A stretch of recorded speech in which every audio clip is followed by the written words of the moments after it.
your home for Kings talk and so much more. Live and local. Allen Stiles on Sacktown Sports. Yes. On a Wednesday, Allen Stiles, Sacktown Sports, taking you up to 2 p.m. A couple logistical things that we will get to let you know how the rest of the week is going to go. Number one, we are off tomorrow, Juneteenth. We are off tomorrow for Juneteenth. And this will be my last 10 o'clock show, as far as that time slot is concerned, of the week. I will be filling in for Carmichael Dave and Jason Ross on Friday. So 6 to 10, rock with me, Chris Verlade, and we will take you up to 10 a.m. We will have more of that info for you when we get closer. But this is the last 10 to 2 show of the week. So we're going out with a bang, and that bang starts with the fact that we need to spin the block on the Luka Doncic trade. And based on what Shams is saying about Anthony Davis and some of these other names that are getting thrown around after the Desmond Bane trade, the bottom line is trading Luka way worse than not drafting him. I think that the Kings were somehow still getting looped into this as it pertains to, well, the Kings passed on him, which is worse, passing on him or drafting him. It's trading him. It's trading him. And it's not even close. Because at least you can hide behind we didn't know. Right? There are guys, and maybe you could say, well, Allen, nobody did what Luka did, at the age that he did it. He was a surefire thing, but there are no surefire things. Speaking of Marvin Bagley, I sent something to Kyle. He's a rapper too now. So we had some fun with Will Smith.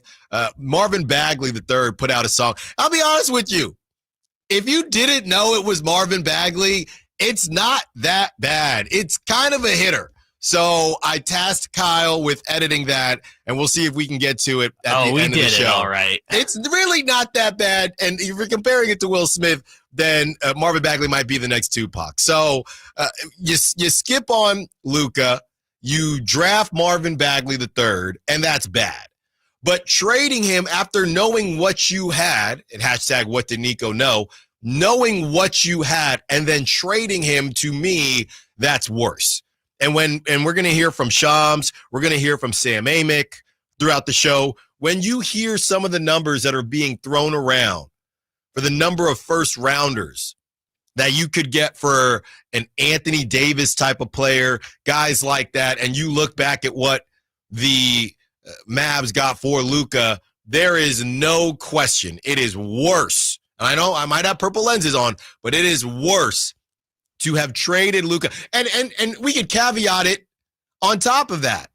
It is worse to trade Luka for what they traded Luka for than missing on him in the draft. By far. This might be a better conversation if they got a Godfather Hall and 6 first-round picks, and then you throw on Anthony Davis. No disrespect to Anthony Davis.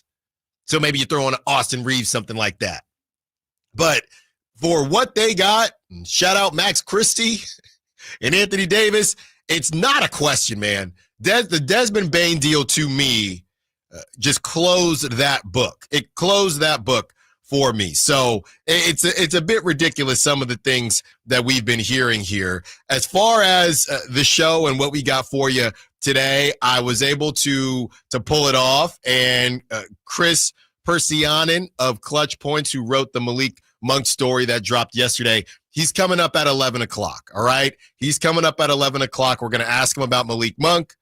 He says he's got some other stuff ready to go for us. So that's coming up at 11 o'clock. Very excited to talk to Chris Persianen of Clutch Points. We also have our trade candidate of the day, Villain. That's it. That's all I'm going to say. I'm not even going to tell you the conference. A villain. Y'all wanted Marcus Smart. What I got for you, a different villain. Does he take the Kings over the top? You'll probably need more. But it's a villain, and it's a dog. That's all I got for the trade candidate of the day. Bottom of the hour, we are still giving you a chance to win that signed DeMar DeRozan jersey. I was told that The jersey might be in the studio today. So I'll get to do my Vanna White, and I'll get to, model it a bit. I'm not going to put it on, but I'll get to show the camera. If you're on the YouTube, shout out to the Sack Chat. And if you're driving, just trust me, it's fire. Okay, so bottom of the hour, bottom of every hour. And by the way, we're taking you up to 10:30. No commercial breaks during these first hours. But bottom of the hour, we will give you that secret code. Okay, you're going to text that in, and you're going to get put into that pile.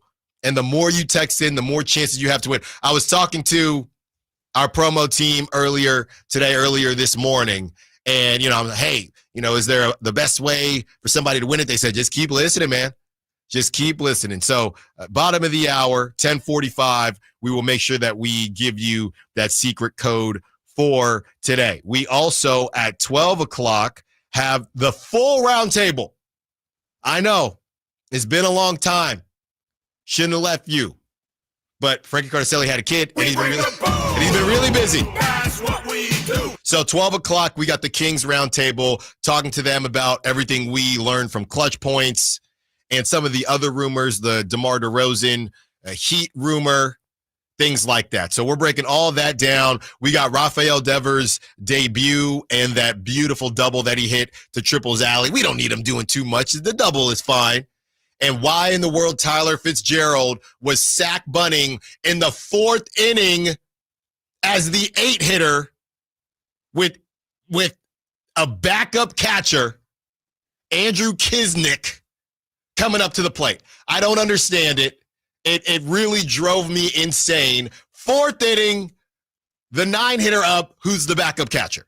What are we doing? Who proceeds to immediately, you didn't even have time to sit down and grab it, immediately popped out to the catcher. To the catcher. What do we do? I don't know if that was a Bob Melvin call on the bunt. I don't know if that was Tyler Fitzgerald trying to be a good teammate. By the way, I'll never forget this. One of my biggest regrets in my career, I don't know what possessed me. I truly don't know what possessed me. It was senior weekend. I don't remember if it was senior day or not. I don't know what possessed me. We weren't going to anybody's Atlantic 10 conference. We weren't doing anything in the postseason, okay? And I don't know what possessed me. I think I may have thought my coach put the bunt sign on and I wasn't sure, as if that mattered because I was done playing anyway. I sack bunted during my senior weekend. It is probably not my biggest, but one of the biggest regrets I had. What are you doing, man? And that's how I felt with Tyler Fitzgerald. There is no point of bunting in that situation. Why are you bunting in that situation?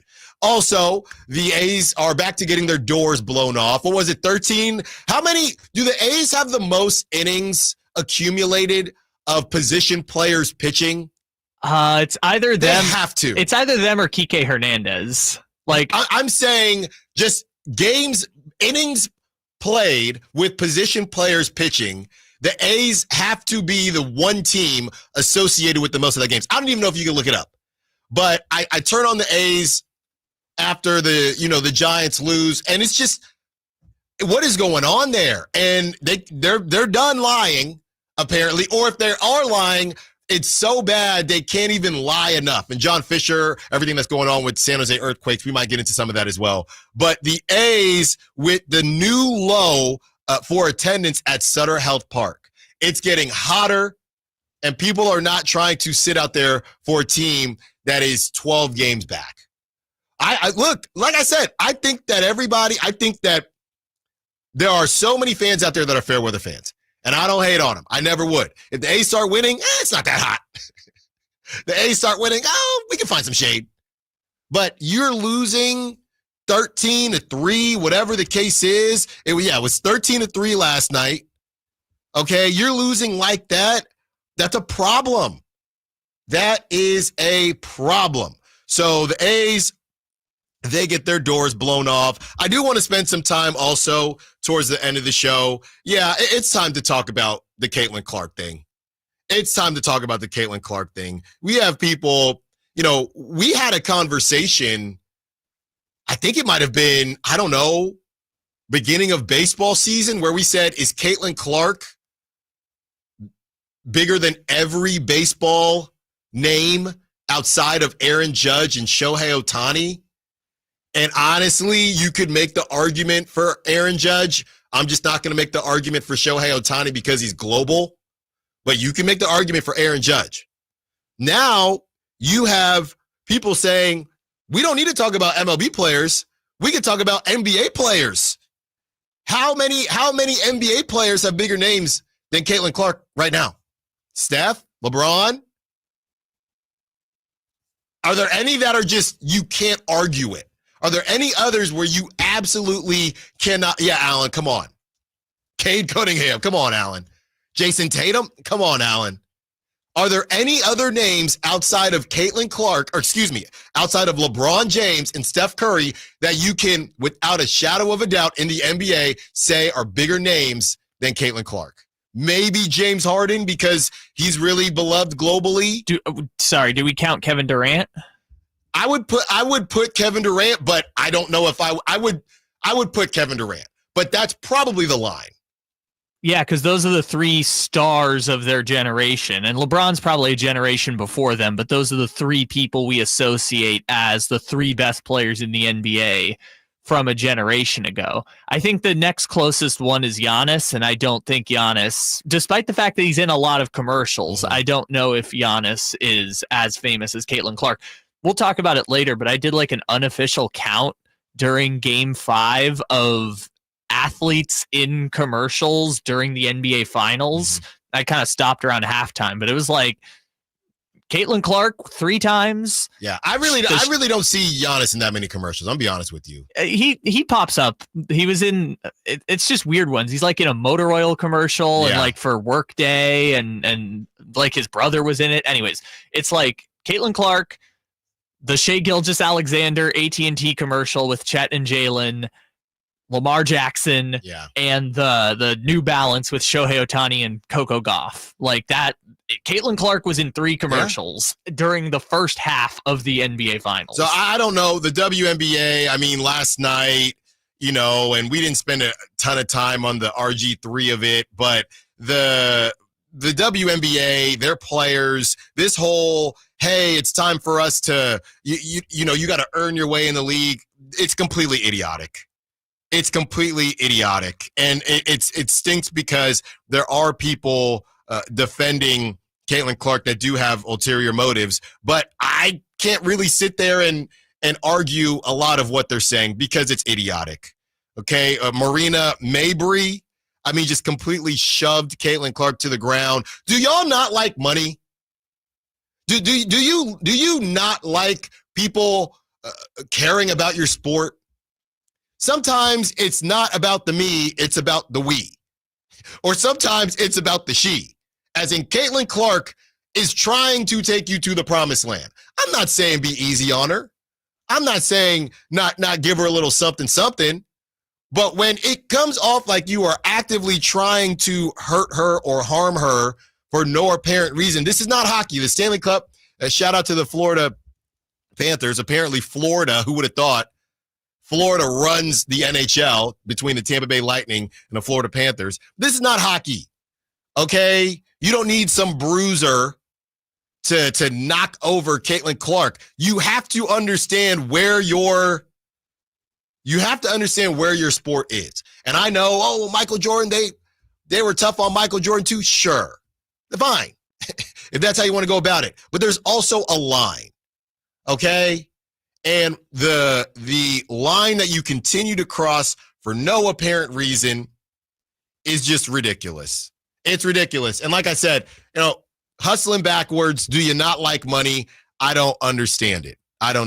When it comes to the NBA, everybody likes money and that guaranteed money. And that's what DeMar DeRozan has for at least another year with the Sacramento Kings on the heels of being at home, his real home, USC, with Eric Musselman, with Doug Christie himself, with Mason Jones and Zach LaVine.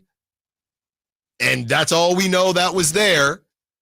On the heels of that picture coming out, there are rumors going around as far as if the Heat don't get Kevin Durant, they might be interested in DeMar DeRozan. And oh my goodness, it's getting aggregated everywhere. Oh my goodness, can you believe this? I just want to give a shout out to everybody that listens to the show. Because if you've been listening to the show, we talked about this at least a month ago. Okay? We talked about this with Chris Biederman. Spoiler alert, don't be surprised if the Rockets come out with the same thing. Okay? Spoiler alert, be surprised if a lot of these teams that were in the Kevin Durant conversation is interested in a slightly younger, much cheaper, less productive version of Kevin Durant. Okay? A highly skilled scorer that when you need a bucket, he can get it. We've been talking about it. It's been the worst kept secret. And it gets aggregated, and the right people say it because they've been here for 30 years, and I know I'm still new here, but some of it's common sense, no? Some of it is common sense. You need a scorer. The price tag on something is too high, so what else is in the market? Especially when you're dealing with the Sacramento Kings organization that is famous for doing deals that help you. So who is surprised by this? Why is anybody surprised by this? We've been talking about it for at least a month. More teams are going to come out. This is just the tip of the iceberg. We don't need a huff and puff and per source this, per source that. It's common sense. It is common sense. But you repackage things, you recycle them, and there you have it. Now there are official reports. We've been talking about this. So if you've been listening, nobody should have batted an eye when it came out. What was that? Yesterday? Nobody should have batted an eye because we've been trying to tell you now when it comes to what the Kings are going to get back, I am interested in that because the conversation that was initially had was, hey, Andrew Wiggins, the money pretty much works, bing, bam, boom. But if I'm the Heat, we've been sitting here talking about, okay, Tyler Hero, Bam, and DeMar DeRozan, what are we doing there? If I'm the Heat, yeah, we kind of need to hold on to Andrew Wiggins because at least he defends. And he stretches the floor because he can shoot the three ball. So if I'm the Heat, I think the one thing that we've been thinking about in a certain way, and we need to adjust those thoughts here, is that the Heat are probably going to try to find a way to keep Andrew Wiggins. He fits the timeline. That I think that is a more formidable lineup, having the four of those guys. Because if you move off of Andrew Wiggins and you bring in DeMar DeRozan, again, defensively, it gets worse. 3-point shooting gets worse. I think DeMar DeRozan is a better scorer. I know that. Is DeMar DeRozan a better player than Andrew Wiggins? It really depends on what you ask and what you want. And it depends on what you are trying to accomplish. If you need a lockdown defender, then no. If you need that closer, then it's DeMar. My whole question is, what is it that the Heat think they're missing? When I look at the Rockets, they're in need of a DeMar DeRozan. When I look at some of these other teams, they're in need of a DeMar DeRozan. You can make the argument the Timberwolves could be in need of a DeMar DeRozan. Take a little bit of, you're already stretching the floor enough with Ant. He takes 18 threes a game. But the Miami Heat, I don't know. So we've been thinking about this, and we're going to go through this exercise where it's a different type of deal for the Kings to move on from DeMar DeRozan with the Miami Heat, but the Heat keep Andrew Wiggins. Because I think that's the idea, and that's some of what I'm hearing. Well, we really can't move off of Andrew Wiggins because we think that you're getting rid of one hole to then plug another, right? If you move on from Andrew Wiggins. Okay, now we have scoring, but our defense is worse. Now we have scoring, a specific type of scoring, but we don't stretch the floor as well. Now we have scoring, but our rebounding got a little bit worse with Andrew Wiggins, or losing Andrew Wiggins. So that is what we are going to break down as well, how the Heat are going to try to pull this off or possibly pull this off and hold on to Andrew Wiggins. That's the next step of this. So when it comes out 2 weeks later, those that are listening to this show can say, we already knew that. because we've had these conversations. Like I said, more names are going to come out. As soon as Kevin Durant signs, or maybe once he gets a bit closer, more teams are going to come out looking at DeMar DeRozan. I can guarantee you that. So don't be surprised when your friend tells you, hey, you see this report from blah, blah, blah? Say, yeah. Why are their friends so nasally? Because it's hot outside. My allergies. That's what it sounds like when you're late. When you don't listen to Allen Stiles Show, that's what it sounds like. Hey, that's what you deserve to sound like. That's what you deserve to sound like. Sound like this kid. That's right. This kid from middle school. That's right. So we got DeMar, that conversation, Kevin Durant, as that continues to heat up. And at the end of the day, this is why I care so much about Kevin Durant, because I don't care about Kevin Durant. I really don't. He's funny on social media at this point in time, and I still think he's a heck of a ball player. Don't get me wrong. But I care about Kevin Durant as it pertains to the Kings and DeMar DeRozan. Kevin Durant could play on Mars.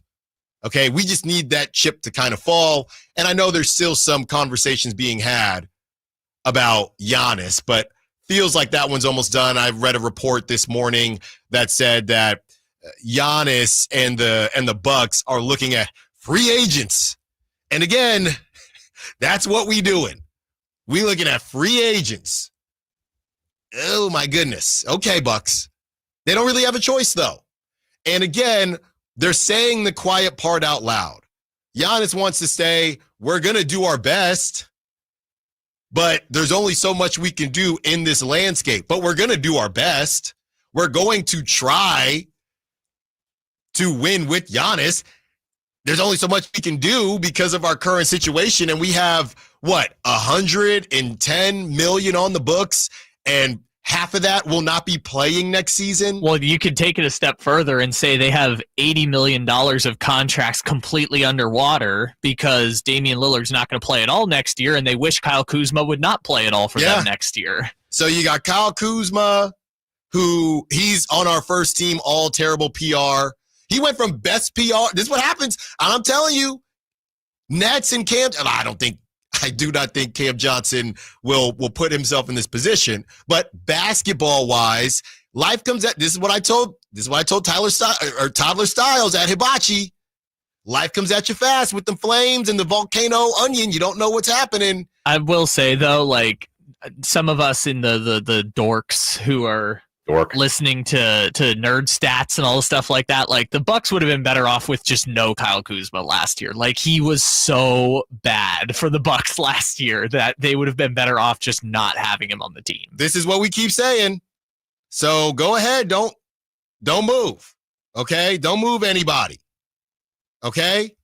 And we'll see what happens. We'll see what happens to your value conversation. All right. Real quick before we go to break, Alan, I've been in the dungeon for the last 10 to 15 minutes trying to answer your question of, do the Athletics have the most position players pitching so far this season?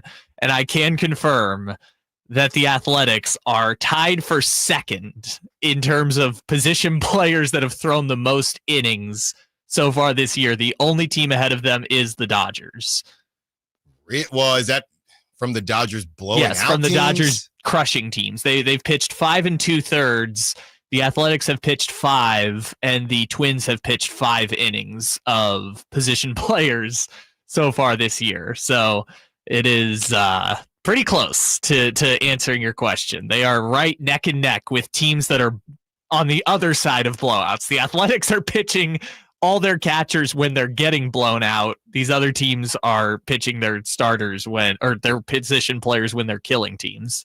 When we return, Sham says that Anthony Davis is worth how many first rounders?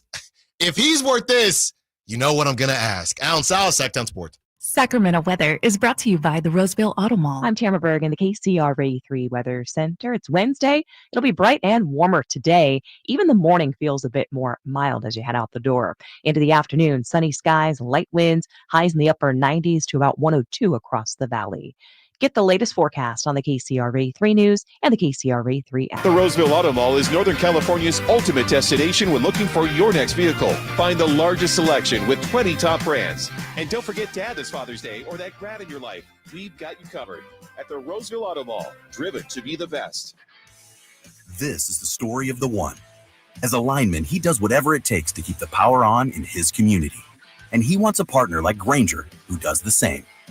Grainger offers the professional-grade products he needs, from voltage detectors to harnesses to hard hats, plus fast, dependable delivery, so he can rise to every challenge.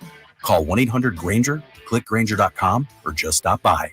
Grainger, for the ones who get it done.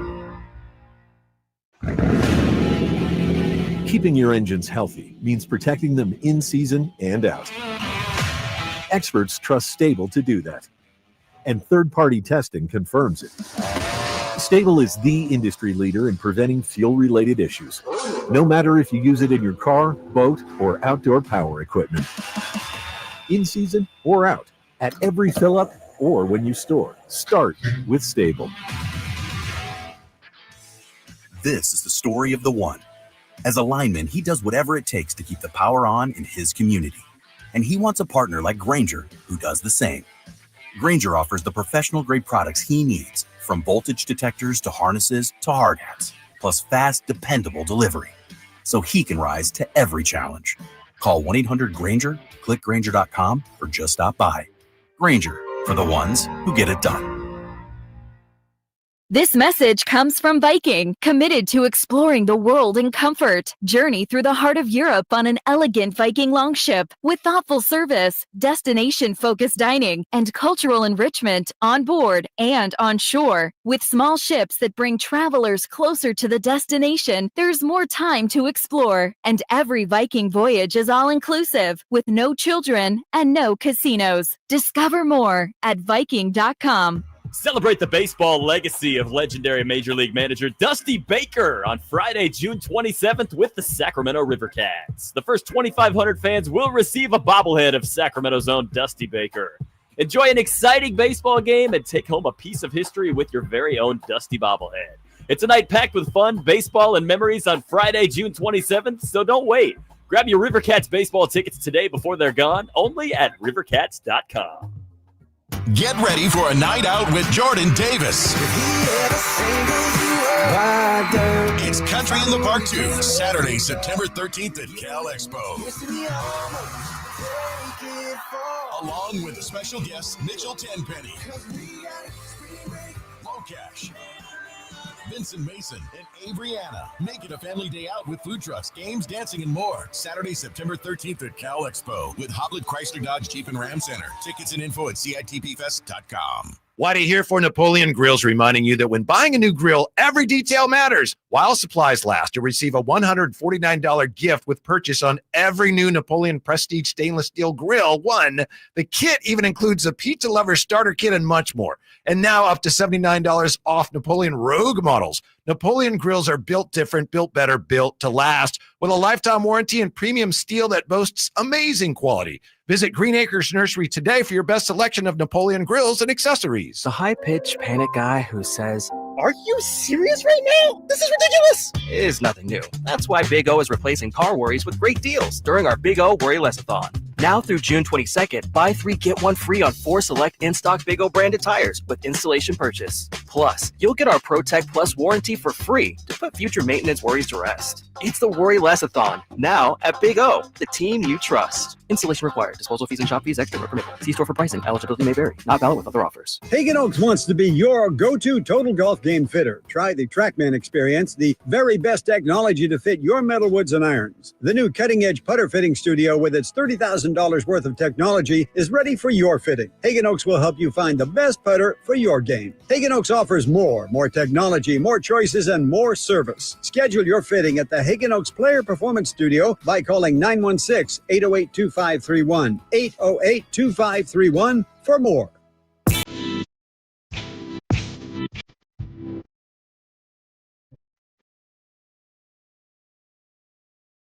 Allen Stiles. Watch the show on youtube.com/Sacktown Sports 1140.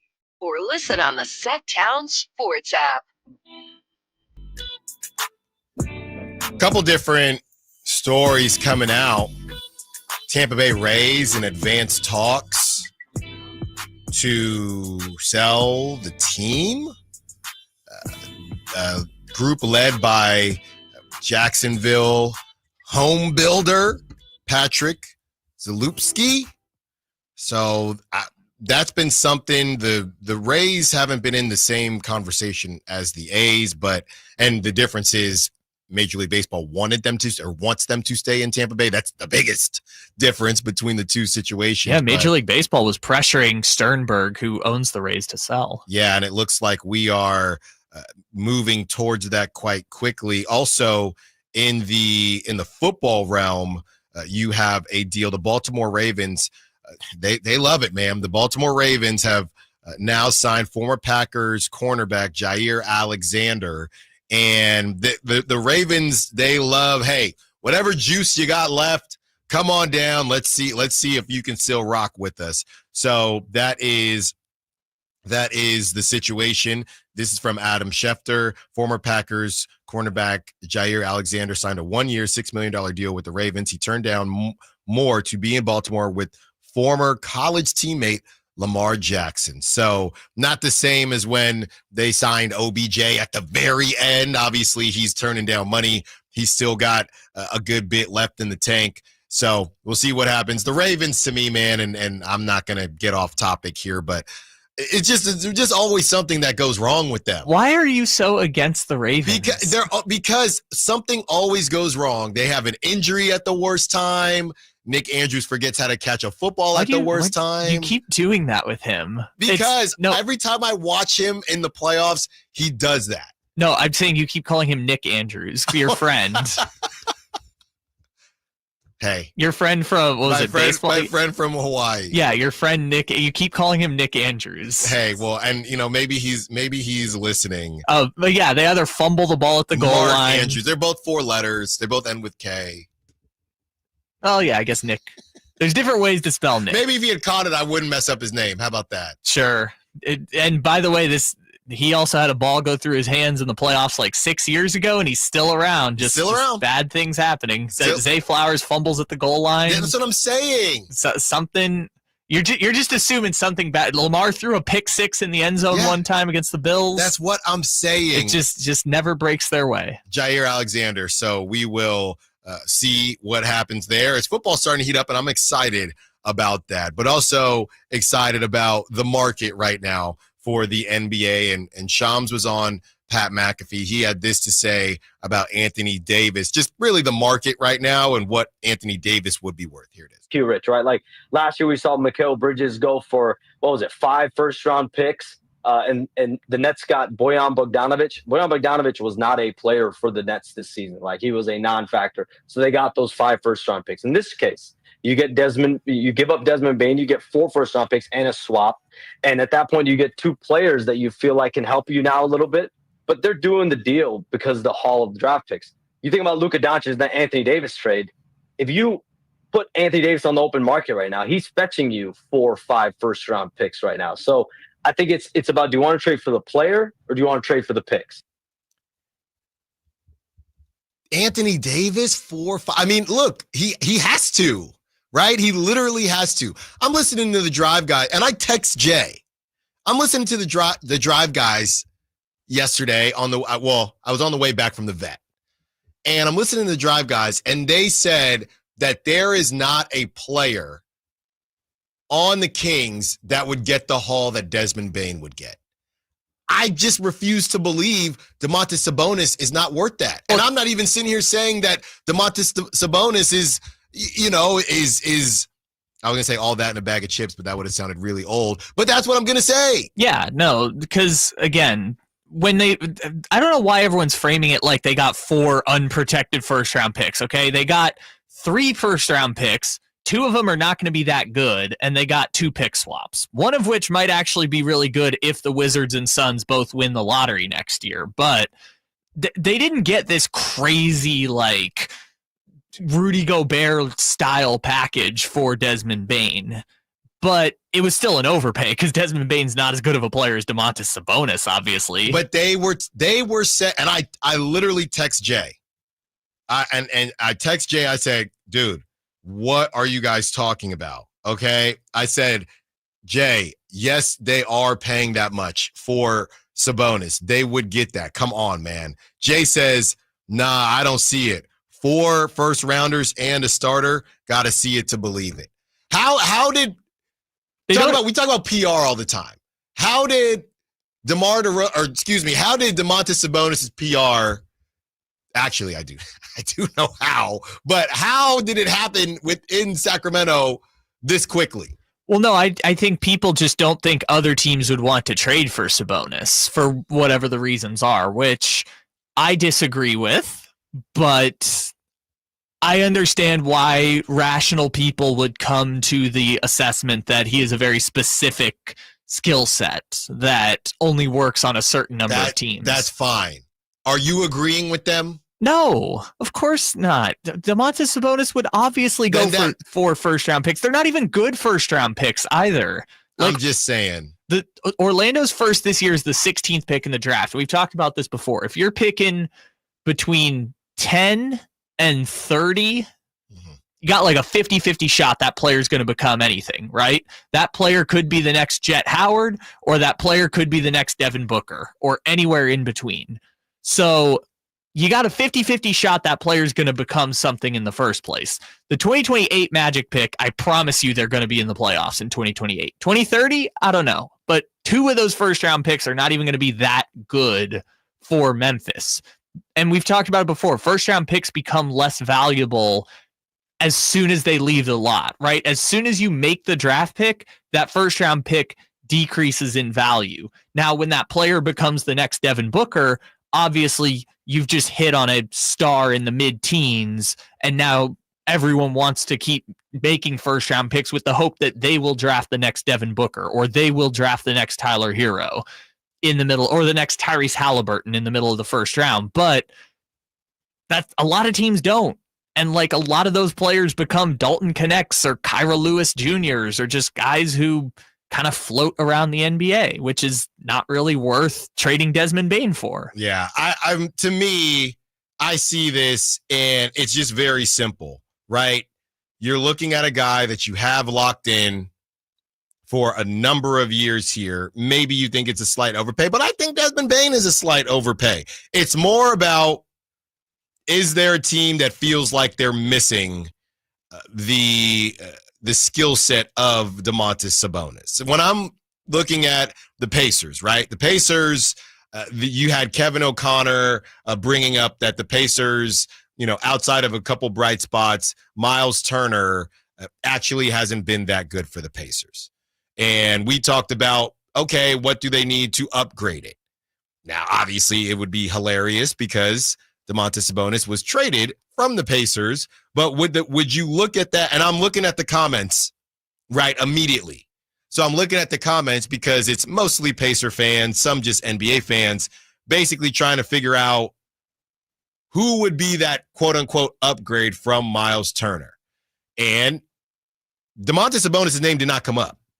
Okay, now to me, if you're looking for somebody that's going to space the floor, like how Miles Turner spaces the floor, but actually gives a you-know-what about rebounding, then the obvious conversation would be a Karl Anthony Towns. Miles Turner has been decent defensively against Chet Holmgren. He's just bigger than Chet Holmgren, but Miles Turner is not known as a defensive savant. So could you argue that Karl Anthony Towns is basically a better Miles Turner, right? Would you go in that direction? So I saw people bring up Karl Anthony Towns. When I saw people bring up Ivica Zubac and Şengün, that's when I thought, man, what is going on with the idea? And maybe some of it is just when you're in Sacramento, you stink. You automatically have a stench on you, and people just look at you differently.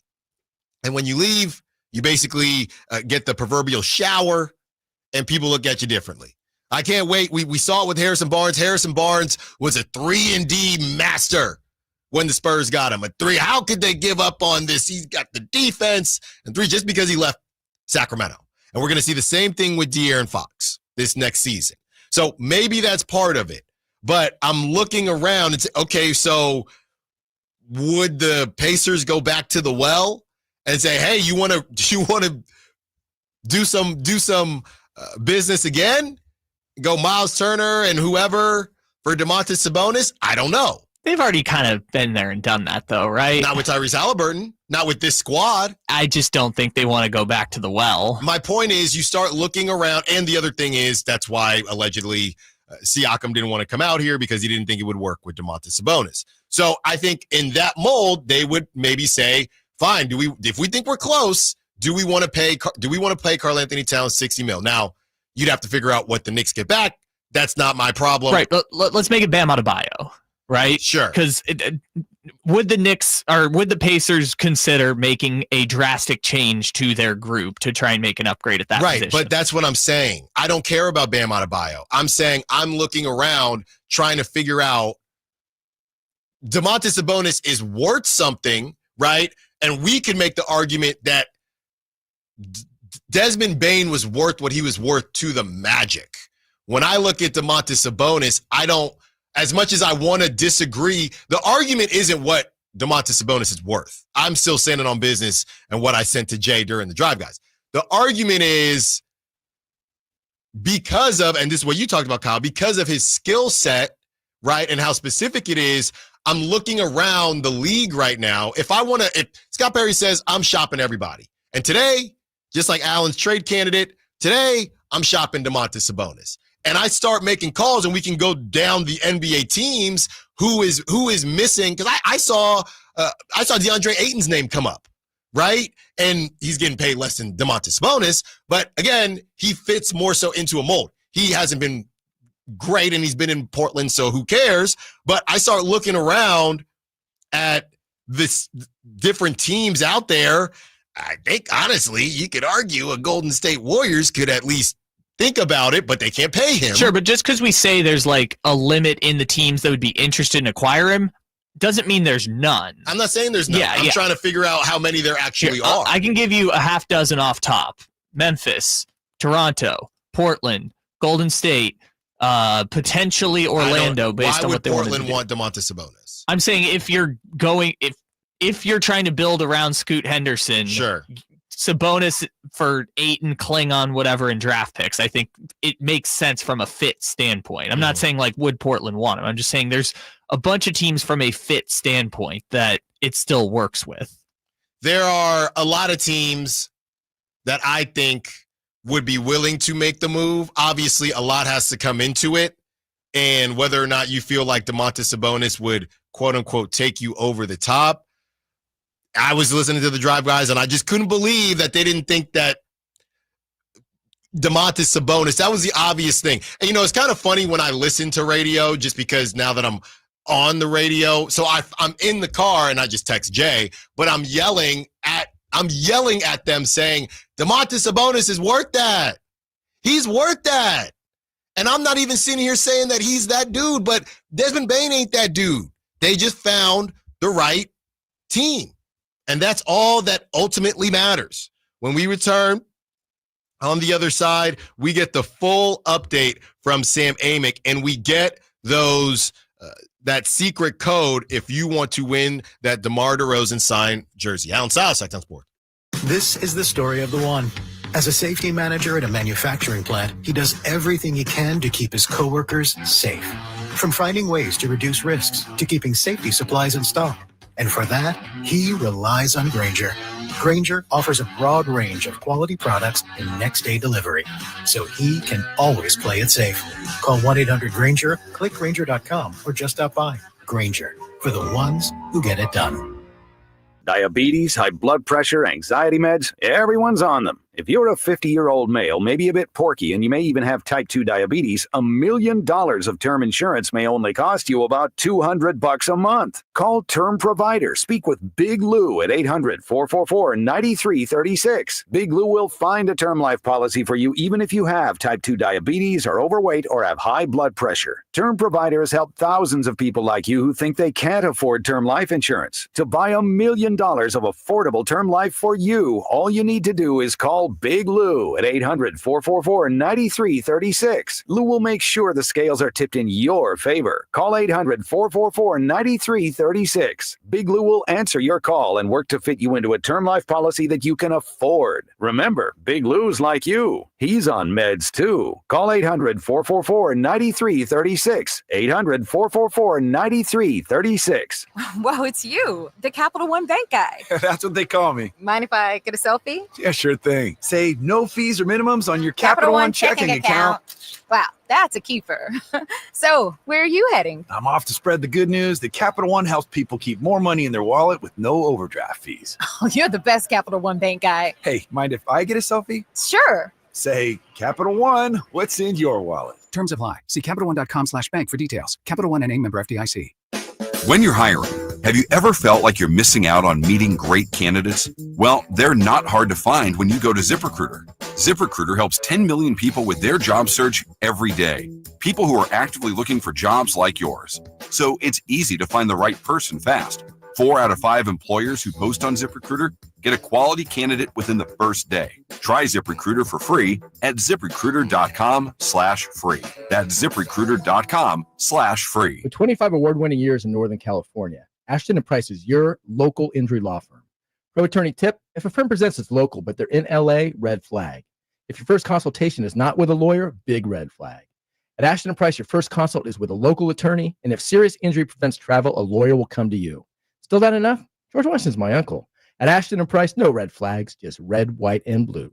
Remember, for the best advice, don't think twice. Call Ashton and Price. People are coming from all over to Sacramento, Chrysler, Dodge, Jeep, Ram, from Folsom, Elk Grove, Woodland, Roseville, because they've seen for themselves the huge selection and the best prices at SacSuperstore.com. Good luck finding a lower price anywhere else. And if you do, they'll match it. It's as simple as that. Sacramento, Chrysler, Dodge, Jeep, Ram, where a handshake still means something. Open until 10 o'clock and essentially located right across from Hagen Oaks Golf Course. And online at SacSuperstore.com. The guaranteed lowest price and the best selection of Dodge, Chrysler, Jeeps, and Rams. SacSuperstore.com.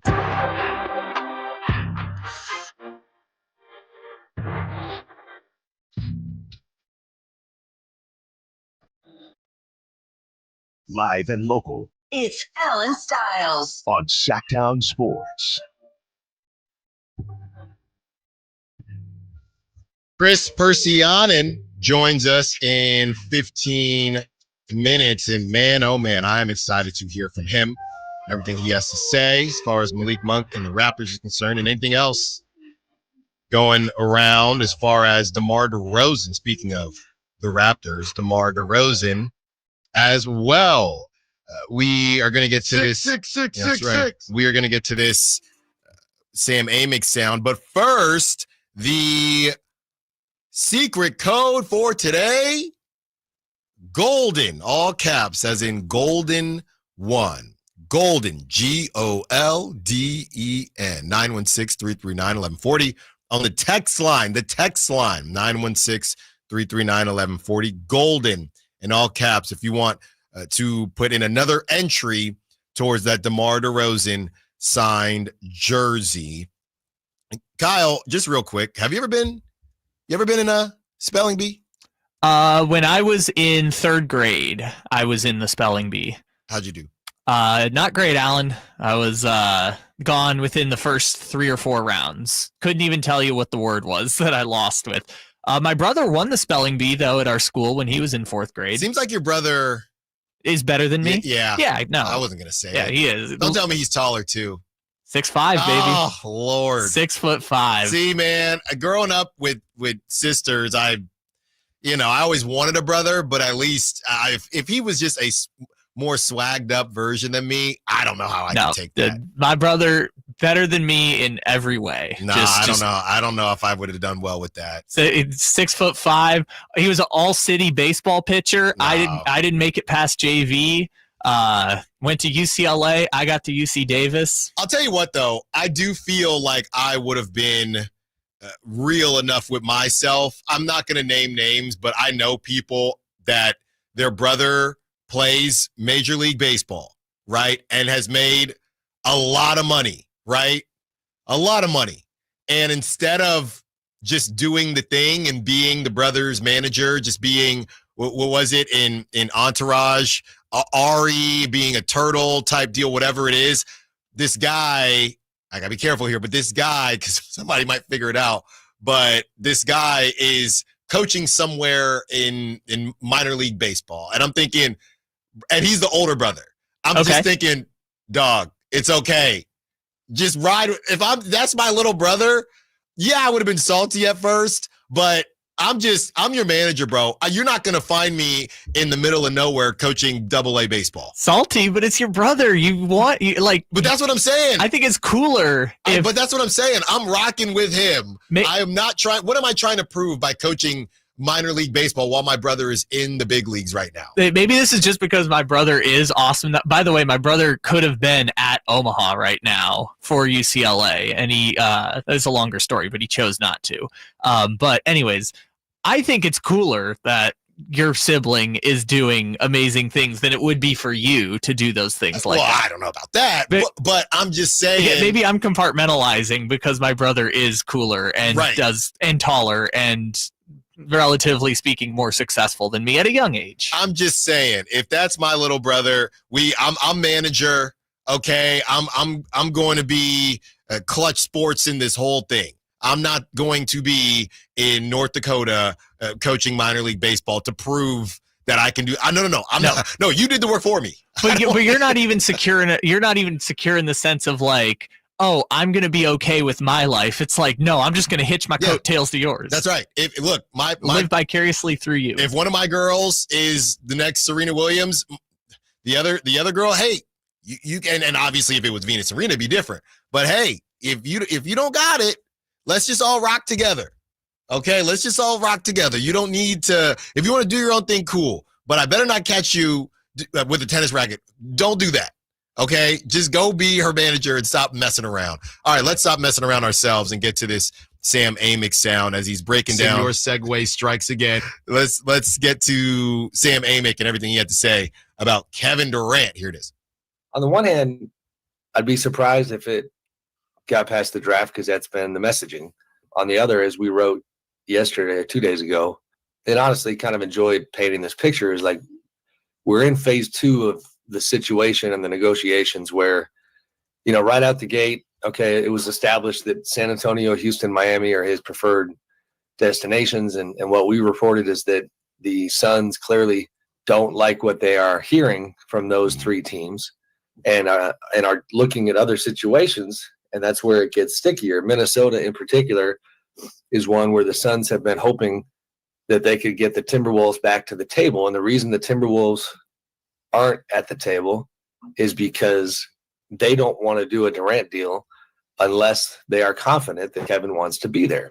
Yeah. And so there's some admittedly some messaging happening where it's almost the Suns trying to paint the picture for Kevin, you get to play with Ant. You get to Jaden McDaniels is an elite wing defender who could take defensive pressure off of you. 2 trips to the West Finals in a row. They're hoping because they like what Minnesota potentially has to offer. So because of all that, whether it's Minnesota, anybody else, it still feels like it's going to take a minute because the Suns are, I think, probably a little shook by the quality of the offers coming their way. My understanding, you have the list, and that's the thing that his camp chooses to leak to the media. And then you have the real stuff where what Kevin is telling people. And we have come across some of that stuff, and there's some reason to believe that, he's looking at San Antonio above the rest. Now, as you know, Dave, because this is, you and I lived it with the Fox trade, we just saw how the Spurs had zero intention or willingness to give up anything on their roster, let alone anybody in their young core. I don't know that has changed all that much. The way it's put to me that they're not going to go all in to get Kevin. So the question now is, does this become like a Jimmy Butler situation, where Jimmy, it was Phoenix or bust. And then initially they had signaled that he would not sign an extension with the Warriors and that he didn't want to go to Golden State. And then lo and behold, here he is and they have a playoff run. So it's to a degree, it's on Kevin now. It's on Kevin, but it's on Kevin, but ultimately, okay, are you willing to go back to the Suns, which I don't think he wants to do. Or are you willing to accept that the Suns will just send him to Minnesota or Toronto in a world where he doesn't capitulate? Well, that's what I'm saying. Would you rather go somewhere you don't want to go? It was, remember the hot second when Jimmy Butler came back to the Heat and they kind of joked about, oh, could this actually work? But ultimately it wasn't going to work. Is there a situation where Kevin Durant can talk himself into staying in Phoenix, which I don't personally see it. I don't think the Suns want it. Like, that's the other part is, like, I think Phoenix would just take, I guess Miami might be the best offer. They might just take the Miami deal without Khalil Ware just to move on from the whole saga, right? That's what happens when you work with someone in coordination with the trade. You might not get the best offer on the table, but you do get 80 cents on the dollar, which is better than if you tried to make it ugly and then were forced to trade him for 50 cents on the dollar, kind of like what happened with the Kings. I can't put anything past the Suns, though. I can't. The fact that we know that they don't want to blow it up, and it's not a matter of we're not getting enough for our future. They're still trying to hang around with Devin Booker, makes me think they would maybe be okay with bringing him back. Real quick, this is from Matt Moore, NBA writer for Action Network. League sources have said the Nets were brought in as a potential third team in a deal which would have helped move money and contracts to help both teams. This is about the Timberwolves and the Nets. Both teams reshape their rosters. No idea what they were getting or sending, but I would bet Nick Claxton to Phoenix was part of those talks. But then KD did what is his right and sent out word that he doesn't want to play there. Again, talking about Minnesota. So is somebody going to call? What was it with De'Aaron Fox? Is somebody going to call Kevin Durant? Say they were blackmailing? Is blackmailing going to get brought up again? Minnesota might have a little less to complain about because they just went to 2 straight conference finals. Yeah. And I guess they would be understandable if Kevin Durant potentially didn't want to come play with their team. When we return, Chris Persianen of Clutch Points, who put out that article on Malik Monk, joins us to discuss all things Kings and what he is hearing. Once again, Golden is that secret code, 916-339-1140, to win that DeMar DeRozan signed jersey. Allen Stiles, Show Sports. I remember as if it were yesterday. I reached down to move a nightstand and was astonished at the weight of the piece. Hi, this is Frank LaRosa with a word about Naturewood Home Furnishings. At that moment, I instantly recognized the difference between Naturewood's quality furniture that will last a lifetime versus lesser quality furniture found elsewhere. Now, I suppose there's a huge difference in what you'd put in your first apartment and what you would live with in the comfort of your own home. Right now, Naturewood Home Furnishings Made in USA sale is a great time to fill your home with solid, superior quality furniture to reflect your own love for life. With brands like Sam Moore, Stanton, Stickley, Hilltop Hickory, Simply Amish, and many more, Naturewood Home Furnishings has tables, chairs, couches, and, yes, nightstands, and more at their Made in USA sale. Find furniture that will be with you forever. Naturewood Home Furnishings, off Highway 50 at Hazel. Look for the water wheel. This summer, give your kids a reason to smile, brightly. At Kids Care Dental, we make dental visits fun with a kid-friendly team, easy to schedule appointments, and expert doctors who really care. Whether it's a checkup, a cleaning, or their very first visit, we've got you covered. We accept most insurances, and we're always ready when your schedule gets hectic. Smiles grow here. Book online in minutes at kidscaredental.com. That's kidscaredental.com. Kids Care Dental, where healthy teeth make happy kids.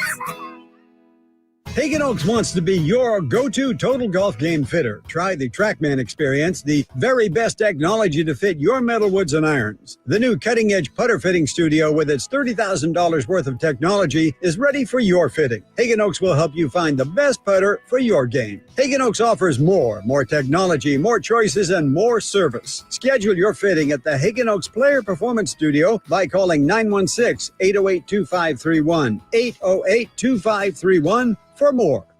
Finally, an easy way to find home improvement contractors. Just visit subcontractorsunited.com and simplify your search for home services professionals. From cabinets to windows, roofing to plumbing, Subcontractors United is an easy, simple way to find and hire a home improvement contractor. And you never have to give up personal information. So no harassing phone calls like you get from those other websites. Subcontractorsunited.com is sponsored by D&D Cabinets and Savage Design. If you're not looking for a brand new car, at Elk Grove Honda, we've acquired some of the best pre-owned cars we can find. We've kept only the best of our trades, and our buyer has found some of the finest pre-owned Hondas available in Northern California. You can see for yourself at elkgrovehonda.com. Whether you purchase a brand new Honda or a like-new pre-owned Honda, your car buying experience will be the same. We have the right Honda at the right price. You'll find us in the Elk Grove Auto Mall, Highway 99 and Elk Grove Boulevard. I gotta get an Elk Grove Honda. KHTK HD1 Sacramento, KYMX HD3 Sacramento. From the Power Business Technology Toshiba Studios, Sacktown Sports 1140.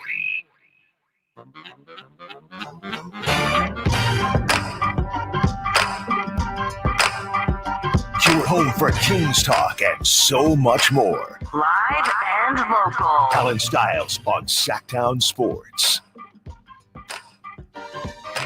1 hour down, 3 to go. And as promised, we are joined by the one, the only Chris Persianen of Clutch Points, NBA writer for Clutch Points. And we are really happy Chris was able to join us. Chris, thank you so much. How you doing, man?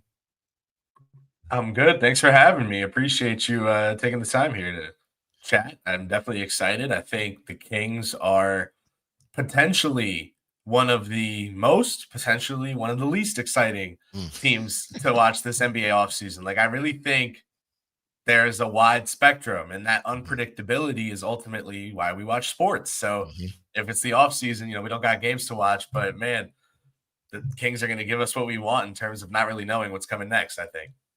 They always seem to do that, Chris. Well, let's start here. We spent some time yesterday talking about the article that you put out about Malik Monk and the Toronto Raptors. I was trying to wrap my head around it a little bit, and Malik Monk had quite the confusing season. At one point, he was coming off the bench. At one point, he was the starting point guard. At one point, he was the starting two guard. Then he went back to the bench, and he said he played basically about 4 different roles this past season. So I was curious about his value and his fit. Can you break down the Malik Monk situation with the Raptors and maybe any other teams that might be interested? Yeah, for sure. I think Monk is someone who, I'm not sure that the counting stats, like you were just saying, can tell the full story because of the fact that he had different roles. If he felt it was inconsistent, that's the most firsthand source possible right there, right? So for him to have a career high points per game in a season that he felt was pretty tumultuous is impressive, but ultimately I'm not going to weigh that too much, the same way I'm not going to weigh the fact that this was the second worst three-point shooting season of his career too much. So I'm not going to hold either of these things immensely against him. There was a whole lot of turmoil last season, like the gossipy reports we got about, Monk wasn't talking to Fox, or Fox didn't talk to Monk during his trade saga. And then I heard someone told me that was because Monk didn't talk to Fox during his free agency saga. And it's like, so what are they getting back at each other by not speaking? Like, this is the strangest, whatever. I just think this is an interesting situation for the Sacramento Kings because they're in a situation where they're very much up close with the fork in the road, if I may. Like, I'm sure you're very familiar with the notion nowadays from NBA fans that if your team isn't one of the 5 best in the league, it better be one of the 5 worst. Yes. Fans, the same way that discussion about anything in the world is so polarized nowadays, fans kind of the same way with the NBA standings. We better be top 5 or bottom 5. We better be good or tanking good, and that's why fan bases like the Bulls, the Kings, are so frustrated all the time because it seems like their teams are fine living in that middle ground. and why it must be so frustrating for Sacramento Kings fans who just watched this team just a few years ago really take great steps towards that top 5 part of the spectrum, of the extreme end of the spectrum, to now be falling apart like this. But that's the thing. Do they want to strategically tear it apart or take what's left and retool, pivot? So what do you think? What would you do? Yeah, I mean, as far as Malik is concerned, I just don't necessarily know why the Raptors would think that's the missing piece. That's my question with Malik Monk. Is he the missing piece, I guess, to get you in the dance? And now everybody's basically trying to follow, I think, the Pacers model of, if we get in, anything can happen. If we get in and, somebody might get injured or whatever, multiple people in the case of the Pacers, and you're able to kind of rock and roll from there. But that's more so what leads me to my next question with some of these bigger fish and some of the bigger hauls. Maybe the Kings might be able to get back. We saw some of these reports about DeMar DeRozan basically being a consolation prize to the teams like a Miami Heat, teams like that where they did not get Kevin Durant. As far as he's concerned, what do you think about his fit with not just the Heat, but some of these other teams, basically any team that is interested in Kevin Durant that doesn't get Kevin Durant, whether it's the Rockets, now I saw the Grizzlies, obviously the Timberwolves. Where do you think DeMar DeRozan's value lies right now and who might be interested? Yeah, I think it's kind of similar to Monk, right? Where you're in a situation where, and the reason I asked you what you would do if you were the Kings is because if you would go towards a rebuild, well, then sure, weaponize your salary cap, take on money that other teams don't want and get rewarded with draft capital. Yeah. There's this package that keeps floating around like different NBA circles. I keep hearing, and I know right now that it will infuriate Kings fans. So I share this reluctantly, but now we have to hear it. The framework of a deal where the Kings land the 20th pick in the draft and Jaime Jaquez Jr. From the Miami Heat. They'd also get, maybe Duncan Robinson as the salary in that deal. But what you're thinking is, well, why does this piss me off? Well, DeMar DeRozan would be going to Miami, but the name I keep hearing, and maybe this is just a game of telephone gone wrong. That's why I haven't reported this. I'm not going to write an article on it, but I keep hearing Devin Carter, who was the guy I had ranked 5th overall in last year's draft class. I thought he was a stud. I keep hearing his name, being included in discussions as someone that could potentially be on the move if it would grease the wheels for a full reset. Yeah. I wouldn't be too confident in saying that they're going to move. Devin, that's just a name I've heard come up that kind of I went, okay. I wasn't expecting him in these hypotheticals, these potential hypotheticals, I guess is the way to really hedge it and put it. But I think with Monk, like if you're the Kings and you want to tear it down, well, do you have is there a contract like small that the Kings would want to move off of that they could attach to Malik Monk if they got back RJ Barrett and some draft capital? Oh yeah. And then now you're kind of, so that's how these things can kind of get started. Maybe that's what a deal looks like with Toronto. I don't know that the Raptors think they're a Malik Monk away from contention so much as they think that they're a Malik Monk away from being on the right track to be ready to put a good team around there, to be ready now to put a good team around Scotty Barnes, a backcourt like Quickly and Monk with Barnes and Pirtle. Okay. All of a sudden now this is not like this bona fide 12th seed team that they were last year. Like all of a sudden this is at least a play-in team. So I would think like that coupled with, do they think Grady Dick is ready? Do they think he's someone who can really step up into that kind of role just yet? Yeah. That could be playing into this. And the reason I talk about Toronto to answer your question about Miami is because like I started out, I think it's the same thing. So does Miami think Jaime Jaquez is ready to step up into a bigger role to help this team be in the play-in, be in the playoff conversation, maintain that Miami Heat culture of winning? The New York Knicks just did a rebuild in 4 years pretty much without tanking once. And then in the 5th year, they go to the Eastern Conference Finals. So the blueprint is there, especially if you're in a city that players, don't mind living in. I'm sure with the Miami and Sacramento weather that these teams are thinking, okay, the blueprint's there. The Knicks just did it without tanking once. We can stay competitive and just show other teams and players that we're on the right track. One more question before we move on from Toronto. And you mentioned his name briefly, and I do think it's interesting, not in a Malik Monk deal per se, but I would be intrigued. We look at timelines and whether it adds up.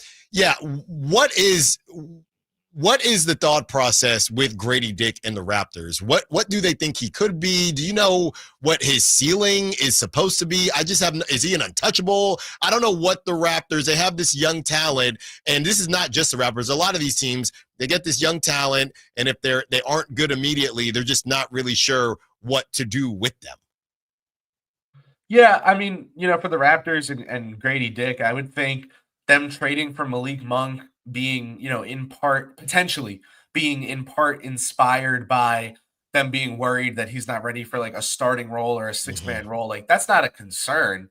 That's just like, if this worked like the NFL, Grady would be getting drafted this offseason or next offseason, where he would be 20, so like 21. So like these guys do need a couple years under them to contribute on serious teams. Like, you see teams like Charlotte, they get their young guys in the rotation and involved and everything right away because they draft a million guys that play the same position, and they're never good enough to where they have enough veterans to where these young guys don't get minutes. So, a lot of times, yes, the best way to develop your young talent is to play your young talent, but is developing your young talent the number one organizational priority over winning? It also factors in here. So I think for Toronto, we're seeing them flip this switch right now. I think this is the summer that they are, even if it doesn't happen, right? Say they don't make any move that allows this to happen. Say the Raptors go into game 1 with a team that is like just as good as game 82's team last year. They at least tried to flip that switch and make their number one goal winning basketball games before developing their talent. I don't know which way the Kings are going to go, but that right now, that switch is in the middle. They have Levine, DeRozan, Sabonis, and I'm missing some Monk.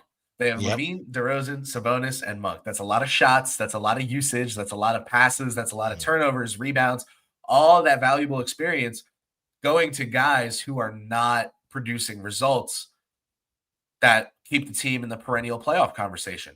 Does a full year under head coach Doug Christie, some added talent in the offseason, re-signing Jake LaRavia. Like, do things like this make them good enough? Maybe they'll think so. But can you name the teams that plan to tank in the West next year? Because the Jazz, they allege that they're not planning on it. Right. Maybe the Grizzlies, now that they shocked the world during the NBA Finals with a blockbuster. Maybe the Suns, if they totally tear it down. Who's tanking in the West? Like, it shouldn't be that hard to tank, right? So you can kind of pull a Presti with Shea, where the guy was going to have an all-NBA season, but his back, and his leg, and his we can't win this game is hurting him, so he needs to sit.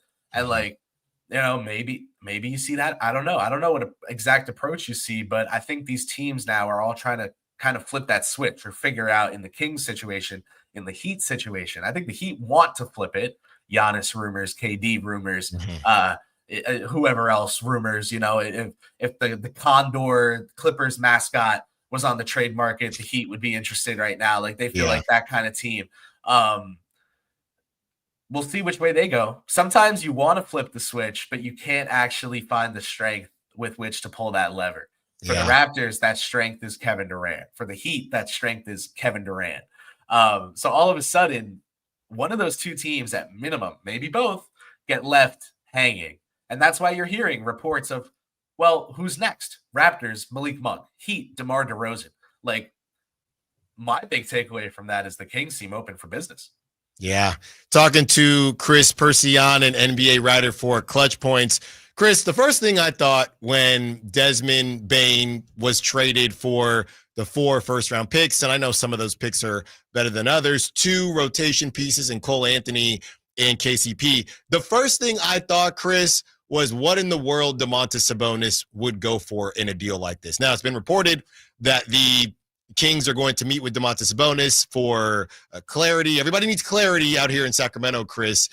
If you are Scott Perry and the Kings organization, even if the idea was, we don't want Domantas Sabonis to leave, we want to build around him. You know, he's been All-NBA a couple times.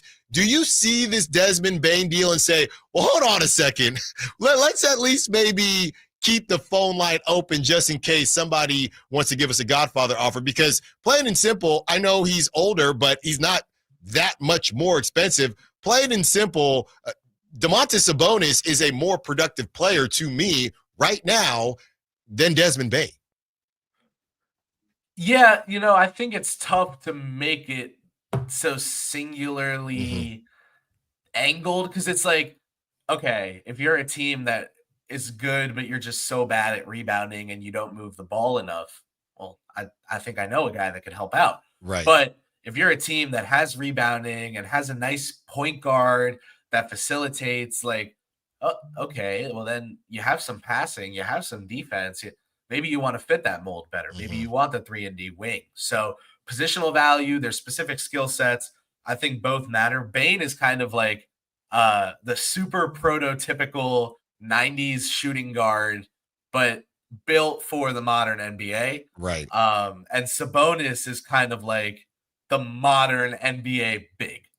And so that to me is something that, depends on the team. But if I were the Kings, there's at least one team I've heard that would be interested in trading for Domantas Sabonis, or has some level of interest in trading for Domantas Sabonis. And I've not been told what their best offer is, or what their best offer has been to Sacramento, because I don't know if they've officially made one, but I do know that they've at least talked with the Kings about it. So the Kings didn't hang up the phone on them. This, like I mentioned in my article about Malik Monk, this could just be Scott Perry saying, hey, I know one really easy way to find out what my guys are worth around the NBA. Yeah. And it's to find out, but that doesn't mean he's not contractually obligated to deal at any of them. If he got on the phone right now and said, hey, what, any trades you want to make, Orlando? And they said, well, we're thinking of acquiring a guard. And I wouldn't be surprised if Orlando, reached out about Malik Monk before trading for Bane, even if just to get a market check, right? Like teams do this all the time, where the Magic are about to pull this trade for Bane. They don't want Malik Monk, actually, but they call the Kings and say they do to find out what the Kings want to figure out if they're getting hosed for Bane. Like, teams do this all the time. This is kind of the same thing with the Knicks coaching search. Like, teams call teams and coaches all the time, and they're like, huh? And that's how you find out. You find out the hard way. You find out the hard way. And I do think the Kings are willing to find out the hard way, just kind of what their guys are worth. Sabonis is someone who I don't know if what the Kings would get for him right now necessarily makes it a deal for them that they're like, it jumps off the page, Like, I don't know if someone will offer such a draft capital heavy full house of first round picks for him that puts the Kings in a situation where they're like, wow, that's a free reset button. We liked our core better than other people did. We didn't think we had to tear it down, but that many picks, I hit that, So, maybe that offer comes across the table. I wouldn't personally hold your breath waiting for it, but something like a negative contract, a contract that's viewed around the league as undesirable to have on your books, coupled with young talent, maybe one stud young player, maybe a litany of promising young players, and then draft capital to compensate for the quality of the young talent. Maybe the deal, maybe the team that's interested offers bad salary and a really promising young player that doesn't have any offensive game, but man, can they defend? So they have some all defense potential, and it's like, oh, then maybe just one first round pick or one first and one protected first would get it done. If the offer is a negative contract and a bunch of players that are, on their way to signing like minimum second deals as prove-its, maybe it would take several first round picks, but that's the difference with these deals, right? Like you kind of alluded to this earlier when you said some picks were worth more than others in that Bane trade. Like, yeah, they traded 2 really valuable firsts, but they also dumped the KCP deal, which once they saw him away from Jokic, they must have had some buyer's remorse, or clearly did. Yes. And Cole Anthony, someone who, has existent value as a spunky young guard, but isn't necessarily someone teams are clamoring to build around. Well, then they had to attach some good picks, but like the Knicks, they traded 5 firsts for Mikal Bridges. The players they gave up were Bojan Bogdanovic, who played 0 games this year because he had 2 surgeries. And that was the salary they gave up. So they gave up 5 first round picks, but if the NBA landscape thinks Jalen Brunson's as good as I think Jalen Brunson is, and the Knicks can keep doing what they're doing to some extent, those picks aren't going to be in the top 20. So then it's a little different. That Phoenix pick, I'd be surprised if it wasn't in the top 20. So Chris, before we get you out of here, I do have to ask, and I know you're probably not going to answer, but you said there was a team that you had heard had called about Domantas Sabonis. I'm not going to ask you for the team because I know you're not going to tell me. But can you tell me if it was in the East or West? It was a Western Conference team that called about Sabonis. So, and again, I'm sure multiple teams are calling. I'm sure, I don't want to just throw team names out there because that's irresponsible. But like good teams, what they do is they make these calls willy-nilly. Like say you are a young burgeoning radio host in a city like Sacramento, and you're always trying to figure out what's your worth, what are you worth to your station, this, that, and you're like, hello, this is Ballin Miles. I'm a young radio host, and I want to know what you pay me. Like that's a decent way to find out what you'd be worth to some different places, but it also doesn't exactly work perfectly because they don't know, oh, this is Allen, this is his name brand, he's got this many followers. So it's tough because when you call teams to gauge player value, you're not dealing with the exact team that you'd be dealing with. But I'm sure plenty of teams are calling the Kings about all their players, just figuring out, new GM, what's he trying to do? Meanwhile, that new GM is probably calling teams about his players, being like, I'm a new GM. I'm trying to figure out what these guys are worth right now. I remember what we valued them at in New York 2 years ago, but what are they worth around the league now? So, I don't know that I'd make anything too much. I'm not saying he's out the door, he's on his way. No. But it's different from what we had heard about the Kings. My colleague Brett Siegel reported just recently that, he had heard the Kings were not looking to move Sabonis. The Kings were not looking to move DeRozan, but they might if the deal is right. And it's like all of a sudden, now a few weeks later, things might change. Like that's still the state of things right now. But maybe in 2 weeks, we find out that while you and I spoke, the Kings' mindset was, ooh, maybe we trade Sabonis if the deal is right. And we definitely want to move DeMar. Like, who knows? We don't know. The moves will tell us. Unless Scott calls in right now and lets you know, we're not going to know exactly what they're thinking in their war room, so to speak. But what you can do is piece together what you have. And it seems like from what is pieced together a bull, that the Kings are at least at the very least, they're trying to gauge what their guys are worth around the league. That could be Perry just getting settled in his new digs. Or it could be indicative of something more. I know for sure, like the Raptors have been interested in Monk since the trade deadline. And the Kings then were like, relax. But now they're talking about it again. I don't know if that means the Kings are like, hey, are you still interested? I doubt it was that. I think it's more so the Raptors. Actually, I can tell you it's more so the Raptors being, hey, we're still interested. So I do think the Kings are slightly more receptive to those talks now than they were before. But I don't know that means that they're ready to tear everything. Maybe they view getting RJ Barrett as a positional change. Now they have Levine. If they're going to deal DeRozan for someone, a promising young talent and draft capital, then maybe fun. Maybe there's like a 3-team trade in there somewhere. Like 20 goes to the Raptors and 9 goes to the Kings. Like maybe they trade up, maybe that's why they'd be willing to include Carter. And so, we don't really know. So I do know that Raptors top 10 pick is, they're willing to move that thing. So no, I don't know that they'd move it for Monk, but maybe they move it in a deal that lands them a different pick in the first round. And that's what they trade for Monk, so we'll see. We'll see how it all plays out. I just know that the Kings seem a little, even just slightly more open to business than they were at last year's trade deadline. Obviously, new management in town. They're ready now to have a full year under Doug Christie as head coach. So maybe that's something they want to see, him and Sabonis, how they work as a head coach, star player pairing with someone like Levine to play off of him. I could see it. I think that's kind of the point, though, is the Kings are in this phase right now of figuring out what exactly is next. Chris, before we get you out of here, we're up against it, and this has been outstanding. Chris Persianen, who covers the NBA for Clutch Points, but you also do some work with WFAN, so you're familiar with New York. What were your thoughts when the Kings got Scott Perry? You think it's a good pairing for the Kings to bring in a GM like Scott Perry and see what he can do? He's got lots of experience in the NBA.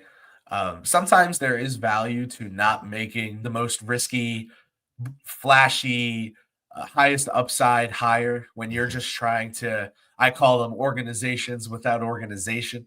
If you're an organization without organization, then maybe you just want someone like Perry, who was there when, his team drafted Kevin Durant to the NBA, or was there when his team drafted RJ Barrett to the NBA. Like, that's a guy who's been around for quite a while.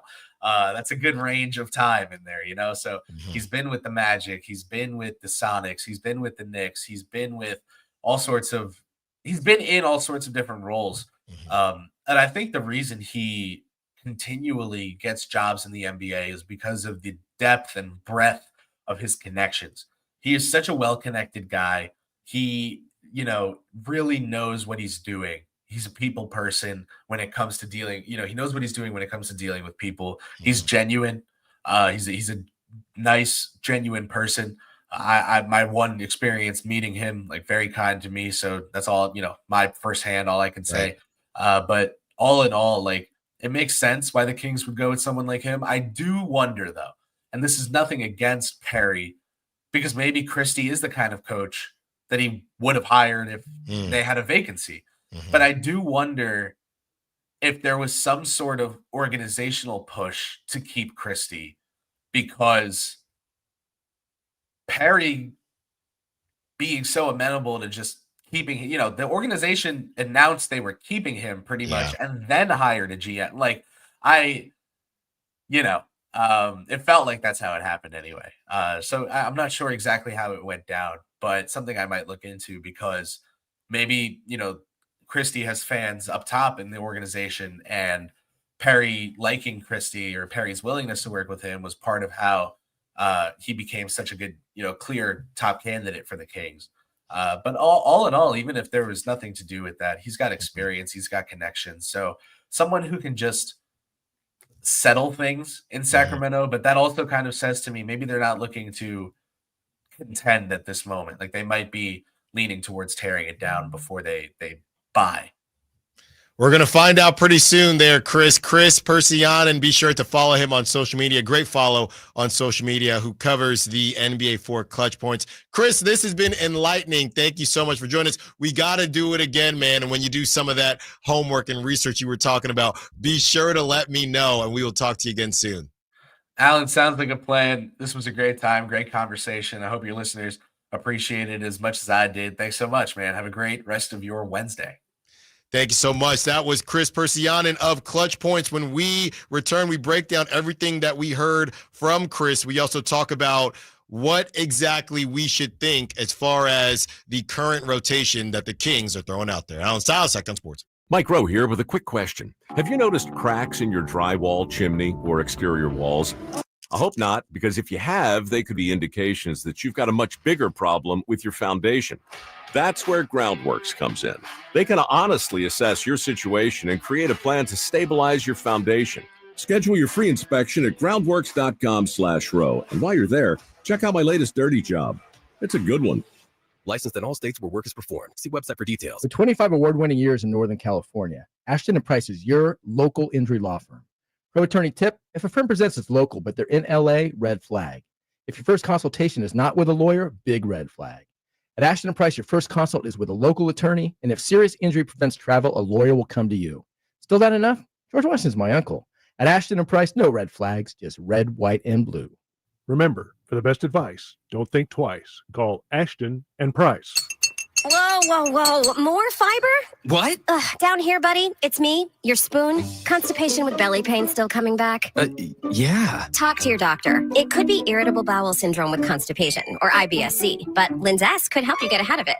Linzess linaclotide is a prescription medicine that treats IBS-C in adults. It's not a laxative. It's a once-daily pill that helps you get ahead of your symptoms. It's proven to help you have more frequent and complete bowel movements and helps relieve overall abdominal symptoms, belly pain, discomfort, and bloating. These symptoms were studied in combination, not individually. Do not give Linzess to children less than 2. It may harm them. Do not take Linzess if you have a bowel blockage. Get immediate help if you develop unusual or severe stomach pain, especially with bloody or black stools. The most common side effect is diarrhea, sometimes severe. If it's severe, stop taking Linzess and call your doctor right away. Other side effects include gas, stomach area pain, and swelling. Talk to your doctor and say yes to Linzess. Learn more at linzess.com or call 1-800-LINZESS. Hey, it's Carmichael Dave here for American Energy, and oh my goodness, I'm born and raised here. I know it gets hot, but my goodness, we're already seeing 100-degree days. Listen to me. You do not want your system to conk out in the middle of June or July or August with one of those big 100-degree stretches. You want to make sure you're good all summer long. And my friends at American Energy Heating and Air can do that with a $24.50 tune-up right now. That's half price. And if you need a new system, $3,500 off, up to $3,500 off in rebates for qualified systems. They've been around since 1981, serving the greater Sacramento area. A+ with the Better Business Bureau. Call them right now, 916-520-9990. That's 916-520-9990. Jingle Singers, take it away. Call 916-520-9990 now. Get ready for a night out with Jordan Davis. It's Country in the Park 2, Saturday, September 13th at Cal Expo. Along with the special guests Mitchell Tenpenny, Locash, Vincent Mason, and Abriana. Make it a family day out with food trucks, games, dancing, and more. Saturday, September 13th at Cal Expo with Hoblit Chrysler Dodge Jeep and Ram Center. Tickets and info at CITPFest.com. Are you thinking about buying a new car? Well, maybe you're on the fence. Let me help you out. Kyle Draper here from Mercedes-Benz of Stockton. From the first time I stepped into the MP of Stockton showroom, I knew I made the right choice. I settled on the all-electric EQS SUV. It's comfortable, stylish, and most importantly, it's safe. Mercedes-Benz has the reputation of making the finest cars in the world. Now it's your turn to experience what I already know. Mercedes-Benz of Stockton is the best car buying experience you'll ever have. It's just a short drive down I-5 or anytime at mbfstockton.com. The Hagen Oaks Cutting Edge Putter Fitting Studio offers you more technology, more choices, and more service. Hagen Oaks wants to be your go-to total golf game fitter. With $30,000 worth of state-of-the-art technology ready for your fitting, Hagen Oaks will help you make your best putting stroke while finding the best putter design, shape, hosel, length, and loft for your game. Schedule your fitting at the Hagen Oaks Player Performance Studio by calling 916-808-2531. That's 808-2531 for more.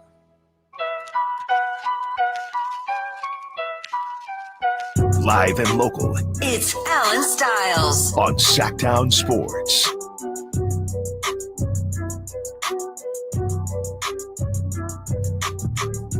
Man, oh man, that was great stuff from Chris of Clutch Points. And where to start? I want to start right here. The idea, we talk about bridge quarterbacks. How about bridge shooting guards? Because that sounds like that's kind of what Malik Monk would be. It just would give the Toronto Raptors the ability to honestly give their fans some hope. And I think what the hope would be for the Raptors is towards the end, even though, you're paying Malik Monk about $18 million a year, which is just that perfect amount to where if he's on the bench anyway in that 6-man role, that if Grady Dick does start to take that leap, maybe towards the end of Malik's time with the Raptors, or on the contract, I should say, it turns into Grady Dick is the 6th man, or maybe Grady Dick then gets into the starting lineup. But in the interim, while they're trying to figure out what he's going to be, is basically, hey, he hasn't popped immediately, which doesn't mean he's not going to, but we have to compete. So that's what I took from what Chris was saying. It wasn't as much as he's the missing piece. He's the piece before the piece to at least get them back in the conversation. Well, and it's so interesting that it's a Malik Monk conversation, because that's the exact role we envisioned DeMar DeRozan being if they were to trade for him. He comes on home, 1 year left on his contract. He's the bridge to Grady Dick eventually taking over the starting 2. It's fascinating to hear Chris talk about, oh, no, actually, Toronto thinks Malik Monk would better suit that role than DeMar DeRozan, despite the fact most of us would agree DeMar DeRozan is a better player than Malik Monk. Yeah, and look, maybe, like I said, talking to Chris, it did put in perspective, or put in better perspective, the value conversation with Malik Monk. And again, it all comes back to how Sacramento is viewed, right? Hey, here's a guy in Malik Monk where now we don't know about the relationship between Malik Monk and Mike Brown, but hey, here's a guy who kind of reinvigorated his career with Sacramento. They move on from the coach that kind of helped him do that, even though Malik said, I kind of did it myself. And now we are going to put him in 4 different positions, literally and figuratively, throughout the season. He's a starter at one point. He's a starting point guard at another point. He's on the bench to start the season. He's on the bench to end the season. So, and with all that being said, as Chris mentioned, he averaged the most points per game in his career. So if you're another team, you're thinking, we're not the Kings. So we're going to sit there. We're going to tell Malik Monk, you're coming off the bench, or you're the starting 2 guard. And that's the end of the conversation. Yeah. And we feel like he could be closer to what he has been the last couple years, and the efficiency will be better than what we saw this past season, where his role kept changing. Yeah, because it's different when you're trying to convince someone to sign a long-term extension with you, like the Kings were doing with Malik Monk, versus we got you here, and you're here for 2 to 3 years, and this is what we're going to do. It's different levels of power and influence based on whether the team wants to keep you or whether, they just decided you're a better fit than RJ Barrett for this role. Yeah. So that's the first thing that I took away from what we chatted about with Chris Persian. And if you're just getting into the car, Alan, I missed it. That'll be up on social media. That'll be up on YouTube pretty soon here. It's also going to be on the Sacktown Sports app, or you could rewind, as you always can, on YouTube. The next thing that he kind of brought up, we wanted to have that discussion about DeMar DeRozan and the Heat, but the idea that the Heat are trying to hold on to Andrew Wiggins, because they're a better team if they can hold on to Andrew Wiggins. And as much as and Kyle, this is, I know you were back there kind of working on some things, but it sounded like he was saying it would be the problem, and why it would tick Kings fans off is not because it was DeMar DeRozan for Jaime Jaquez, Duncan Robinson, and pick number 20. It's because it would maybe be DeMar DeRozan, Devin Carter for Jaime Jaquez, Duncan Robinson, and pick number 20. Yeah, if they have to include another player for salary purposes or in order to get pick 20, right? Maybe they say, hey, we'd rather keep Devin Carter than take pick 20 and reset the clock with a 20-year-old. So then it just becomes DeMar DeRozan for Jaime Jaquez and Duncan Robinson, which doesn't feel like enough. Maybe you get a future second or something, but you're right. It would feel like the Kings did not get enough for DeMar DeRozan, which we've talked about for almost a month now. Like, there's just so many different DeMar DeRozan trade situations that, if it ends up going that route, maybe you feel like, well, Jaime Jaquez is a fine player, but he's also 24 years old, was coming off the bench in Miami at the end of the season, and only has 2 years left before being a restricted free agent. The last thing I wanted to ask Chris after I asked him, was it a Western Conference team or Eastern Conference team? I wanted to ask him if that team made the playoffs.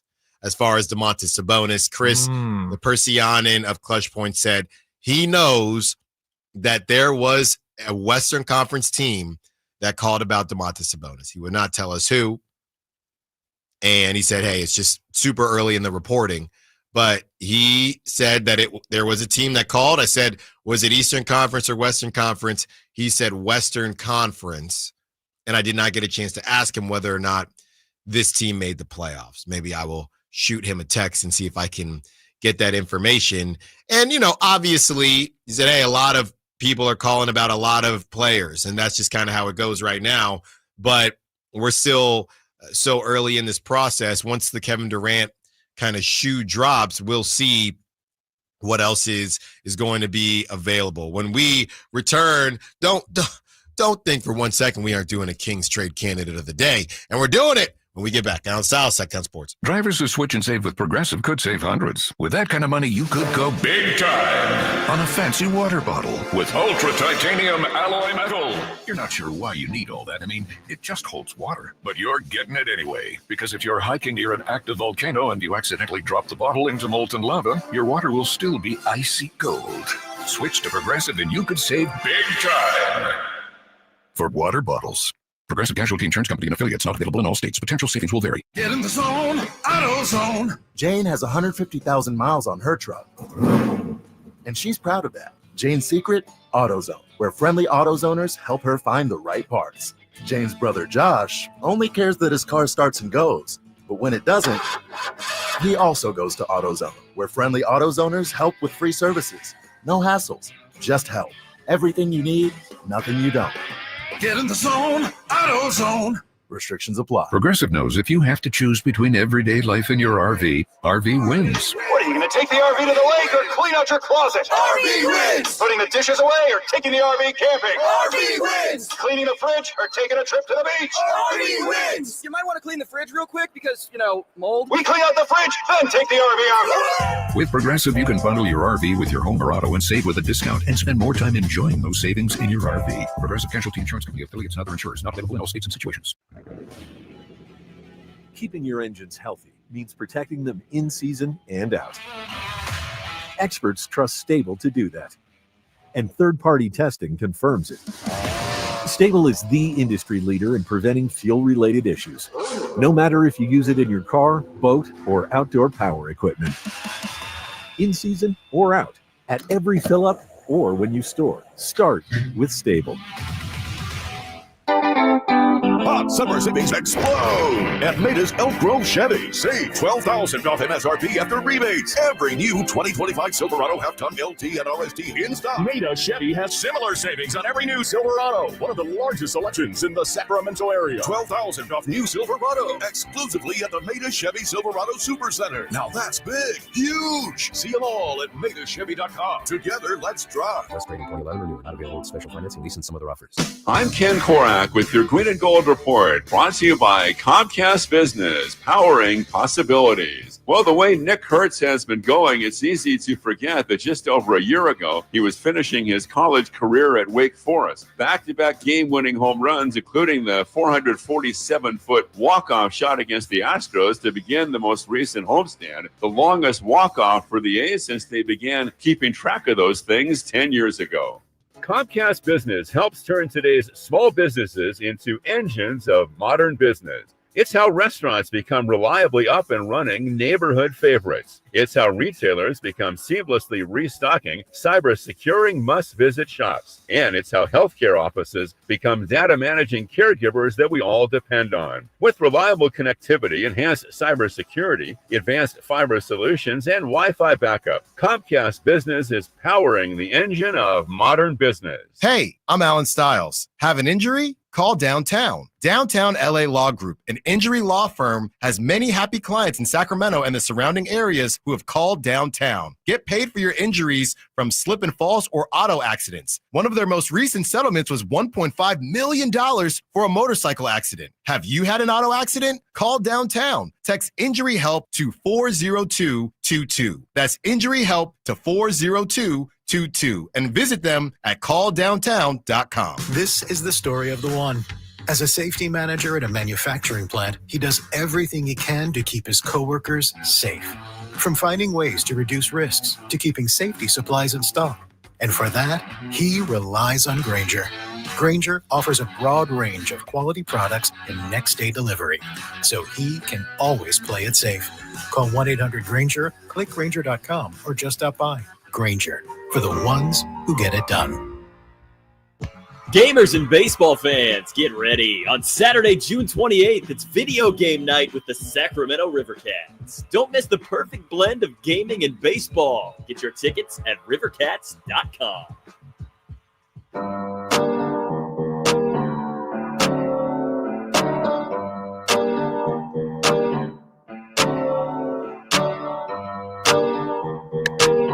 Allen Stiles. Watch the show on youtube.com/Sacktown Sports 1140. Or listen on the Sacktown Sports app.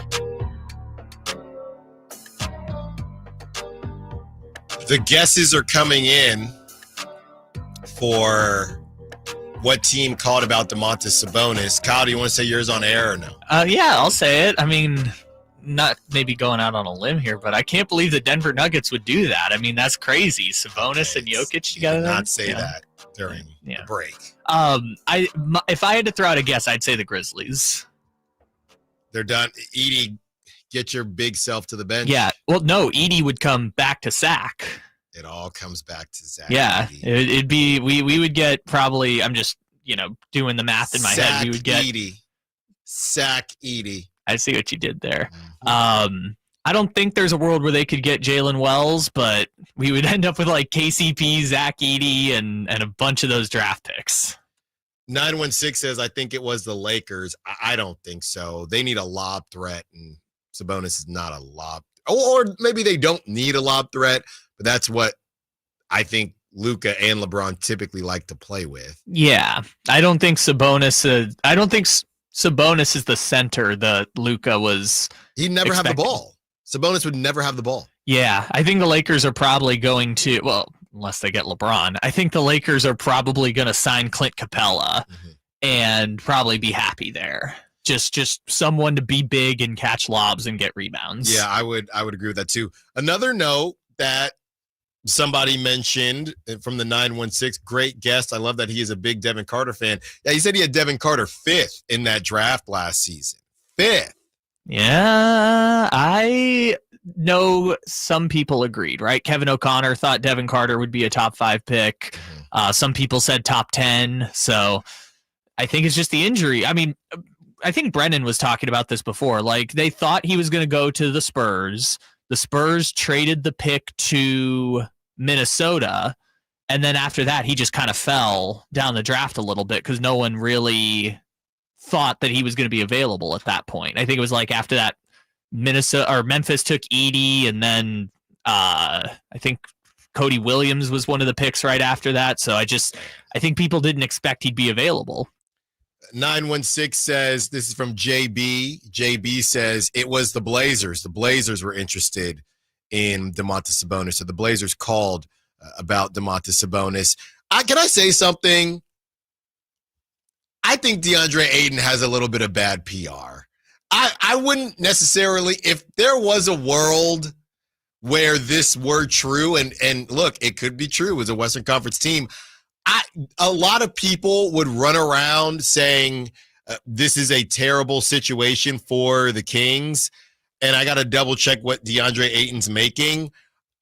DeAndre Ayton is not terrible to me. I think he suffers from a little bit of bad PR. During the time, it was a bad contract.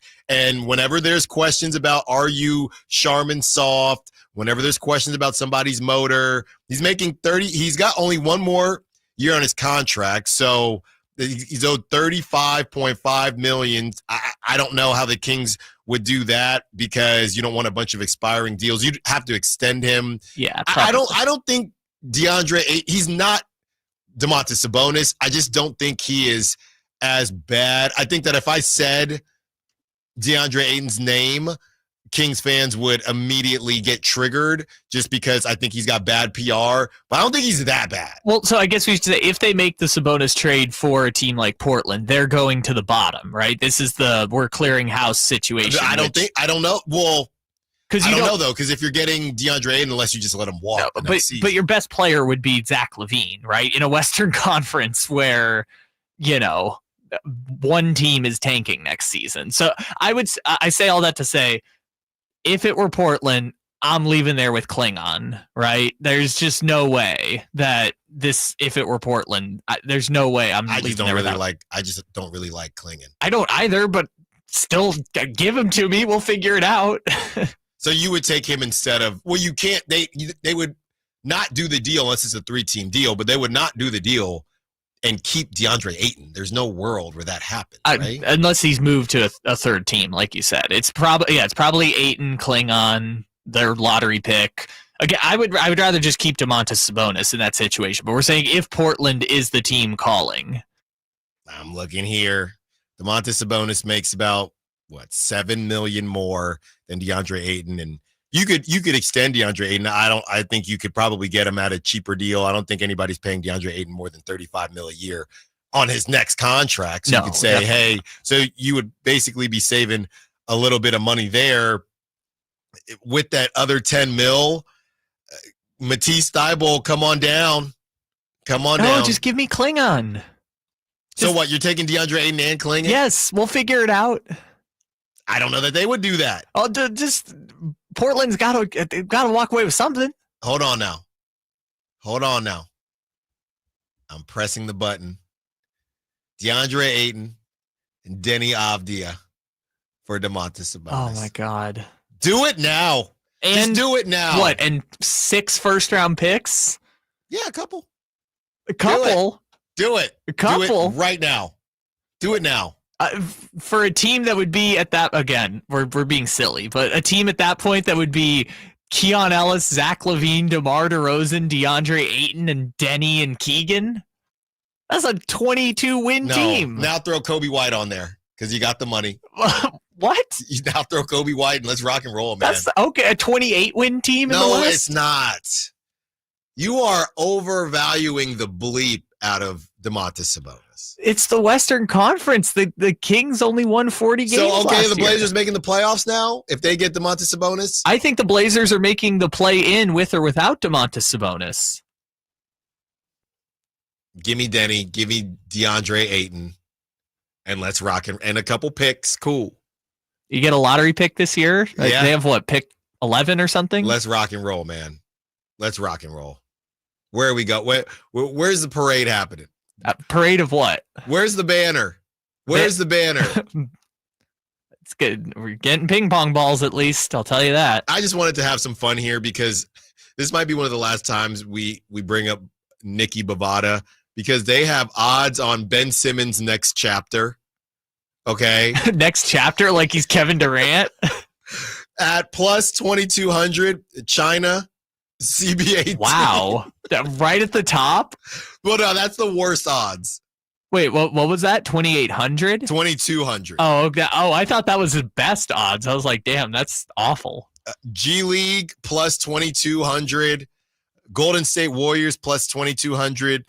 The Big Three plus 2,000. Wait, you mean the Ice Cube League where Lance Stevenson is fighting everybody? Somebody put their finger in someone's nose in that league. Yeah, what is going on with that league? I'm shocked it's still around, but I saw Lance Stevenson fought Dwight Howard the other day. Euro League plus 1,500.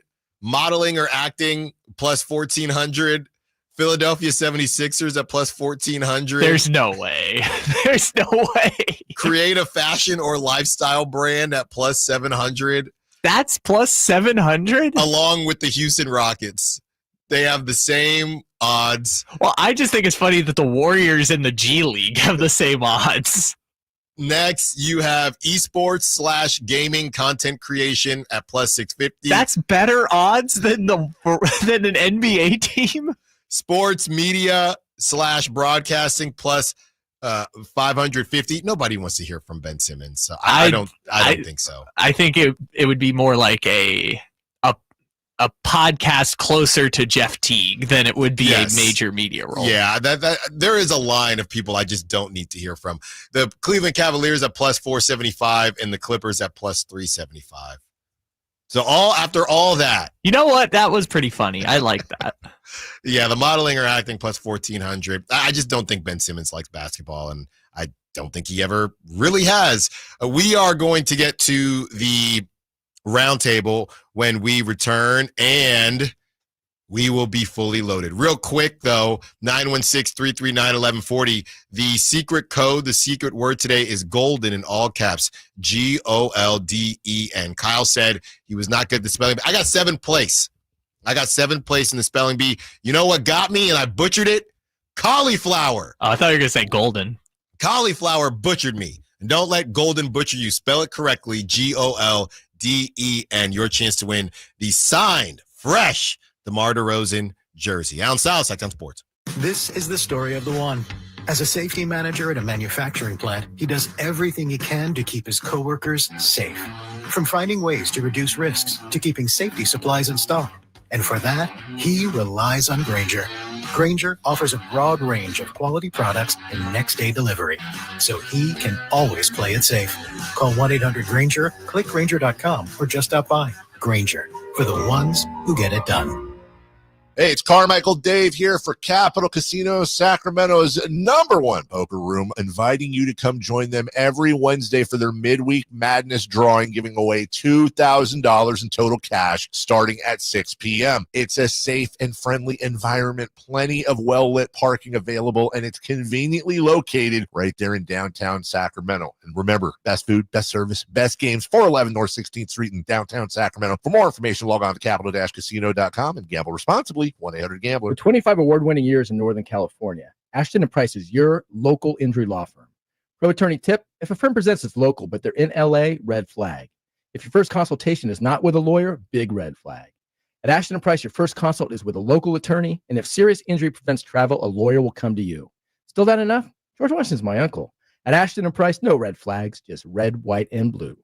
Remember, for the best advice, don't think twice. Call Ashton & Price. Coverage varies by plan. View contracts and exclusions at endurancewarranty.com. If you have a 2004 or newer vehicle that's out of warranty or about to be, Endurance is urgently notifying U.S. drivers about their low-cost vehicle coverage plan designed to save drivers thousands on rising vehicle repair costs. Those who qualify can pick their plan, coverage, and repair shop. Roadside service, towing, and rental cars included. All covered repairs get paid directly to the repair shop for you. Call now for your free quote. Call 800-431-8958. That's 800-431-8958. Thy ticket, Lady Jennifer of Coolidge. Well, many thanks, good sir. Hereth my Discover card. They accept Discover at Renaissance fairs? Yeah, they do here. Discover is accepted at the places I love to shop. Getteth with the times. With the times? You're playing the lute. Yeah, and it sounds pretty good, right? Discover is accepted at 99% of places that take credit cards nationwide. Based on the February 2024 Nielsen report. Hi, Zoe Saldana. Welcome to T-Mobile. Here's your new iPhone 16 Pro on us. Thanks. And here's my old phone to trade in. You don't need a trade-in. When you switch to T-Mobile, we'll give you a new iPhone 16 Pro. Plus, we'll help you pay off your old phone up to $800, and you still get to keep it. There's always a trade-in. Not right now at T-Mobile. I feel like I have to give you something in return for karma. That's okay. I don't really have much in my purse. Oh, let's see. Hand sanitizer. It's lavender. I'm good. Seriously. Let me check this pocket. Oh, mints? Really, I'm fine. Oh, I have raisins. I'm a mom. Wait 1 sec. I've got cupcakes in the car.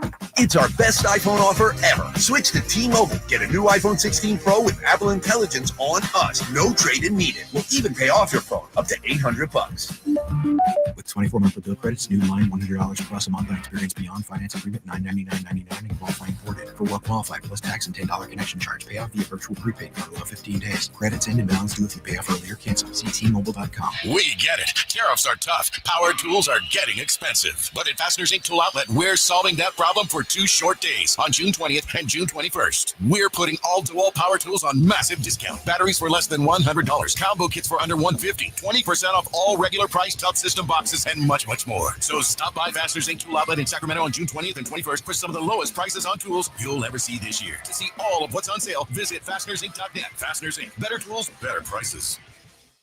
Hey everyone, it's Kyle Draper here. If you're in the market for a new car, let me tell you about my experience with Mercedes-Benz of Stockton. From the moment I walked into their state-of-the-art showroom, I knew I was making the right choice. There was no pressure from the sales staff, and if I'm being honest, I felt like a kid in a candy store. I settled on the all-electric EQS SUV, and let me tell you why. First of all, the comfort. After a long day at work, I actually look forward to being in my car. It has several different massage settings, including my favorite, hot relaxing back. Plus, the seat heating and cooling features are perfect for the hot summer or those chilly mornings. Mercedes-Benz has the reputation of making the finest cars in the world. Now it's your turn to experience what I already know. Mercedes-Benz of Stockton is the best car buying experience you'll ever have. They're just a short drive down I-5, or you can shop online anytime at mbfstockton.com. That's mbfstockton.com, and tell them Drape sent you. KHD1 Sacramento, KYMX HD3 Sacramento. From the Power Business Technology Toshiba Studios. Sacramento's official home of the 49ers. San Francisco. Sacktown Sports, 1140.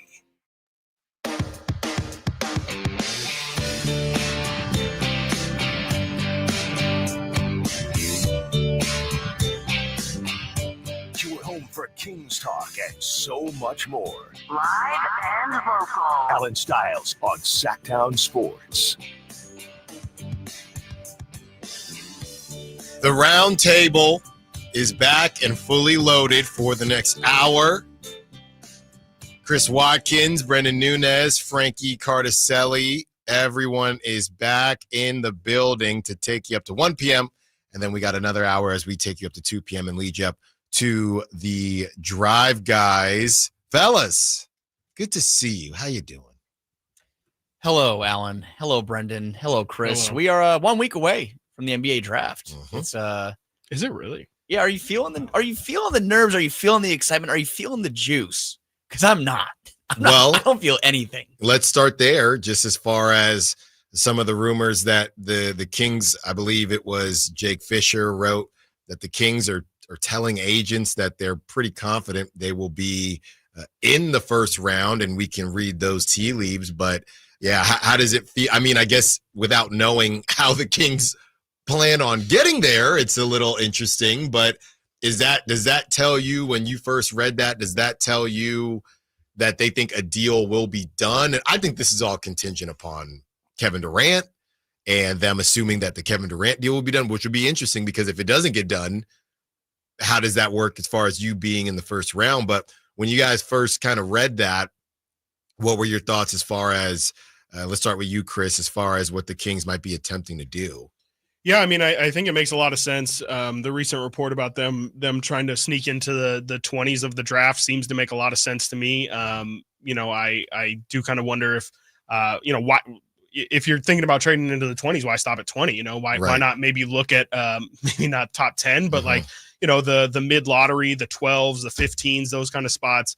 I think it at least shows that the Kings are definitely talking to people. And I think, as you try and figure out in all of these rumors, like which side is this coming from? I think there's been enough smoke from the Kings are attacking looking for a first round pick to say that I don't think it's contingent really on anything. I think they are actively searching to get that pick. And that makes me feel like, something would have to go wrong, as in somebody doesn't like the deal, or maybe it could be, connected to the Kevin Durant deal or whatever. But I think something would have to go wrong for them, in my mind at this point, to not move into that first round. So you're basically saying, when I brought up contingent upon the Kevin Durant, we had Chris Persianen on from Clutch Points, that deal floating around, and we'll talk about it. Jaime Jaquez, number 20, and the Kings would give up DeMar DeRozan. You're thinking it could be, if this is a situation where the Kings are just kicking a pick, or the whatever team they're working with is just kicking their pick down the can to say, okay, we're going to take the Kings pick, which is very valuable. Sure. We're going to take the Kings pick 2 years from now and give them their first round pick 2 years from now and give them this early 20s pick. You're thinking that could happen irregardless of whatever happens with KD. I think so. Yeah. If I'm understanding you correctly, yeah. I mean, I think that again, they are like, to me, the pick is just something that they covet, and I think they kind of view it as not necessary, but an important piece of their team building process moving forward. And that's me just kind of reading the tea leaves too. Yeah. Like there's nothing really super connected to it that I've heard, but to me, it just makes the most sense. Like going into next season without a first, even if it is a mid-20s or whatever, without saying like we have a first-round pick that we are also trying to bring into this process, it just makes it a little bit tougher to digest what exactly are we doing here? What are we growing towards? Because, you know, we when was it, 2 seasons ago when they didn't have the pick? I think it was they didn't have a first-round pick that season. It was just, okay, so Keegan is our internal development, and, you know, they ended up finding Keon midway through the season, but you kind of have to find these ways of, oh, we didn't think about this path of getting better, and that kind of opened a door, you know, like a Christian Brown opened up a door for Denver that they were able to kind of, obviously it's spiraled since, but, you know, it's just another bite at the apple, really, and it feels like that's really what Scott Perry's prerogative is right now, is how can we get as many bites at the apple to try and turn this thing around. Really, you need as much talent as you can get. But I also wonder, how do they get that first round pick? Like what assets do they have that can make that happen exactly? And I think that Sam Amick this morning on the show with Dave in Verlade said that he's heard that the Kings, as far as the Kevin Durant deal, they're not trying to get involved for Kevin Durant, but they've kind of been, you know, knocking on doors saying maybe they can be a third team in the deal to kind of facilitate things. Is that maybe kind of how they get a first round pick in there as well? But I just kind of am struggling to see how they get that done. But also a question that I was talking to our good buddy Matt George about yesterday on his podcast was, isn't it puzzling if the Kings get a first round pick and choose to grow and develop a 25th, 26th overall pick instead of using that pick to kind of make another deal happen? Because we've heard the Kings don't want to rebuild. They want to retool. They want to keep going forward. But if you're bringing in a prospect and you choosing to keep that prospect, isn't that kind of like not choosing a lane? It depends. It depends on who they bring in. You're hedging your bets, I guess. Well, I think the bigger question is, and I know a lot of people are big on mini Steph, Walter Clayton Jr., but I think the bigger question is Steph. Well, I'm just saying this is how Mini people. Jordan I Can we start with mini Seth? I don't want. Been in this league for a long look, time. I'm not. Look, I am saying that facetiously because basically the idea is, well, we need a point guard. We're going to draft a point guard. I don't think that's what you should do. We don't know if Walter Clayton's as good as Tyus Jones. I don't know that. And you're going to give up draft capital to go get him. So I bring that up, Frankie, because you talking about the timeline thing. Yeah, if they bring in a shooting guard or a center or a forward that isn't a straight up power forward and might, run into the Keegan Murray conversation, that's one thing.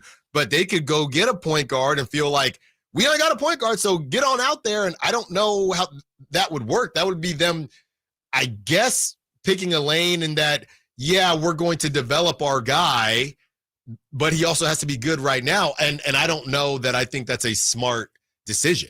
I mean, I don't think that if they were to go trade up in the first round and get a guard, which, by the way, I don't think it's a shoe-in that like it necessarily means that they want a guard. I think this roster could look completely different. Yeah. And I don't know that you go into the draft thinking, oh, well, we have to fit around X, Y, and Z players. You don't know. I think all of these guys could be gone in 2 years. Like it could be an entirely different Kings roster.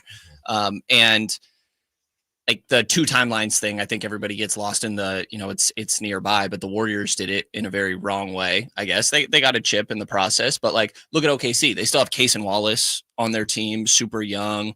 Andrew Nembhard is still growing. You still need to have internal growth routes, to Chris's point. You have Keegan and Keon right now. And I guess you could throw Devin in there as well. But this team needs to get younger at the root of it. In my mind, they're one of the oldest teams in the league and they're not very productive. So this retooling, I think, doesn't necessarily need to mean like, oh, well, we're still trying to like compete for the Western Conference Finals right now. Like, sure, if all the cards played out correctly, maybe they could flirt with it or something. But I think that you're just trying to rework this to figure out an identity, like Scott Perry said, get a little bit younger and just start to create a clearer path forward, which you could go, if you did take a guard in the first round, you could get that and then go get a Tyus Jones to be the temporary point guard in his place while the other guy works in, I don't think drafting a point guard means he's your starting point guard going into Yeah, that's year. what I was going to say. I don't think if you're not taken in the top 10, and even then, I don't think there's any illusion you're starting. Like if you're taking a point guard at 15 and the Kings trade up, like I don't think that's your starting point guard. I don't think anybody, especially not if the Kings are trying to hold any illusion of being competitive. Like I don't think anybody should try and expect to draft anybody outside of the top 5 players really and expect to see them starting anytime before the middle of the season. Like those guys are by nature developments. Like the Christian Brown types are going to be the kind, like that's the best possible scenario here is where, the first month of the season, maybe they show signs and then you kind of integrate them into the rotation. And then maybe if there's an injury or something, they can enter the starting lineup. But I don't think they're using or thinking the first round pick would be a starter by any chance. Well, and they have a first round pick from last year, an almost top 10 pick from last year that they have on the roster still. And someone responded to a poll I put up yesterday it was a week ago now, about who could start at point guard. And I said, why isn't Devin Carter on here? It's like, well, I don't think if Devin Carter's the starting point guard for the Kings this October on game 1, something went pretty wrong with the offseason. And that's not a knock on Devin Carter. I mean, the potential. He would tell you that he's not a point guard. And he's not ready. I mean, he's not ready yet. So the Kings, if they are doing what we believe they are wanting to do, which is retool and compete, you have to have a proven player at the point guard spot. You can't have a rookie or a second-year player who played in 25, 30 games last year. And I think that's kind of when we get into the bigger conversations, which I'm sure we're going to get into about, those players the Kings have been linked to. I just feel like the Kings are doing this thing, and we don't know what the Kings are doing, but it's just this idea where there's always a hole in the boat, right? And now, we moved off De'Aaron Fox. Now all we need is a point guard, and all we're obsessing over is a point guard. Where I'm looking across the league here, and now I think we're overvaluing somehow point guards 100%. A little bit. We're looking at point guards are the easiest position to find. That's what I'm saying. That's what I'm saying. So now we're gonna move up in the draft to get our point guard. Why don't you get a nice wing that can handle the rock a little bit and do a little bit of everything? Now we're gonna get the point guard. Hope the point guard is good. They're probably gonna be about 6'3". Okay, and then you're normal still going to be point guard height, by the way. Right. And what height are you expecting? I'm just saying. Now we're going to put all of our eggs, and we need the point guard basket. And there's still other issues. Go get you a wing that can handle that thing. Then Grant Nelson's going to be right there for you. You go get Grant Nelson, okay, from Bama. All right, he's 6'11". This is the stuff that I'm talking about. All right, I'm half joking about the Grant Nelson thing, but the obsession with the point guard thing. Now, why are we always on a seesaw with the Kings? Right? We don't need any of these guys. Now we need every point guard possible. Now we don't have any. Why it's a roller coaster. What is that? Medusa, shout out. Kong. It's more like Kong. It is Kong. Are you new here? Yeah. They need all of it. And while Domas, Scott Perry came out and said, clearly we need a point guard, I don't think that means we're only trying to figure out our point guard situation this offseason. Like Scott Perry, what a lot of people have been pointing out is how quickly he turned around the Knicks, or turned around maybe is the wrong word, but how quickly he overhauled their roster, right? Came in, weird scenario with Melo. He ends up trading him for Enes Kanter, Doug McDermott, and a second-round pick. Right. Which, take that for what you will. They were about 25 at the time. The idea is getting younger, right? With what we're talking about with the Kings. Take some shots, I guess, right? See what some of these guys may have. But I don't think they're only addressing the point guard thing. And again, I don't know how much you can function under the assumption any of these guys are going to be around moving forward. So what else do you think they're focusing? You're trying to figure out an identity, and you're going to figure out, okay, you have to find your core. And right now, I don't even know if we know who that is. Like who 100%, can you say 100% will be on the roster opening night?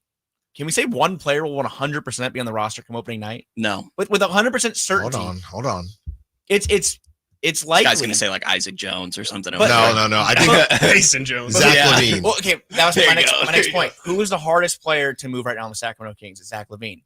But we can't say for certain that the Kings, with their future first-round picks, with other sweeteners, if they see a player they really like and the money can work and they can figure out how to incentivize it for that other team, there's a non-zero chance it could happen. So that's the point, though. I think last year you look at it, same question. We're saying, De'Aaron Fox, Keegan Murray, Domas Sabonis. They're all for sure going to be on the roster come opening night. Why would they move any of those pieces? Right. Everything's on the table right now, especially with the GM who doesn't have any attachments. And even talking about Devin, that's not Scott Perry's draft pick. Keegan's not Perry's draft pick. There's Monty came in and traded Tyrese Halliburton. You know, like new GMs come in, and I think ownership is expecting a lot of change with not liking how last year went. And also there was a funny taste, I think, in some players' mouth about how last season went. And sometimes you need to reset some of that. So, I mean, I think essentially that everything is on the table, and Perry just has to figure out how to build an identity. We don't know what Perry even wants in a team yet. And I think we're going to find out. That's the crazy part. We don't know what his tendencies are or what he, just patterns. There's nothing there. Kevin Durant. Do you guys think the Kings are desperate or acting from a place of desperation? Because when you say that he moved Tyrese, I think desperate. I would say that that's like a move of we have to be willing to do it because we have to get to the next step already. Mm-hmm. I do think that level of move needs to be made, but I don't think they do it unless they feel like our backs are to the wall. And if we don't make a move, then whatever is going to change is going to change. Like, I think it felt like at the Tyrese point, they felt like they had to get good soon, or else what was going to be the difference of De'Aaron Fox and Tyrese Halliburton together than Tyreek Evans and DeMarcus, from a selling the fan base perspective, you had to get good at some point. They've already been good. I guess the level of desperation could come from, we feel the desperate need to get back to where we were, but I don't know if they feel like needing to clean house is this, like, we have to get rid of everything because the foundation is terrible. Everything about the house is terrible. I don't know if they feel that level of desperation. Because again, I think we go back and forth on, like, are they trading Sabonis? Are they trading DeRozan? Are they trading Levine? Like, I think that's kind of our answer, I guess. I think that the question is essentially like, how much pressure is ownership putting on all of this, and how quick does this need to be done? But I think in the Monty situation, like, we saw him be patient for a really long time. I think when a new GM comes in, they typically have a longer leash. Yes. Typically, I don't really know if that's the case going on right now. But I think there's also an aspect of not liking anything that went down the last year and a half and being willing to move on from anybody. So I would say there's probably a pressure to find a direction, and, like, again, just have a path, make it clear to ownership, to your fan base, to everybody. Okay, this is what we're building towards. And I don't think that's very clear right now. So I think there's pressure towards that, but maybe not pressure of like, oh, the West is wide open. We have to be in the Western Conference Finals and try what we can next year. No, I keep telling people all the time. Okay. You got the three best players on the team right now. You got Mr. They're Nothing Like Us. Okay. And DeMar DeRozan, who I think they like, we all agree they like having DeMar DeRozan in the purple. That's how I feel. They got Mr. Nothing Like Us. They got Zach LaVine, who they've been in love with forever. And they have Domantas Sabonis, who is objectively the best player on the team, coming off the heels of moving the other argument for your best player on the team for 60 cents on the dollar in De'Aaron Fox. I keep looking at this situation like when a college coach comes in, right? And you got to get some of your recruits out. This is Scott Perry's, I think they're listening to conversations on everyone, right? But this is Scott Perry's year to say, y'all got a lot of bleep going on here. I'm coming in, I'm assessing the situation, but I'm not going to make any bad deals because I don't think that this year is going to count against Scott Perry personally, because he didn't make this mess, right? And he's stuck in this situation. I think you go get a Tyus Jones. I think it turns into, does DeMar DeRozan want to be here or not? If he doesn't want to be here, then it's a John Collins variant and Tyus Jones, and we'll see what we do. If he does want to be here, I think they could run it back, and it's just Tyus Jones. I don't think that it is that crazy, because I don't personally think that Scott Perry's clock, if you will really start this season. Well, we said the same thing, I think, when Monty was hired back after Vlade left. I think I remember saying the same exact thing, that, well, we got to see what he can do, and this isn't his mess, and and like, sure, there's a little bit of leeway there. But I will say that with that, there's like a different kind of set of circumstances as far as Monty was coming into a situation that was already bad. Mm-hmm. And Scott's coming into a situation where it's, the Kings They won 38 games and they made the plan for the second straight year. This is not comparable, I think, to when Vlade and Tamani. It's a little different. There's a lot of talent on this roster. And I do think that, yes, could they roll things out next year and be in a similar spot and compete, maybe get by, maybe get lucky, a couple injuries around the West and compete with this current roster, of this current core? Sure. But it just seems like, the reading tea leaves part of it and just kind of like the tremors are saying that they're going to do something that's like surprising or like that is going to be that we didn't expect, because again, no attachments to this current group or this core. And I think you do see guys like the big question mark is DeMar DeRozan, which I'm sure we're going to talk about in a little bit here. That is the biggest question mark of the Kings offseason so far is he going to be here? Because he was their leading scorer last year. He was, believe it or not, the focal point of their offense, because De'Aaron Fox, once he moved, it was all DeMar DeRozan, even when he was here. So that's the biggest question, because if you do run it back with DeRozan and LaVine as your two primary scorers, we saw what happened in Chicago. You bring in a pass-first point guard, maybe, okay, like Alonzo Ball type. They did that in Chicago. It didn't work out very well. Well, that not according to DeMar DeRozan. DeMar DeRozan been on every podcast It saying went well for like half a season. I'm just saying he's on the record saying that went well for them. No, Yes. he said if Lonzo would have stayed healthy, who knows how good we could have been. Like he points out that they were first place. Like then Lonzo goes down. They were and cooking everything for a little while. Everything kind of spills out from there. But how often do you see teams, first half of a season play really well? Isn't Utah usually like it feels like a team the last couple years where they were really good for a sec? Yeah, they were in USC together just yesterday. That's what I'm saying. Doug was there with Doug. And remember, that means absolutely nothing to me. Just so you know. But there were whispers that like DeMar was kind of waiting to see what happened next after the Fox trade happened, because he was kind of ready to maybe say, maybe it's time for me to move on. Now, when LaVine came, I think that was what kind of made him say, okay, I can stay here. That's my guy from Chicago. Like they go back. But are we really wanting to kind of have the Kings hitch their wagon to that duo? Frankie, that's not us saying that. That's what they could do. I don't want that.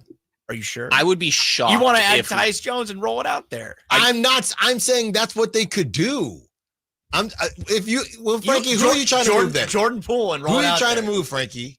Who trying to move? Who are you trying to move? It feels like DeMar DeRozan's gonna be on the move for sure. And That feels like the one. and then it all comes back to what are you actually going to get? Because I think that they could get a nice return for DeMar DeRozan, but I can't say that for sure, right?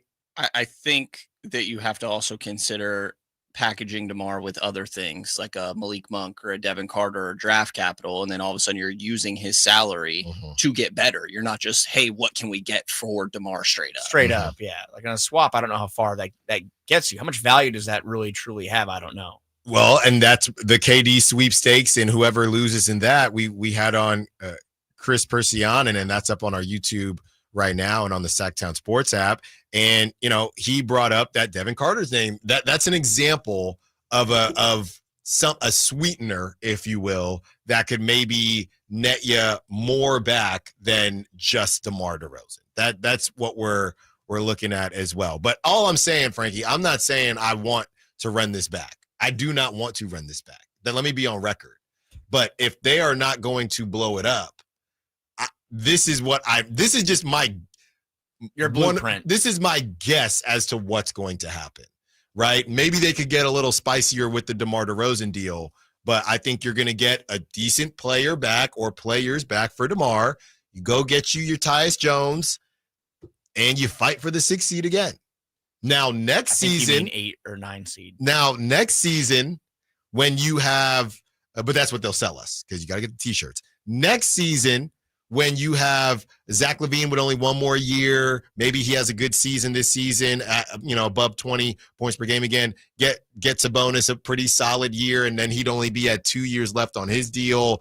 That's when I think you could see Scott starting to go a little bit deeper here with some of these moves. Maybe it happens now. It ultimately comes down to what that timeline is, and we're currently trying to figure that out. The last dance, dare I say?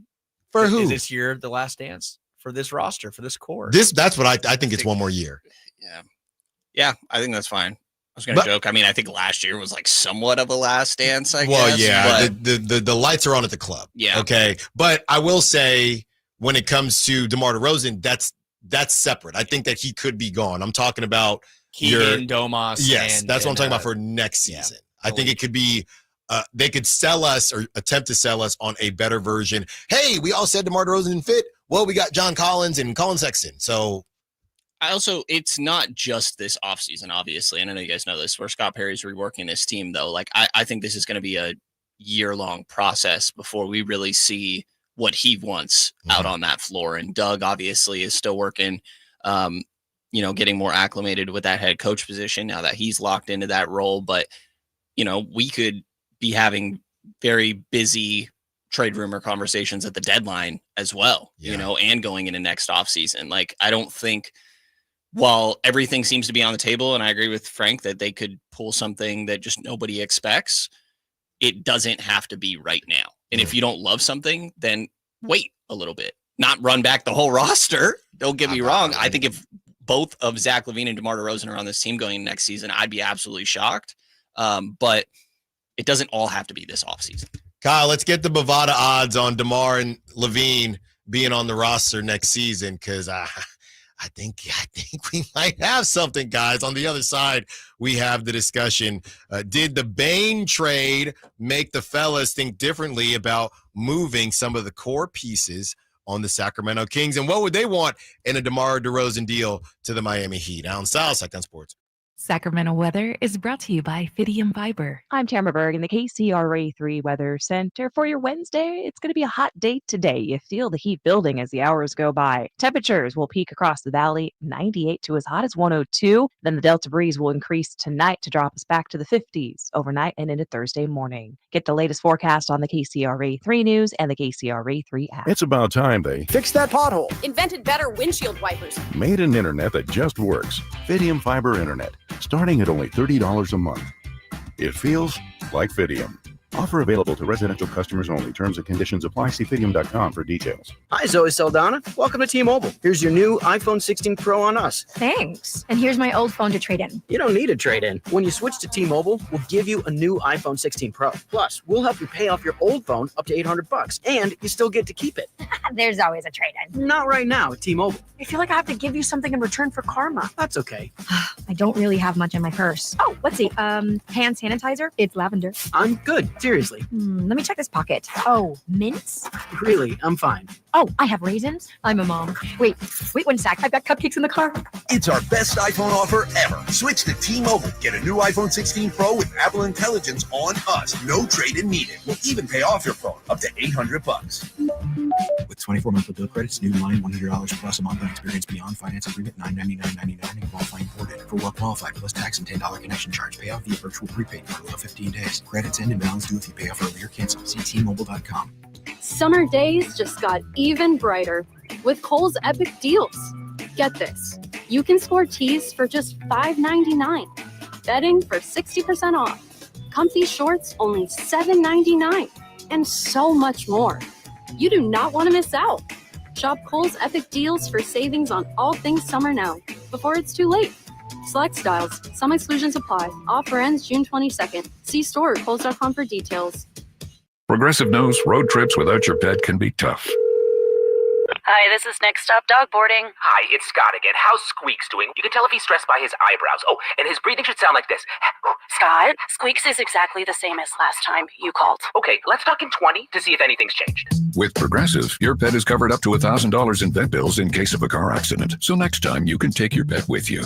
Progressive Casualty Insurance Company and affiliates, not available in all states. Coverage for dogs and cats is included with the purchase of collision coverage and subject to policy terms. Trey Songz, live. All the hits, all in one night. Trey Songz. Friday, June 20th, the venue at Thunder Valley. With special guest, Jeremiah. For tickets, visit ThunderValleyResort.com and see the show. Trey Songz, Friday, June 20th, the venue at Thunder Valley. Get ready for a night out with Jordan Davis. It's Country in the Park 2, Saturday, September 13th at Cal Expo. Along with the special guest, Mitchell Tenpenny, Low Cash, Vincent Mason, and Abriana. Make it a family day out with food trucks, games, dancing, and more. Saturday, September 13th at Cal Expo with Hoplet Chrysler Dodge Jeep and Ram Center. Tickets and info at CITPFest.com. Hey, it's Carmichael Dave here for American Energy, and oh my goodness, I'm born and raised here. I know it gets hot, but my goodness, we're already seeing 100-degree days. Listen to me. You do not want your system to conk out in the middle of June or July or August with one of those big 100-degree stretches. You want to make sure you're good all summer long. And my friends at American Energy Heating and Air can do that with a $24.50 tune-up right now. That's half price. And if you need a new system, $3,500 off, up to $3,500 off in rebates for qualified systems. They've been around since 1981, serving the greater Sacramento area. A+ with the Better Business Bureau. Call them right now, 916-520-9990. That's 916-520-9990. Jingle Singers, take it away. Call 916-520-9990 now. Calling all gamers, get ready to play ball. It is video game night with the Sacramento River Cats on Saturday, June 28th, and we're bringing your favorite worlds to the ballpark. From pixelated classics to modern hits, it's the ultimate mashup of gaming fun and baseball action. Whether you're a casual player, hardcore fan, or just in it for the vibes, this night is for you. Enjoy a summer evening of River Cats baseball like never before. Level up your game night. Grab your tickets at rivercats.com. Allen Stiles. Watch the show on youtube.com/SacktownSports1140. Or listen on the Sacktown Sports app.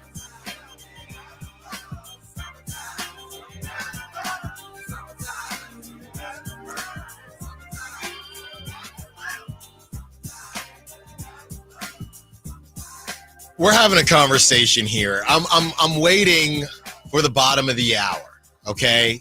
Because I'm not sure. I was talking to Boss Man Jose, and we're in with the round table, Chris Watkins, Brendan Nunes, Frankie Cardicelli, and the DeMar DeRozan jersey is in here.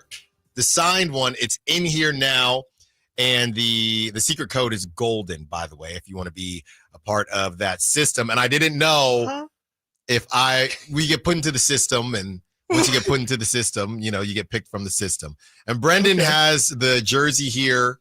Make sure there's no coffee on your hands. Brendan has the jersey here, and he's pointing it to one of the cameras. If you're in the car right now or listening on the Sacktown Sports app or on the TuneIn app, let me just say it's a really, it's the black jersey with the purple trim, okay? And you got DeMar DeRozan's signature on the right side of the 0 on the 10. And it's a great signature. It's a great signature. Good play-by-play right there. It's a great signature, by the way. So if you want this jersey, and what size is it, Brendan? Are you giving this away? Yeah, we are. I didn't know it was a giveaway. It is a giveaway. Oh, okay. Are we sure about that? What jersey? Yep.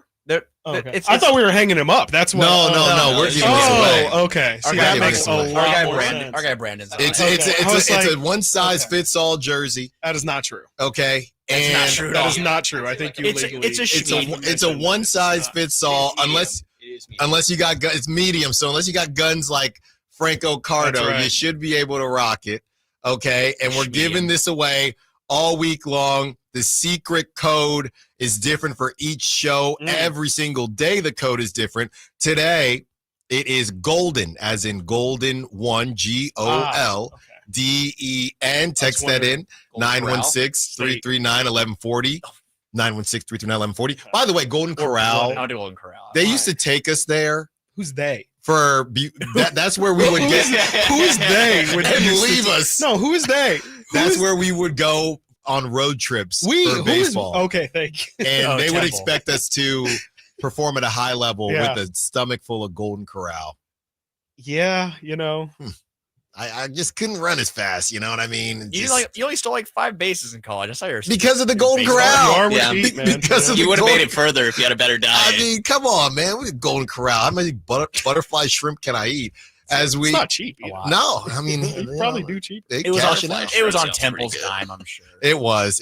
I need that NIL money. That's right. As we get back to this, speaking of money, get back to this Desmond Bane conversation, and I want your guys' first thoughts when you saw the deal Kyle and I have gone back and forth and kind of debunked how ridiculous of a deal it was as far as the draft picks are concerned, but it was pretty hefty. And I was listening to the Drive guys yesterday, and I had to text Jay because Jay and Kyle Draper said they didn't think that a Sabonis deal would net that type of return, and I disagreed with them. I take it to Chris Persanian from Clutch Points, and he kind of agreed with the Drive guys. What were your first thoughts when Desmond Bane got moved, and are you on my side or the other side as far as Domantas Sabonis netting a return similar to that? Let's start with you, Frankie. That would be ambitious, I think, as far as 4 first-round picks, and I don't want to dig up. But is Desmond Bane better than Domantas Sabonis? No. But look what De'Aaron Fox got back in the. Oh, Brendan, would you like the floor? This guy's crazy. That's why we can't have these conversations. Better's probably wrong, but more valuable. Yes, there you go. That's Okay. that's the conversation. Okay. Younger contract is better, I believe. I believe he's a better defender than Domas, sure. But position of need, I mean, how many centers in the NBA can do even remotely close to what Domas does? I don't know. It depends on your team. For what Orlando needs, they need a player like that. That's something they need to add. Yes. They need to add shooting. They need to add more floor spacing. They have some of the best forwards in the game in Wagner and Banchero. Yes, they do. Had to do it. Sure. Can Domas get 4 first-round picks back in a trade, though? I don't think so. I mean, Fox what was it, 2 in a pick swap? But don't think about Fox. That was a bad deal. But Fox is a better player than. But that than was Bane. a Can we agree? stupid time to do that deal, though. But what I will agree. say is there's 2 extremes here, right? Is that there's also the other end of, sure, the Fox trade may be a bad deal for like net return, but I think the Bane is the extreme on the other end. Okay. Where Overpay. I don't know that many teams are getting. Yeah, it was Orlando clearly was like, we want Desmond Bane, and how are we going to make this work? Right. And it seems like they just kind of got milked for a lot more than what I think is just the typical market. I don't know. I feel like a lot of people are like, oh, does the Desmond Bane thing set the market? I don't think it does. I think it's pretty unique. I don't think the McHale trade set the market for anything. Okay, but we say this every year, but it happens. It happens. If you have a quality, like these, I forget, one of you guys has mentioned this idea before, but like the third player almost becoming even more valuable than the second. I want to say it was you. That if you have a player, you have to have a player that a team loves, that they think, oh, this is just the great fit, the McHale, the Desmond Bane. The Kings, I mean, maybe Keegan. I was going to say, could Keegan get you this? Maybe. He's young enough, yeah. I think Keegan arguably could get more first back in a deal than Domas, which is kind of crazy when you think about it. But the fact that he's controllable, he's not even into restricted free agency yet. He's going to be a restricted free agent unless they've signed an extension, which hasn't happened. But Domas is going to be 30, I think, after next year, making $40+ million for 2 more years. Well, and Brendan thinks that Zubac is better than Sabonis, so we're not doing that. Is that true? He did say that, yeah. I may have said that one time. He definitely said it. I think better is the wrong word, but More I did say it. I did say it. I did say it. What is I the can't word? deny What it. is the word? I think it's you more would value. use? I just think Domas is very tough to build a team around. You just think he's overpaid in the modern NBA. You think he's overpaid? I think that he is in the wrong era, unfortunately. Chris, he would cook on the 2002 He Kings. really would. He would. Chris, he definitely what did you would. think when you saw the Desmond Bane deal? Yeah, I'm trying to get kind of hammer down exactly what the exact picks are, because that can always get a little funny too, as we kind of found out with like the De'Aaron picks in Charlotte, like how Charlotte a first round pick is actually 2 second-round picks. Looking at it, it says 2026 first round and includes a rights to swap with Phoenix and Washington. I'm not sure what that means in a I'm sorry, it's next year's pick. So next year's first round pick, they can swap with Phoenix or the Wizards. You would assume that they'll probably be able to do that. And then 28 and 30 are actually unprotected. The swap is top 2 protected in 29. So there are some protections with the picks. I mean, yeah, I definitely think it's an absurd amount. I think I definitely lean more towards kind of what Brendan said. And this is more clearly that Orlando really, really thought Desmond Bane is specifically the perfect player to put next or put in that system.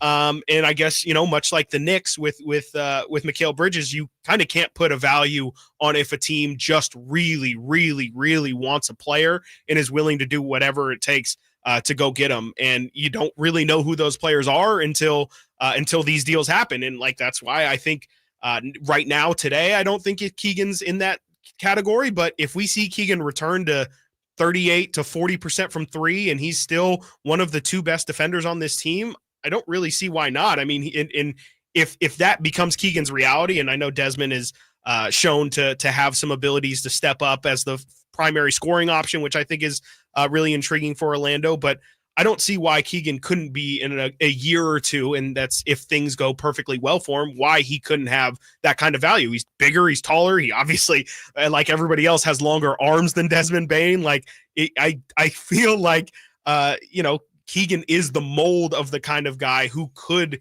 get that kind of return, but here now today, no. I mean, I don't think he could. I definitely don't think Domas could with how his contract is currently laid out. I don't think anybody on the Kings would net this kind of return. Malik could maybe get you 2. Maybe.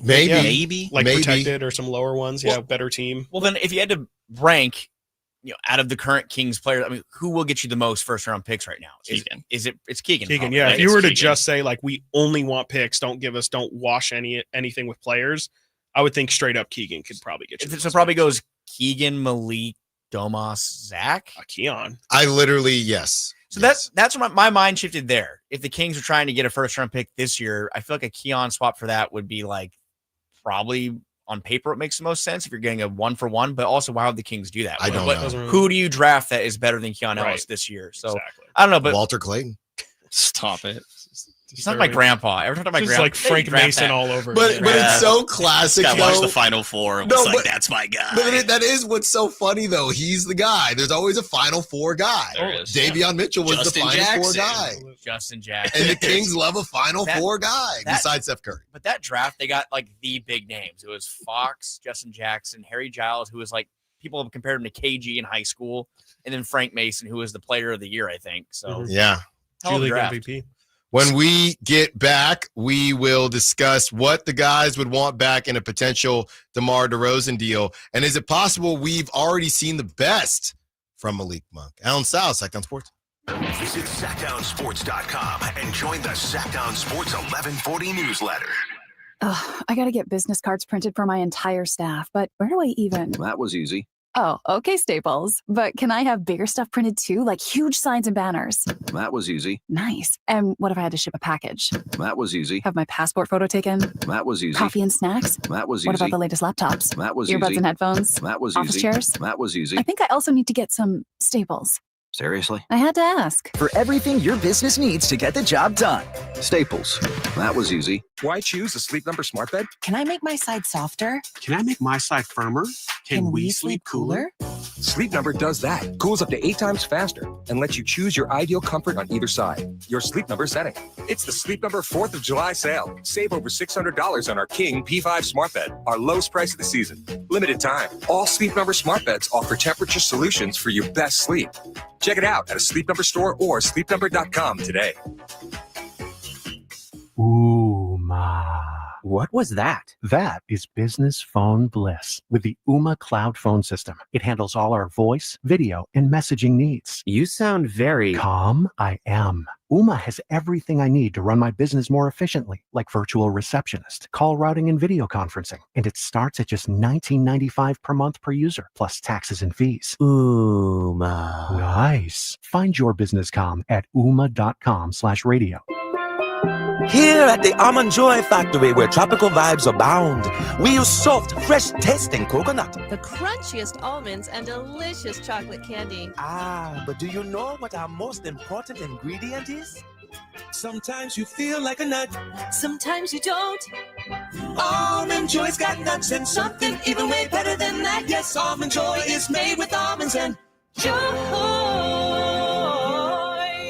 Allen Stiles here with your Sacktown Sports Injury Update, brought to you by Downtown LA Law Group. Zach Geloff, still out with that stress reaction in his ribs, joined the A's on the road in Anaheim last week to continue his rehab progression and is expected to begin a minor league rehab assignment this week. Gio Urshela, out with that left hamstring strain, joined AAA Las Vegas for a rehab assignment last week and is expected to begin playing this week as well. This injury update was brought to you by Downtown LA Law Group. Hey, I'm Allen Stiles. Have an injury? Call Downtown. Downtown LA Law Group, an injury law firm, has many happy clients in Sacramento and the surrounding areas who have called Downtown. Get paid for your injuries from slip and falls or auto accidents. One of their most recent settlements was $1.5 million for a motorcycle accident. Have you had an auto accident? Call Downtown. Text injury help to 40222. That's injury help to 40222 and visit them at calldowntown.com. Finally, an easy way to find home improvement contractors. Just visit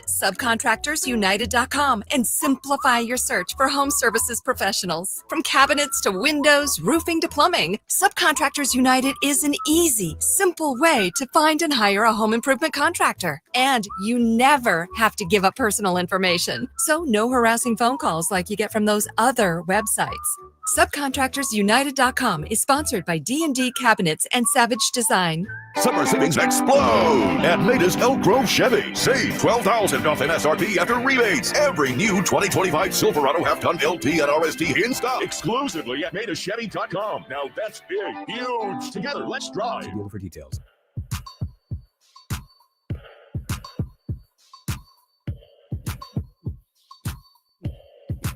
Allen Stiles You can join the show by texting 916-339-1140. on Sacktown Sports.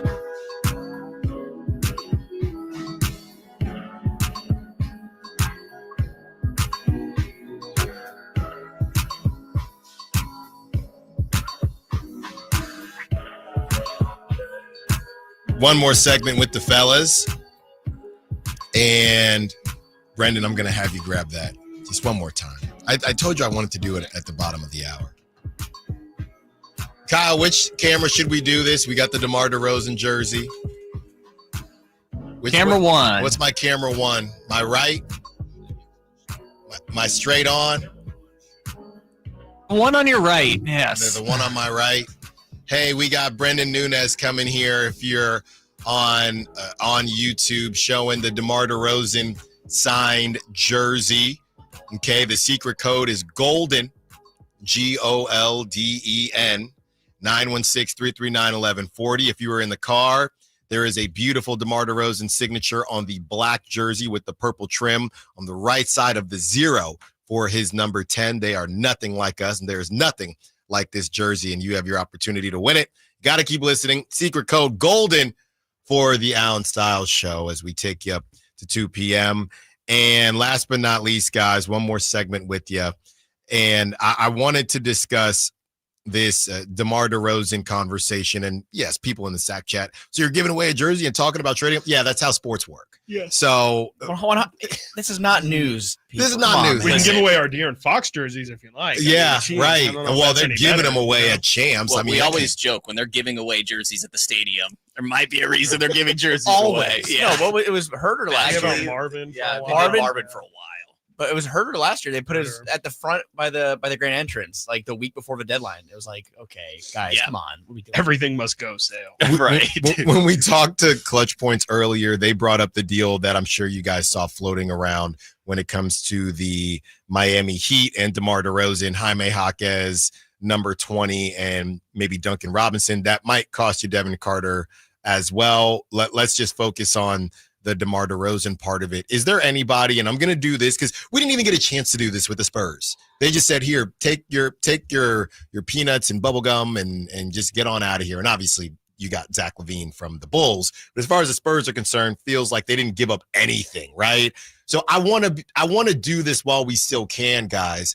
Is there somebody on the Heat where you look, and obviously Khalil Ware is, I think, the one untouchable who Chris, he was on our list. He was on our list. Yeah.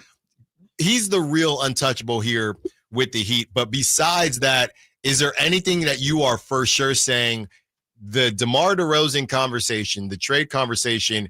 Yeah, Pat Riley, I'm not even picking up the phone if you're not involving either this person or this asset. Where does that start for you, Brendan? I mean, do you have the power to do that when your asset is DeMar DeRozan? I don't really know. For me, I don't know if you do. Like, to me, if there's any asset that I'm like keying in on from the Heat that's not ridiculous, it's probably pick 20 that they have. And I feel like that's what a lot of the conversation has been around. I love Jaime Jaquez. I really like Haywood Highsmith, even though actually I think he only has 1 year left on his deal. So I don't know how much really value you're getting there. I'd probably say for DeMar, I think the realistic ones are like Jaime or pick 20. Okay. It's kind of already what we're talking about. It's Jaime I'm hanging up the phone, dude. I'm hanging up the phone if there's no Jaime Jaquez. Okay, I know who you want back. I know who you want back already. Jaime Jaquez. No, you want who? Jovic? No. Terry Rozier. No. Oh, Andrew Wiggins. Yeah. You 100% want Wiggins back in this deal. I mean, two-way Wiggs, if you brought him in, I think that this is not 2022. Do you know who his trade candidate was yesterday? Andrew Wiggins. You have a problem. I'm not saying. Look, I would say Jordan Poole before that. No. Look, I would do the Jaime Jaquez, Duncan Robinson number 20 deal. I would do that. If that cost me Devin Carter too, I'm not as excited. Yeah, probably not. I mean, just looking at their cap sheet here and who's available and who could be available. I mean, I do think, if Ware's off the table for sure. I mean, Jovic, who knows what he has in the tank. Kyle Anderson as a depth piece. I mean, you have to replace Trey Lyles. He makes more than him though. There's not much. I think pick 20 really. If we're talking about moving to the first round, if you're swapping DeRozan, I don't know how the salary works out, how it works around. If it isn't a third team Kevin Durant trade situation, you get pick 20 out of moving DeRozan. Is it the worst thing? What if you have to move Devin too? I mean, have we seen enough from Devin to say that moving him in front of their first round pick is the worst thing in the world? Maybe it's not fair because we haven't gotten to see him play fully healthy or play consistent rotation minutes for sure. That's the biggest thing I would say is Devin Carter did not play consistent rotation minutes a lot last year. But if you're going to flip him for the 20th pick, is that the worst thing in the world? I think it all depends on Scott Perry's pre-draft evaluation of Devin. I think he's probably still forced. I mean, you'll have some information on obviously how he is as a person, how he works and things like that with the year in the org, but we didn't really get to see much of anything from him last year. There was injuries that took him out the start of the season and then he gets hurt again. He cooked in Stockton. He did. He went off every time he went down to Stockton. He absolutely destroyed, but I think it depends on Perry's pre-draft evaluation of Devin. Because wouldn't you basically be saying that you think this year's number 20 is going to be better than Devin? That's what that's saying. That'd be the assumption I would say probably, but that depends on how the front office views who's available there. Maybe they feel very strongly that player will be better than Devin Carter in his potential because it's Walter Clayton. And they get to bring back Wiggins too for salary filler. No, man, I don't think so. I don't think Andrew Wiggins replacing DeRozan makes his team. You brought up Andrew Wiggins. I didn't bring up Andrew Wiggins. I know you want him. If we all wrote down our returns. Frankie has turned this segment completely If around. we had to write down the returns that we want ideally back from Miami, you would not put Wiggins on your return sheet? Behind Jaime. Okay.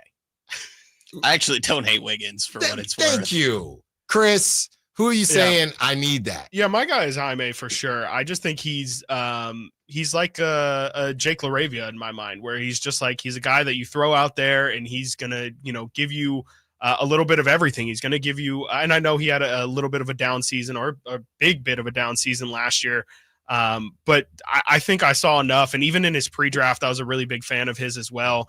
I just think he's a really solid player. He's a kind of a little bit of HB in him, where it's a master of none, jack of all trades. But I think if he's coming off your bench, if he's giving you 20 to 25 minutes a night, I just think he's a winning player. He's the kind of guy who's going to get you offensive rebounds. He's going to get you, stops and certain possessions where he's very switchable. He can play 4 in some lineups.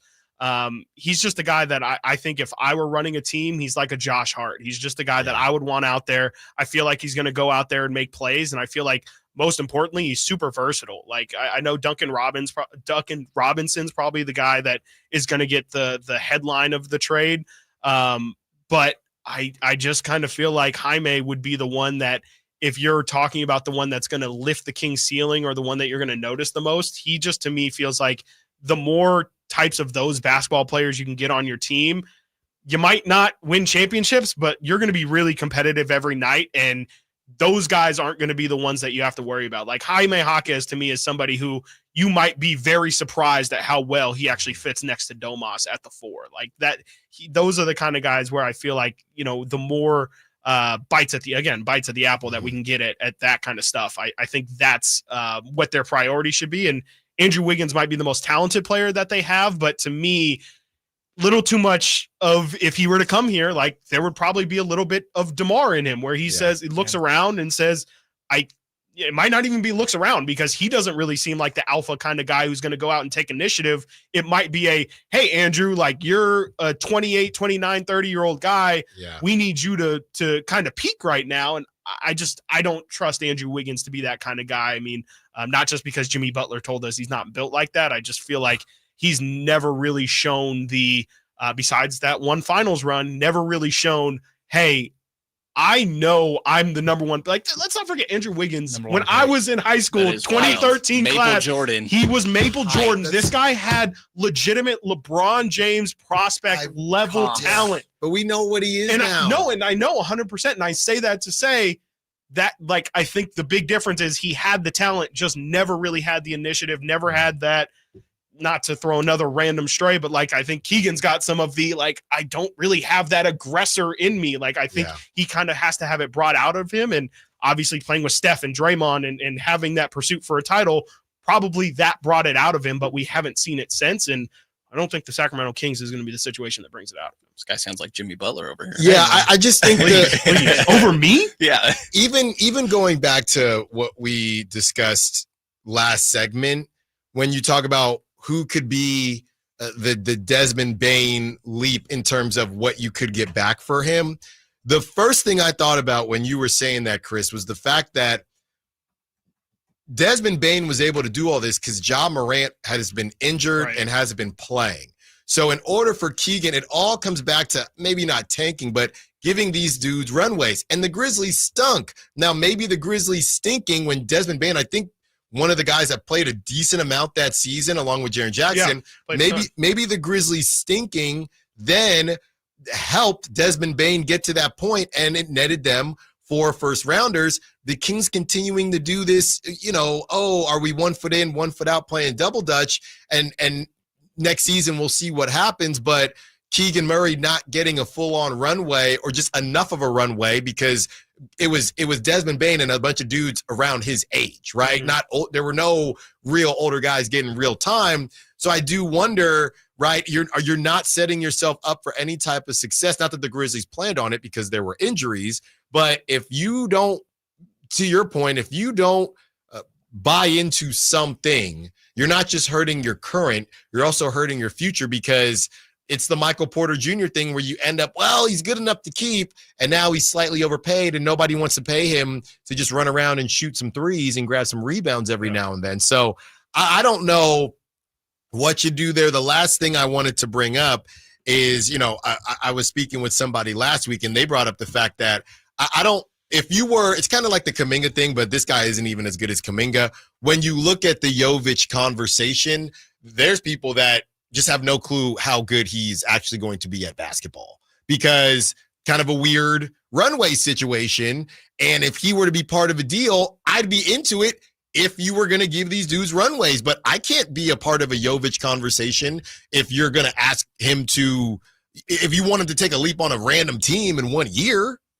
Yeah, I mean, you're not a team that's, bringing in Johnny Juzang to see what else he has, like, hey, maybe if we give this guy a little bit more run, there's something there. Like, they still want to be a respectable postseason team. Right. Well, I think you can do that. Respectable has its own definition to different people. Platform for sure. of sustainable success. Exactly. Whatever that may mean. But I mean, I think that they still want to remain competitive, and there's ways that you can do that and get Keegan a little bit more burn with some of this.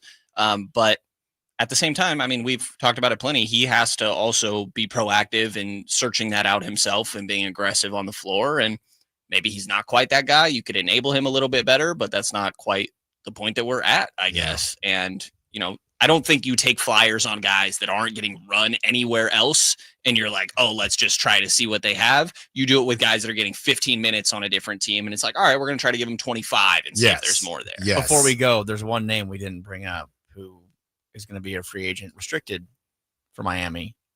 Go on. Davion Mitchell. Jerry Reynolds, by the way, on these airwaves with the Drive Guys said that he's kind of what the Kings need right now. If you're Davion, why would you ever come back? No chance. To be honest. I just think, look, Davion, Wiggins, when's the parade, man? He's Brendan Nunez. He's Chris Watkins. He's Frankie Cardicelli. Good to have all the guys back. Be sure to follow them on social media. All the great stuff we're doing on SacktownSports.com and on Instagram. We'll be on TikTok soon and Twitter, X, whatever you call it. When we return, how can the Kings acquire this villain? Trade candidate coming up next. Allen Stiles, Sacktown Sports. This is the story of the one. As a safety manager at a manufacturing plant, he does everything he can to keep his coworkers safe. From finding ways to reduce risks to keeping safety supplies in stock. And for that, he relies on Grainger. Grainger offers a broad range of quality products and next-day delivery, so he can always play it safe. Call 1-800-GRAINGER, click Grainger.com, or just stop by. Grainger, for the ones who get it done. Thy ticket, Lady Jennifer of Coolidge. Well, many thanks, good sir. Hereth my Discover card. They accept Discover at Renaissance fairs? Yeah, they do here. Discover is accepted at the places I love to shop. Get it with the times. With the times? You're playing the lute. Yeah, and it sounds pretty good, right? Discover is accepted at 99% of places that take credit cards nationwide. Based on the February 2024 Nielsen report. With great deals coming this Prime Day, July 8th through the 11th, greatness is a deal away. So if you love baking, you can get a deal on a new mixer, transforming you into the Lord of the Loaves. Hear ye! Make way for the baron of brioche, the sultan of sourdough, the lord of the loaves, Prime Member Dave! Yeah, hi? Shop great deals this Prime Day, July 8th through the 11th. This is the story of the one. As a safety manager at a manufacturing plant, he does everything he can to keep his coworkers safe. From finding ways to reduce risks to keeping safety supplies in stock. And for that, he relies on Grainger. Grainger offers a broad range of quality products and next-day delivery, so he can always play it safe. Call 1-800-GRAINGER, click Grainger.com, or just stop by. Grainger, for the ones who get it done. Get in the zone, AutoZone. Jane has 150,000 miles on her truck, and she's proud of that. Jane's secret, AutoZone, where friendly AutoZoners help her find the right parts. Jane's brother Josh only cares that his car starts and goes, but when it doesn't, he also goes to AutoZone, where friendly AutoZoners help with free services. No hassles, just help. Everything you need, nothing you don't. Get in the zone, AutoZone. Restrictions apply. Mike Rowe here with a quick question. Is your concrete sinking? Whether it's your driveway, sidewalk, or patio, those uneven surfaces are not just ugly, they're dangerous. That's where Groundworks comes in. They use state-of-the-art concrete lifting solutions to prevent tripping hazards, and they're the best at what they do. Schedule your free inspection at groundworks.com/row. And while you're there, check out my latest dirty job. It's a good one. Licensed in all states where work is performed. See website for details. Did you know addiction to drugs like meth or cocaine is a disease and not a choice? But getting help is. If you have stimulant use disorder, you, your family, and friends may have a lot of questions, including where to start. Choose Change California can help. Make a change today and find a proven treatment option for you at choosechangeca.org. If you're not looking for a brand new car, at Elk Grove Honda, we've acquired some of the best pre-owned cars we can find. We've kept only the best of our trades, and our buyer has found some of the finest pre-owned Hondas available in Northern California. You can see for yourself at elkgrovehonda.com. Whether you purchase a brand new Honda or a like-new pre-owned Honda, your car buying experience will be the same. We have the right Honda at the right price. You'll find us in the Elk Grove Auto Mall, Highway 99 and Elk Grove Boulevard. I gotta get an Elk Grove Honda. Only one radio program captures the excitement of hunting and fishing as it happens. The award-winning California Sportsman with Sepp Hendrickson. Only California Sportsman takes you where the action is. Live on the water, live in the blind, and live with the top pros and experts in outdoor sports. California Sportsman with Fishing Hall of Famer Sepp Hendrickson is your premier destination for all things outdoors. Sepp's Saturday Morning Outdoors. Ultimate Bass and California Sportsman, 5 a.m. to 8 a.m. Saturdays on Sacktown Sports 1140. Hello, Sacramento. I'm Emran Plati, owner of True Sports Cards and Collectible Store here in Rockland, California, and the host of the True Sports Cards Show that airs right here on Sacktown Sports 1140 every Saturday from 10 to 11 a.m., where we discuss the latest trends, hottest products, and deliver exclusive interviews with other industry leaders. And don't forget to visit our shop, True Sports Cards, at 6661 Stanford Ranch Road in Rockland and see what we have for all your sports card and memorabilia needs. Your local sports leader in the 916. KHTK HD1 Sacramento. KYMX HD3 Sacramento. From the Power Business Technology Toshiba Studios. Sacktown Sports 1140.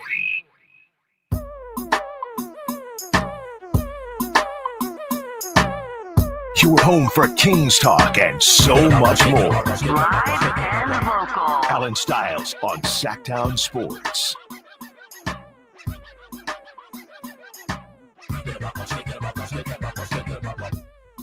Thank you to the roundtable, Chris Watkins, Brendan Nunez, and Frankie Cardicelli. One more hour left with you, then we will hand you over to the drive guys. Did see Whitey Gleason. What did he say? I turned in trade talk for trade wins, and it was a nice picture of wherever he's vacationing. So shout out to Whitey. I believe it'll be Kyle Draper. He's in Hawaii. There you go. Kyle Draper, Jay Johnson. They got a great one coming up for you in about an hour. And we're taking it to 2 p.m. and it is time for our Kings trade candidate of the day. You didn't think that we wouldn't have one, did ya?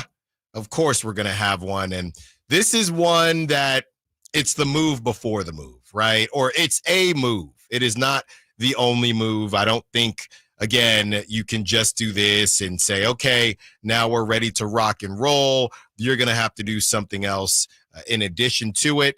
And all I said as far as the hint was concerned, all I said was a villain. And a lot of you got it right on the text line when I teased it at the beginning of the show, because today's trade candidate of the day is the one, the only, Dylan the Villain, Dylan Brooks. It's actually a fact. Dylan Brooks, drafted in the second round, 45th overall, made a great career. Since then, out of Oregon, he could not miss in that. We were talking about greats from March Madness. He could not miss during that March Madness run. 2017 is when he was drafted. Funny enough, he was drafted to the Houston Rockets. He goes 6'6". He is known as an enforcer, as a really good defender, a 3-and-D type of guy. He obviously is on the Rockets now. And he played 75 games this season at 14 points per game, 3.7 rebounds per game, 1.7 assists per game, 42.9% from the field. Would you believe this? 39.7% from three, 81.8 from the free throw line for his career. He's basically right there at 14.2 points per game, 3.2 rebounds per game, 2 assists per game, 41% from the field, and 35.5% from three. So a great three-point shooting season for Dylan Brooks. How many attempts, you ask? Pretty hefty. The most three-point attempts in his career at 6.3. So this kind of scares me already before we go any further, that we're trading for a guy coming off by far his best shooting season. The most threes he took per game at 6.3. And besides this season, Kyle, he's at 39.7. Besides this past season, his second season in the league, he shot 37%. Besides that, 35, 35, 34, 30, 32, and 35. So that kind of scares me a little bit as far as Dylan Brooks. I could see him. I know it's a shooter's arena out here in Golden One, but that does scare me.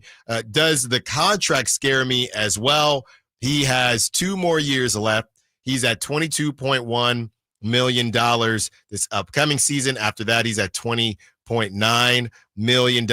Obviously, he would bring toughness to the squad, and you can throw him on different offensive weapons on the other team.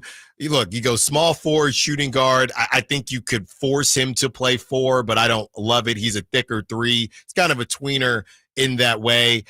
I like Dillon Brooks. I would take him on the team. You still would just need a little bit more.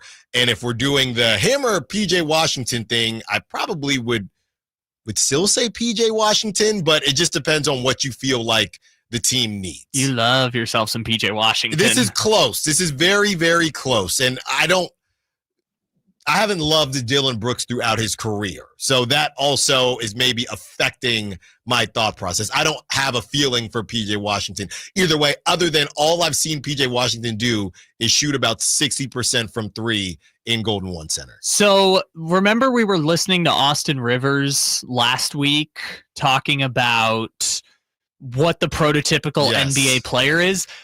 Dillon Brooks, for a former second round pick, has done all the things that a modern day NBA role player should be. Guards his man from the perimeter, shoots corner threes at an above average rate, spaces the floor, and can ball handle a little bit. Kind of like Austin Rivers say, you don't need, I should have the drop here. You don't need a bag. Yes. He just is able to dribble straight and drive to the basket, right? He's got all those skills that you think of the modern role player in the NBA, right? OKC's got like 4 of those guys right now. And Jalen Williams, who's probably a more talented Dillon Brooks, is maybe going to win finals MVP just because of how important those skill sets are. So in that respect, I think Dillon Brooks has carved out a great lane for himself in terms of former second round pick who's now made, I'm just thinking, like close to $100 million in his NBA career because he does all of those very key important things well. Very classic example of guy that played in college a little too long and lost value because of it, but actually can play at the highest level. The whole thing is, and to that point, you take a chance on, that's where you take a chance on that guy, right? Ceiling not so high, but should be able to come in immediately and help out. And he had the weird situation with how things ended in Memphis, but he helped Memphis. Let's not sleep on the fact that he helped Memphis go on those runs with Ja Morant when they still had Tyus Jones for some of it, along with Desmond Bane. They won their only playoff series with them. There you go. So he definitely has proven to be somebody that can help your situation. That's exactly what you're looking for in the second round. There's 2 options. You go for somebody you think you can play immediately, or you go for just the Nikola Jokic Taco Bell commercial. Those are the 2 options that I'm looking for in the second round. Which is interesting because you mentioned off the top how this is the move before the move, right? Mm-hmm. I would say Dillon Brooks is the perfect number 5, right? Like he is the perfect 5th starter for a contending team. The problem for the Kings is that they don't have a number 1 scoring option. Yeah. So a number 5 is nice, but not if you don't have a number 1 scoring option to then elevate your team around that guy. And as we are about to get into the conversation as far as who we would move in order to get Dillon Brooks, I think that is the perfect example of what we're seeing. Oh, yeah, go get Dillon Brooks and move off from DeMar DeRozan. Okay, somebody's got to score the basketball, though, right? And where do you go from there? We understand that DeMar DeRozan might not be the best fit, but now we're doing a little bit of overcorrecting where any defensive player or guy that can shoot threes who's not going to dribble the basketball all day is better than DeMar. There maybe is a better fit, yeah, but now you need somebody to close out a game the way that DeMar DeRozan closes out a game. If you just had DeMar DeRozan at about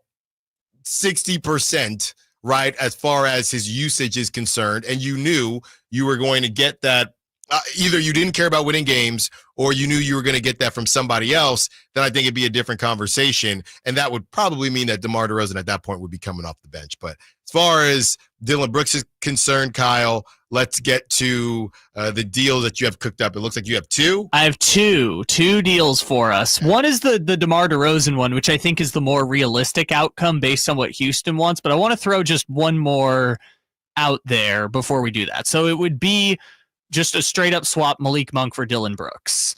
Now, obviously, Houston right now, that wouldn't make sense for them as presently constructed. This is they acquire Kevin Durant for Jalen Green and the 10 pick, and maybe they have to throw in like Tari Eason, because then at that point they would have KD, Jabari Smith Jr., Alperen Şengün, but they wouldn't have a number 2. Right. So the idea is you flip Dylan Brooks for Malik Monk, and now you have yourself a number 2, kind of like Chris from Clutch Points was talking about earlier, of Malik being like a transitional starting shooting guard. Yeah. It would be one of those where they have to give up Jalen Green to land Kevin Durant.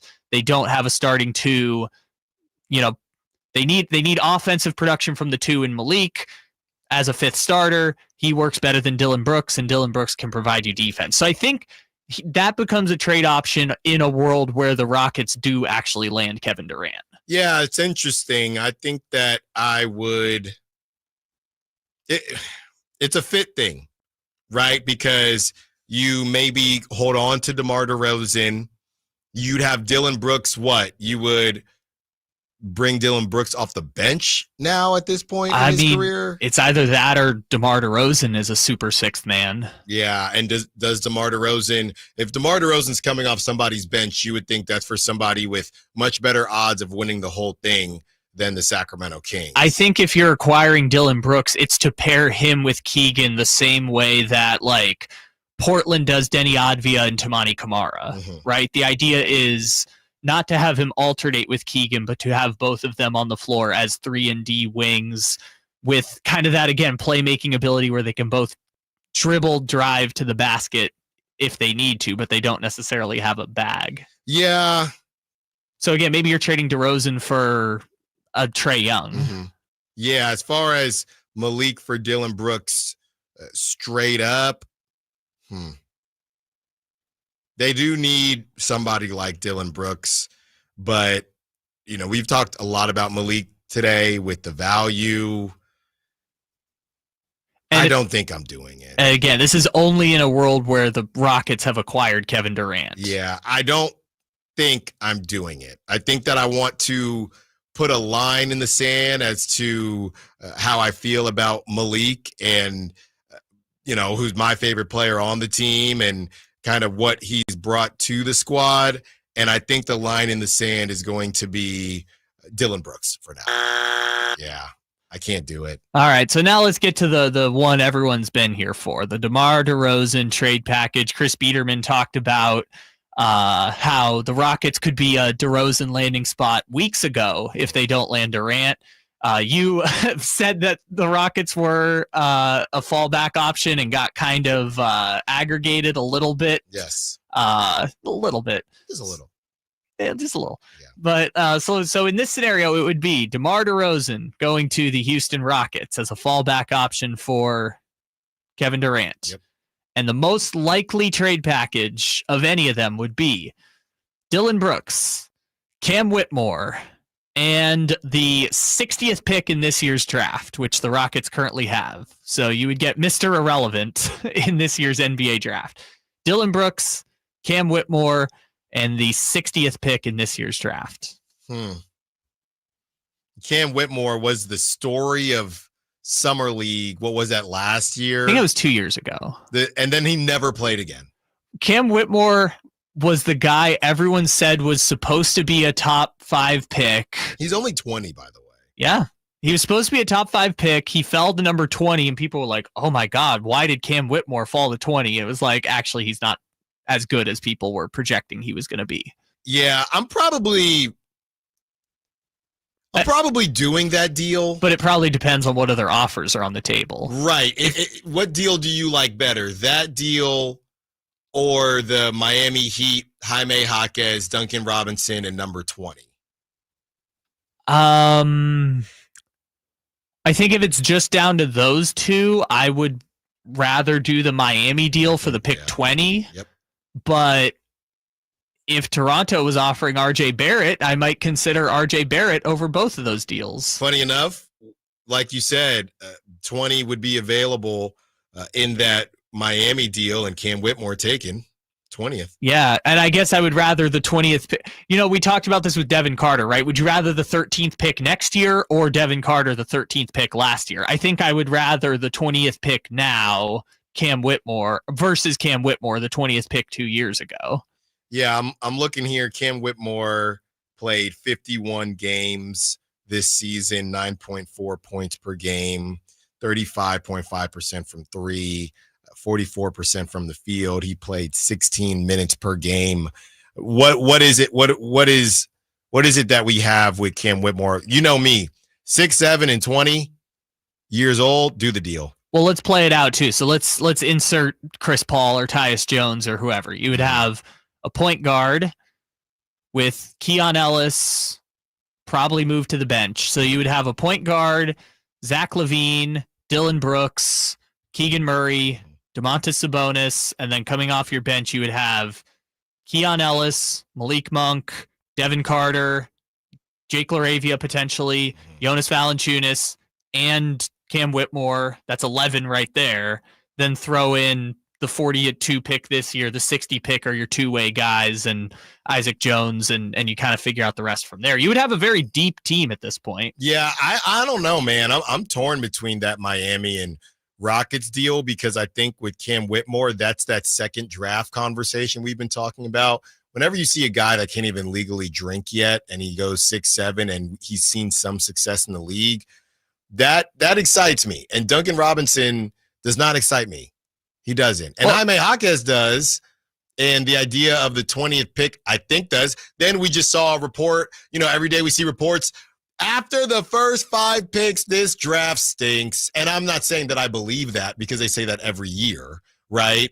But it is a really tough one. Yeah, I think it's more so after the top 10 picks. Everyone in the draft is kind of hey, 50-50 shot, it's going to work out. But I still feel like with this situation, the Rockets probably have the better trade package. It just seems like if DeRozan doesn't get packaged for a Trae Young or someone like that, the Kings probably are getting a former first-round pick 2 years ago that's not doing much, a top pick this year, or I mean, like an RJ Barrett, where it's like we're just going to take the chance that we're going to be the team that develops him. So that's kind of the tough part about this experiment, is like, what's the difference between Jaime Jaquez and Cam Whitmore?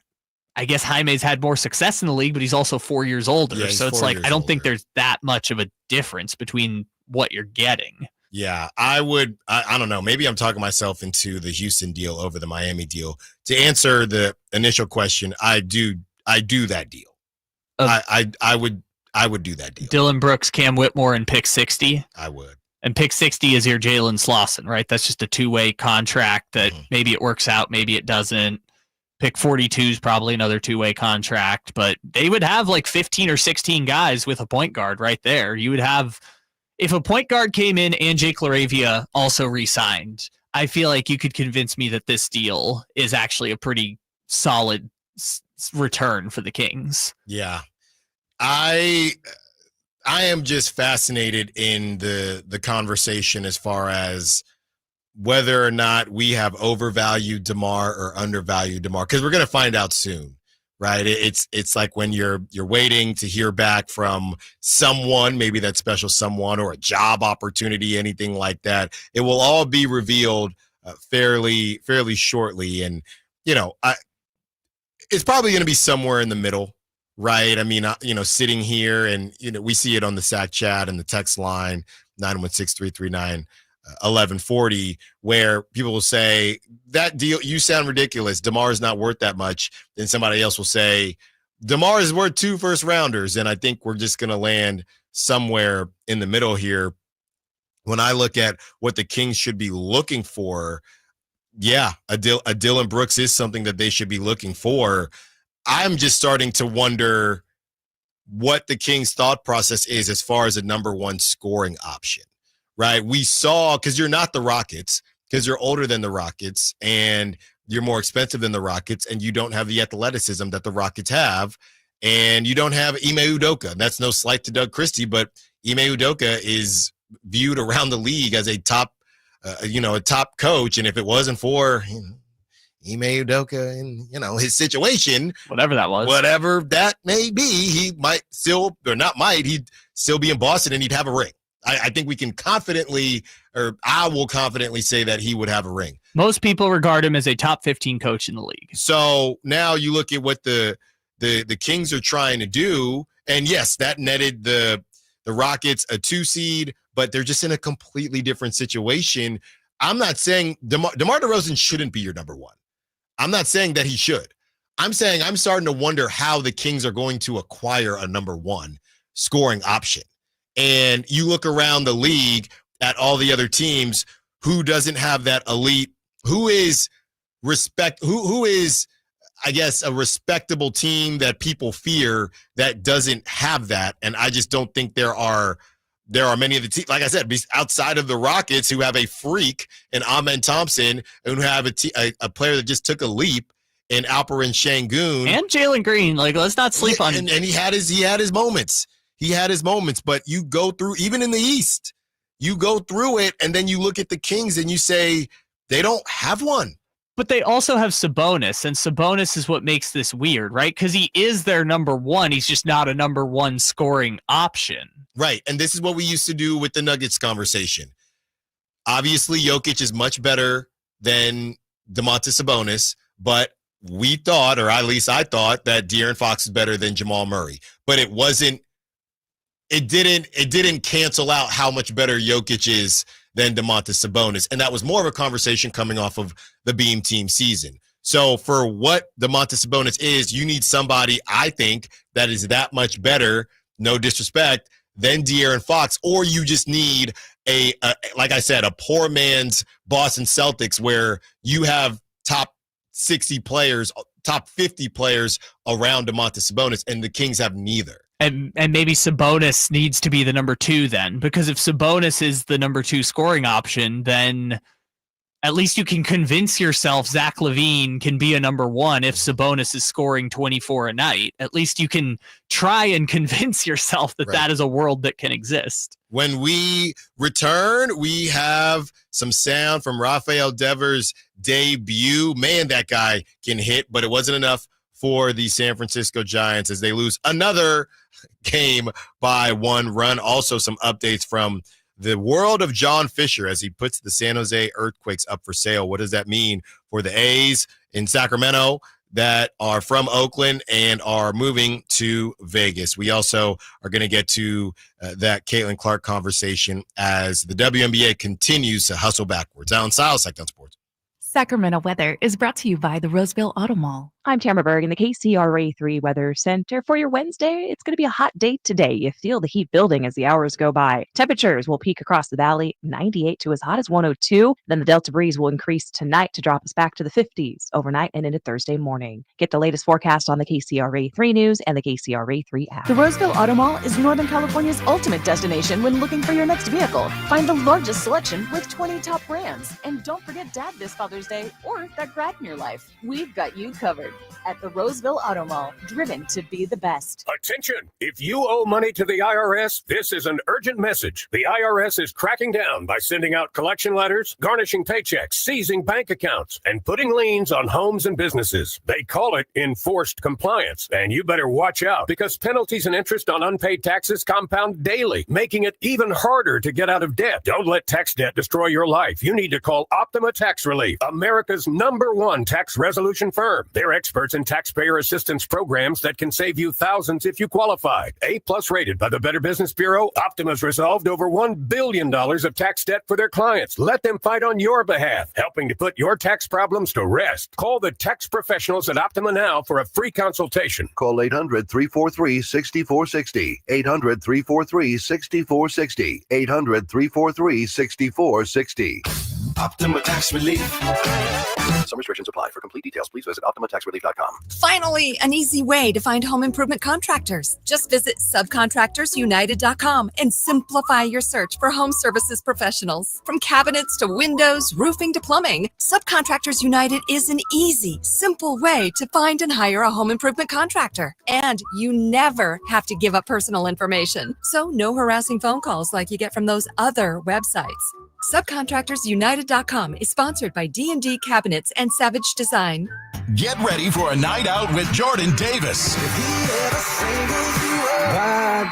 It's Country in the Park 2, Saturday, September 13th at Cal Expo. Along with special guests Mitchell Tenpenny,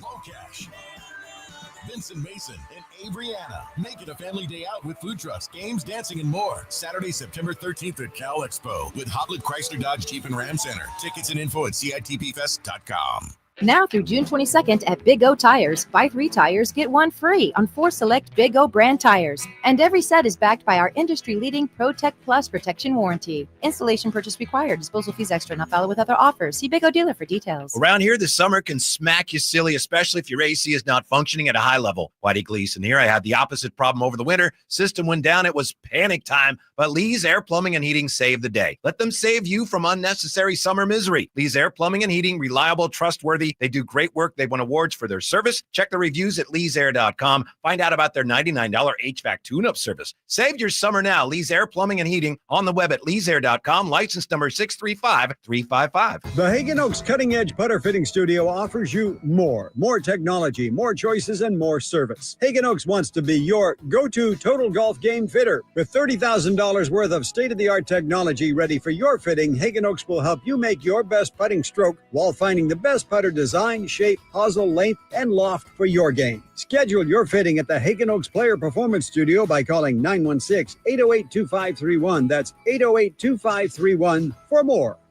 This summer, give your kids a reason to smile, brightly. At Kids Care Dental, we make dental visits fun with a kid-friendly team, easy to schedule appointments, and expert doctors who really care. Whether it's a checkup, a cleaning, or their very first visit, we've got you covered. We accept most insurances, and we're always ready when your schedule gets hectic. Smiles grow here. Book online in minutes at kidscaredental.com. That's kidscaredental.com. Kids Care Dental, where healthy teeth make happy kids. On Friday, June 27th, the Sacramento River Cats are celebrating baseball legend and Sacramento's own Dusty Baker. The first 2,500 fans on June 27th receive a free Dusty Baker bobblehead. Get your tickets now at rivercats.com.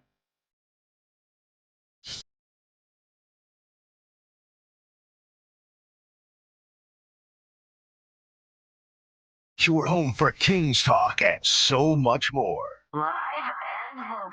Allen Stiles on Sacktown Sports. Driven into the gap. And nobody's there. And Devers off to the races. And he's going to stop at second. The Giants take the lead. And listen to this crowd.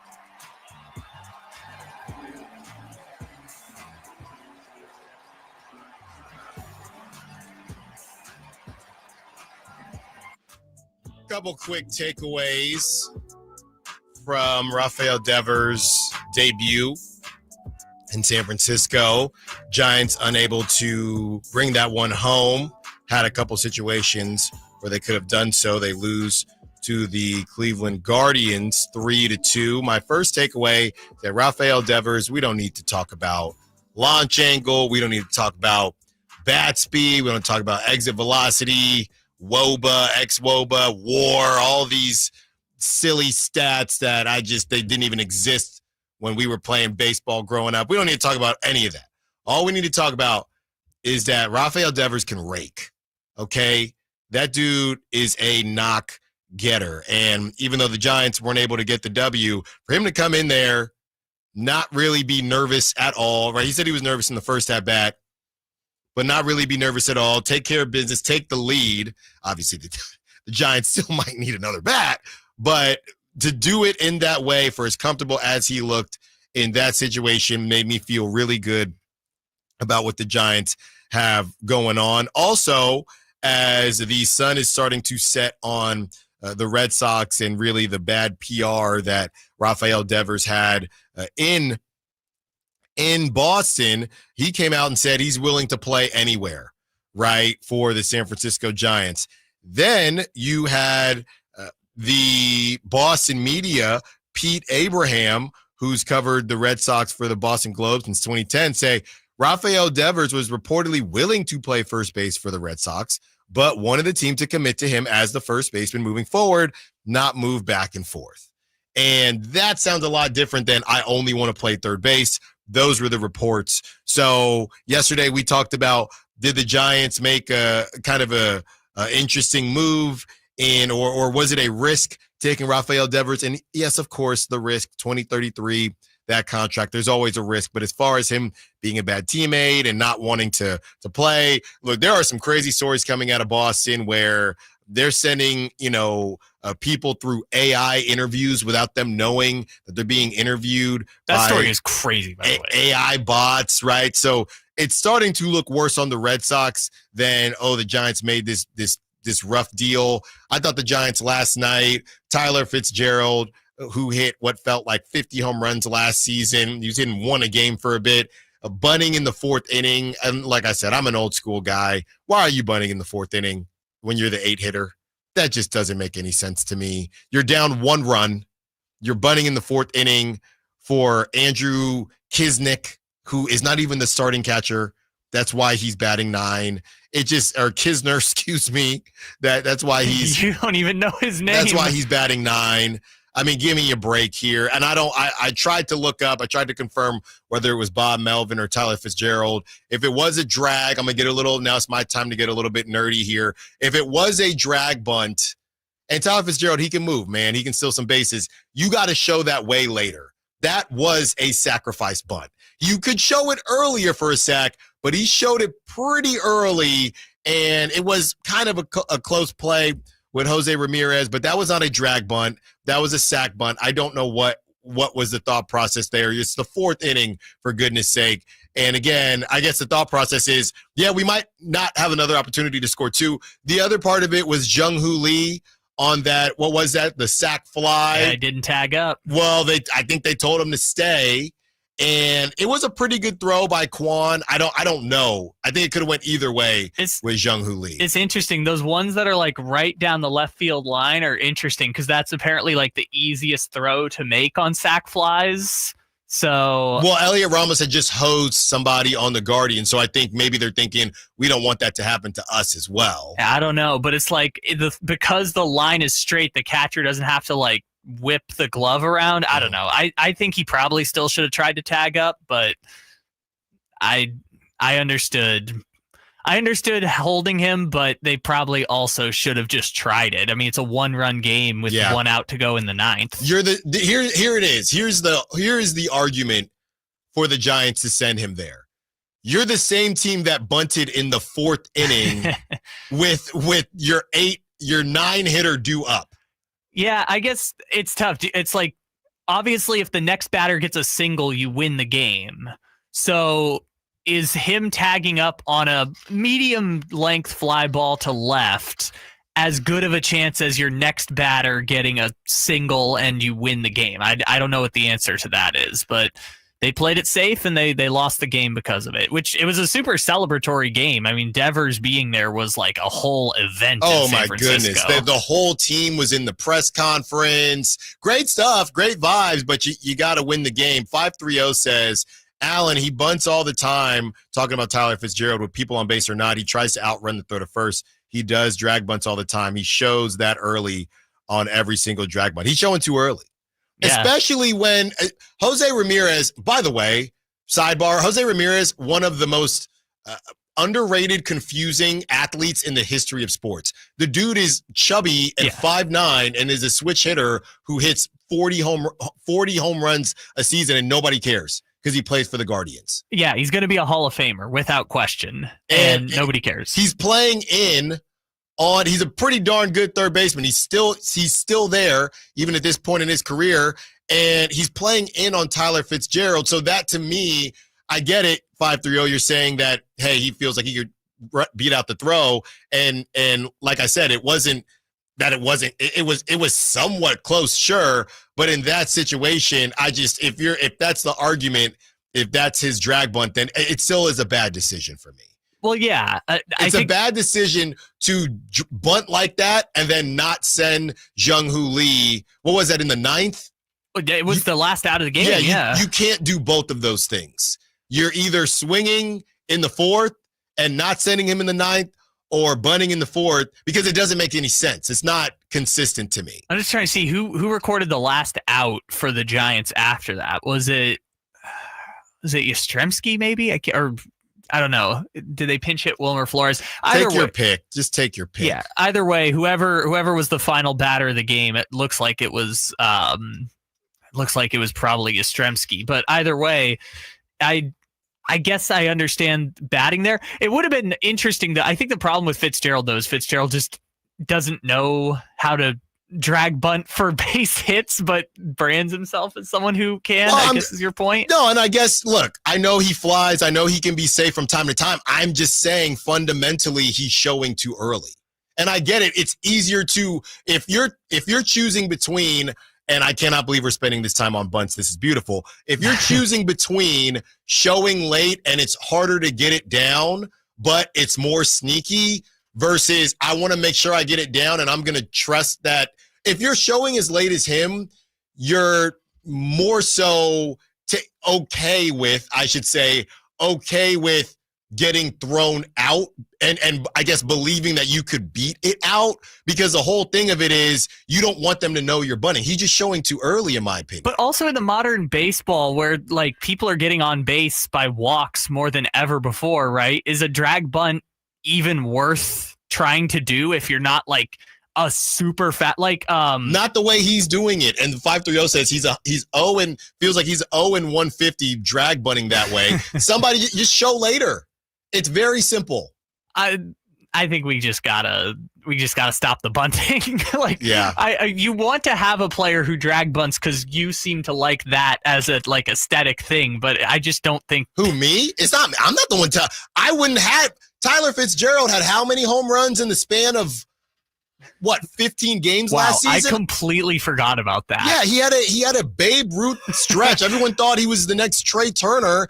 I don't need him bunting, period. Especially with Andrew Kisner up next. Wow, yeah, you're right. It was Andrew Knizner. Yeah, and the only reason I know how to pronounce it is because he was just with the River Cats. Yeah, that's okay. So bringing it back to the Rafael Devers of it all, because I feel like we've gone down a rabbit hole at this point, is the Rafael Devers experience. The first game was such an experience that I'm almost happy for you in a way that it didn't go like that, because when the Padres got Juan Soto, the first game they scored 5 runs in the first, and Brandon Drury hit a grand slam, and it was super cool, and they never had a cooler moment than that. Maybe the Giants losing that game and the disappointment of it will make it so that that's not the emotional pinnacle of the Rafael Devers era. There's still something to strive for. Look, because these last 2 days have been the most excited I've seen Giants fans and most engaged Giants fans have been probably since 2022. I'll tell you this much. I'm glad Rafael Devers knows what's coming in front of him, because he gets a knock. He was 2 for 5 with the RBI in that 9th inning. He got a hit. No, singles ain't going to cut it, Rafi. We need you to leave the building, because if you don't, you're not going to win that ball game. You didn't do enough, Rafi. That single is useless. 2 for 5 with an RBI double, and besides that, they had 1 other run. Ridiculous. And it was before he even came up to bat. So after the RBI double, the Giants responded by scoring 0 runs in the next 7 innings of the game. 916-339-1140. If you're calling in to roast me about Tyler Fitzgerald's bunting, you are more than welcome to do so. One more segment with you. We got some news on John Fisher and the San Jose Earthquakes. Also, the WNBA hustling backwards as it pertains to Caitlin Clark. Close out the show. Allen Stiles, Sacktown Sports. Pop Summer savings explode at Maida's Elk Grove Chevy. Save $12,000 off MSRP after rebates. Every new 2025 Silverado half-ton LT and RST in stock. Maida Chevy has similar savings on every new Silverado. One of the largest selections in the Sacramento area. $12,000 off new Silverado exclusively at the Maida Chevy Silverado Supercenter. Now that's big, huge. See them all at MaidaChevy.com. Together, let's drive. Just rating 2011 renewed. Not available with special financing, lease, and some other offers. Progressive has great customer service, and it's easy to reach us because great and easy is the way to be. Like salads, great for you, and so easy you can put any group of veggies in a bowl and it's a salad. A full carrot with a head of cabbage, weird, but still a salad. One radish and a couple of green beans, also a salad. 14 blueberries, half an onion, and a sunchoke. Odd, yes, but an odd salad. So contact Progressive's customer service by phone, app, or online. It's great and easy, just like salad. Progressive Casualty Insurance Company and Affiliates. If you've got a gas-powered engine, keep it running like new at every fill-up. Stable in-season protection is your engine's preventative medicine, cleaning and protecting the entire fuel system in season. In outdoor power equipment, prevent gum and varnish buildup that could cause a rough or non-running engine. For cars and trucks, increase fuel efficiency and power by removing deposits, ensuring your engine's long-term health. Stable outperforms the competition in independent lab testing. So at every fill-up, start with Stable.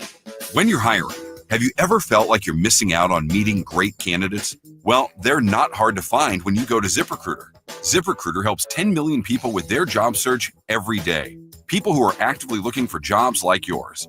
So it's easy to find the right person fast. 4 out of 5 employers who post on ZipRecruiter get a quality candidate within the first day. Try ZipRecruiter for free at ZipRecruiter.com/free. That's ZipRecruiter.com/free. Progressive knows when you're on your boat, you're already on vacation. And Vacation You forgets all your worries. Vacation You doesn't even keep track of time and knows that time is a meaningless construct designed to control us, man. But Regular You knows you don't want to be too far out in the water after the sun goes down because Vacation You doesn't know how to navigate in the dark yet. Vacation You and Regular You really need to get on the same page. So bundle your boat with your home or auto policy and earn an automatic discount from Progressive. And spend the savings on the both of you. Progressive Casualty Insurance Company affiliates and other insurers. Not available in all states or situations. If you're not looking for a brand new car, at Elk Grove Honda, we've acquired some of the best pre-owned cars we can find. We've kept only the best of our trades, and our buyer has found some of the finest pre-owned Hondas available in Northern California. You can see for yourself at elkgrovehonda.com. Whether you purchase a brand new Honda or a like-new pre-owned Honda, your car buying experience will be the same. We have the right Honda at the right price. You'll find us in the Elk Grove Auto Mall, Highway 99 and Elk Grove Boulevard. I gotta get an Elk Grove Honda. Want the best movie experience in town? Join Sacktown Sports IMAX Pass by visiting sacktownsports.com. Sign up today. You can win tickets to see this week's films at the Esquire IMAX Theater.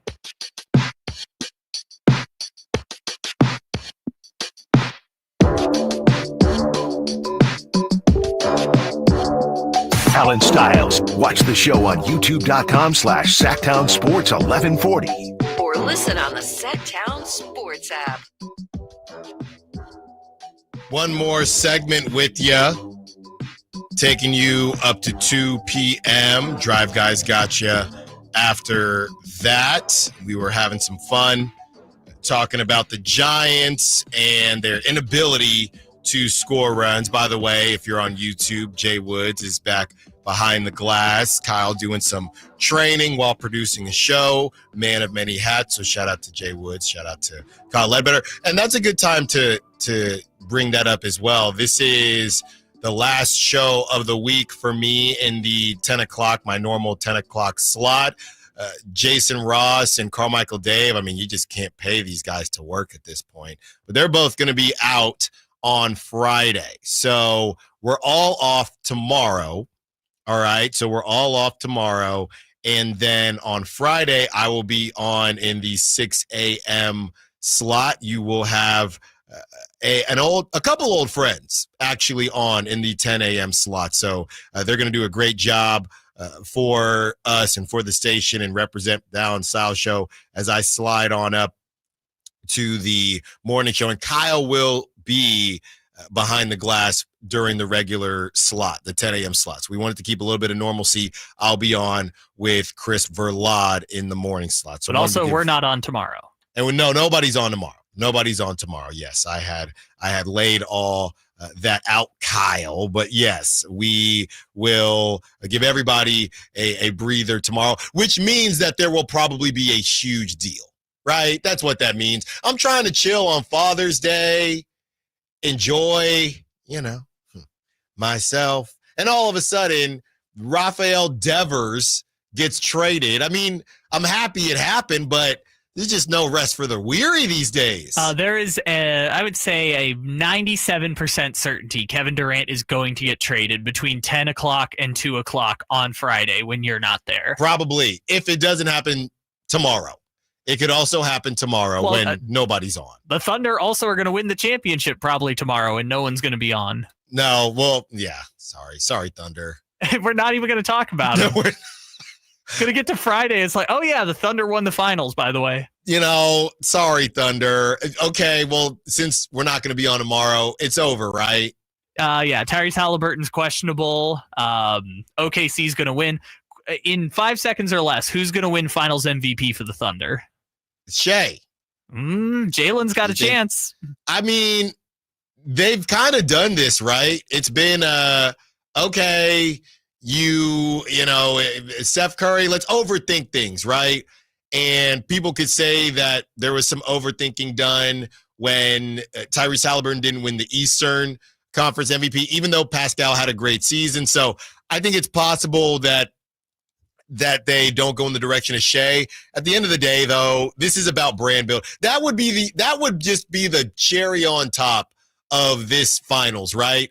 After all that, we're not even going to give the biggest star not that you should give anything to anybody. They should earn it, but it's kind of questionable. Yeah, let's give it to Jalen Williams just because. Yeah, I think I'm leaning with you. I kind of someone brought up the point like Jalen Williams is one of 30 players to have a 40-point game in the finals ever, and he's averaging 32 points per game over the last 3 games, but I think it's probably going to go to Shea.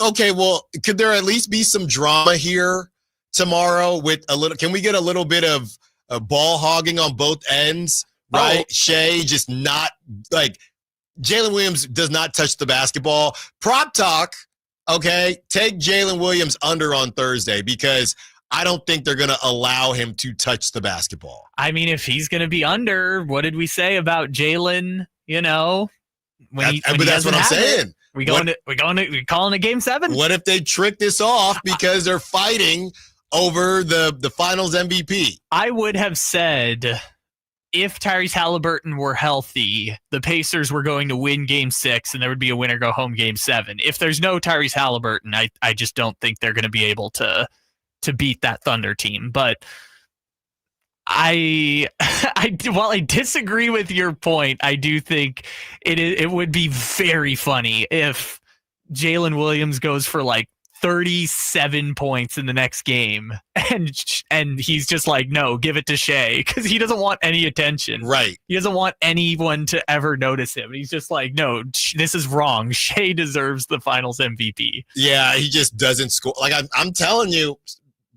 They're up by 20 and he's just refuses to shoot because he doesn't want to win finals MVP. Yeah, and that would be the cherry on top for this finals. And like I said, I felt bad for these guys as far as what they've done and what they've accomplished, and everybody just wants to talk about Kevin Durant. And like I said, I don't really care about where Kevin Durant goes. I care about where Kevin Durant goes because it affects where possibly DeMar DeRozan may go. Real quick, some parts of the show that we wanted to wrap up here. John Fisher puts the San Jose Earthquakes up for sale. He's hoping to get $600 million. That's the evaluation for the Earthquakes. The move comes a week before the A Stadium is set to break ground in Las Vegas. Speaking of celebrations, there's supposed to be a huge celebration in Las Vegas for that. Gap stock expected to fall nearly 100 to 150 million with impending tariffs. That is per CNBC. The speculation is this is an attempt to raise money needed to build the stadium in Vegas. One of the things I thought was really interesting. So I turned on the A's game yesterday after the Giants kind of did their thing.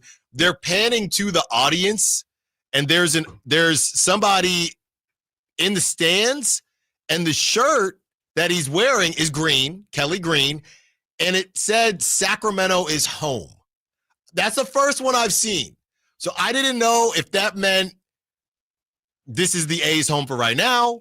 I don't know if he's just from Sacramento and just wanted to say, I want to wear a green shirt that says Sacramento. I've never seen that shirt before. I almost took a screenshot of it when I was watching on TV. But yeah, I don't know if he cooked that up on Etsy or what, but that was the first one of its kind that I've ever seen.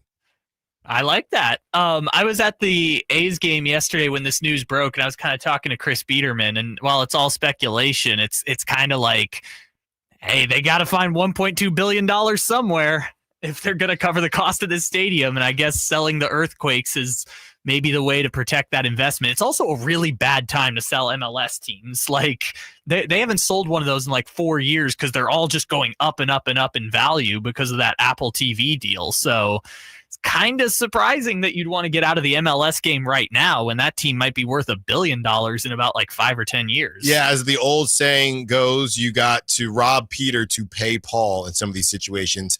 Speaking of paying, this is 4 minutes ago from Shams Charania. This is not breaking news for Sacramento, but just in general, pretty interesting. The Bus family is entering an agreement to sell majority ownership of the Los Angeles. This might be breaking, but majority. Yeah, this is breaking. Majority ownership of the Los Angeles Lakers to Mark Walter, the CEO and chairman of diversified holding company TWG Global. Sources tell ESPN Jeannie Buss will continue to serve in her role as governor after the sale. Walter has been a minority stakeholder in the Lakers since 2021 and has interest in multiple professional sports organizations, including the Los Angeles Dodgers, the Los Angeles Sparks, the Billie Jean Cup Cadillac Formula One team, and the Professional Women's Hockey League. So this is pretty big, man, and we'll see what happens as far as Jeannie Buss is concerned. It says that for now, she will serve in her role as governor. But yeah, look, we talked about the Rays moving towards selling.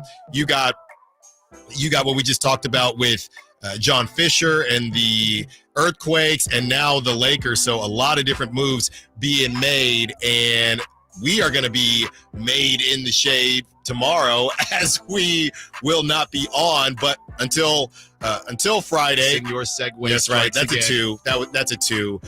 YD Gleason is still out. You do have Kyle Draper, and the High Flyer is joining Kyle Draper. They got you until 6. Jay Johnson as well. Thank you for listening to the Allen Stiles Show. Thank you all the callers, texters, Sack Shouters. Be sure to listen for that secret code on the afternoon show. Great job, Jay Woods. Learning the game as always. Great job, Kyle Ledbetter. Once again, thank you to the roundtable, all my guys there, and Chris Persanian of Clutch Points. Be sure to check that out on YouTube. Until Friday, secure the bag like to be.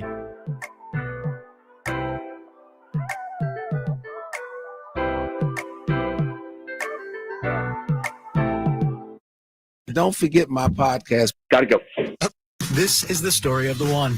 As a safety manager at a manufacturing plant, he does everything he can to keep his coworkers safe. From finding ways to reduce risks to keeping safety supplies in stock. And for that, he relies on Grainger. Grainger offers a broad range of quality products and next-day delivery.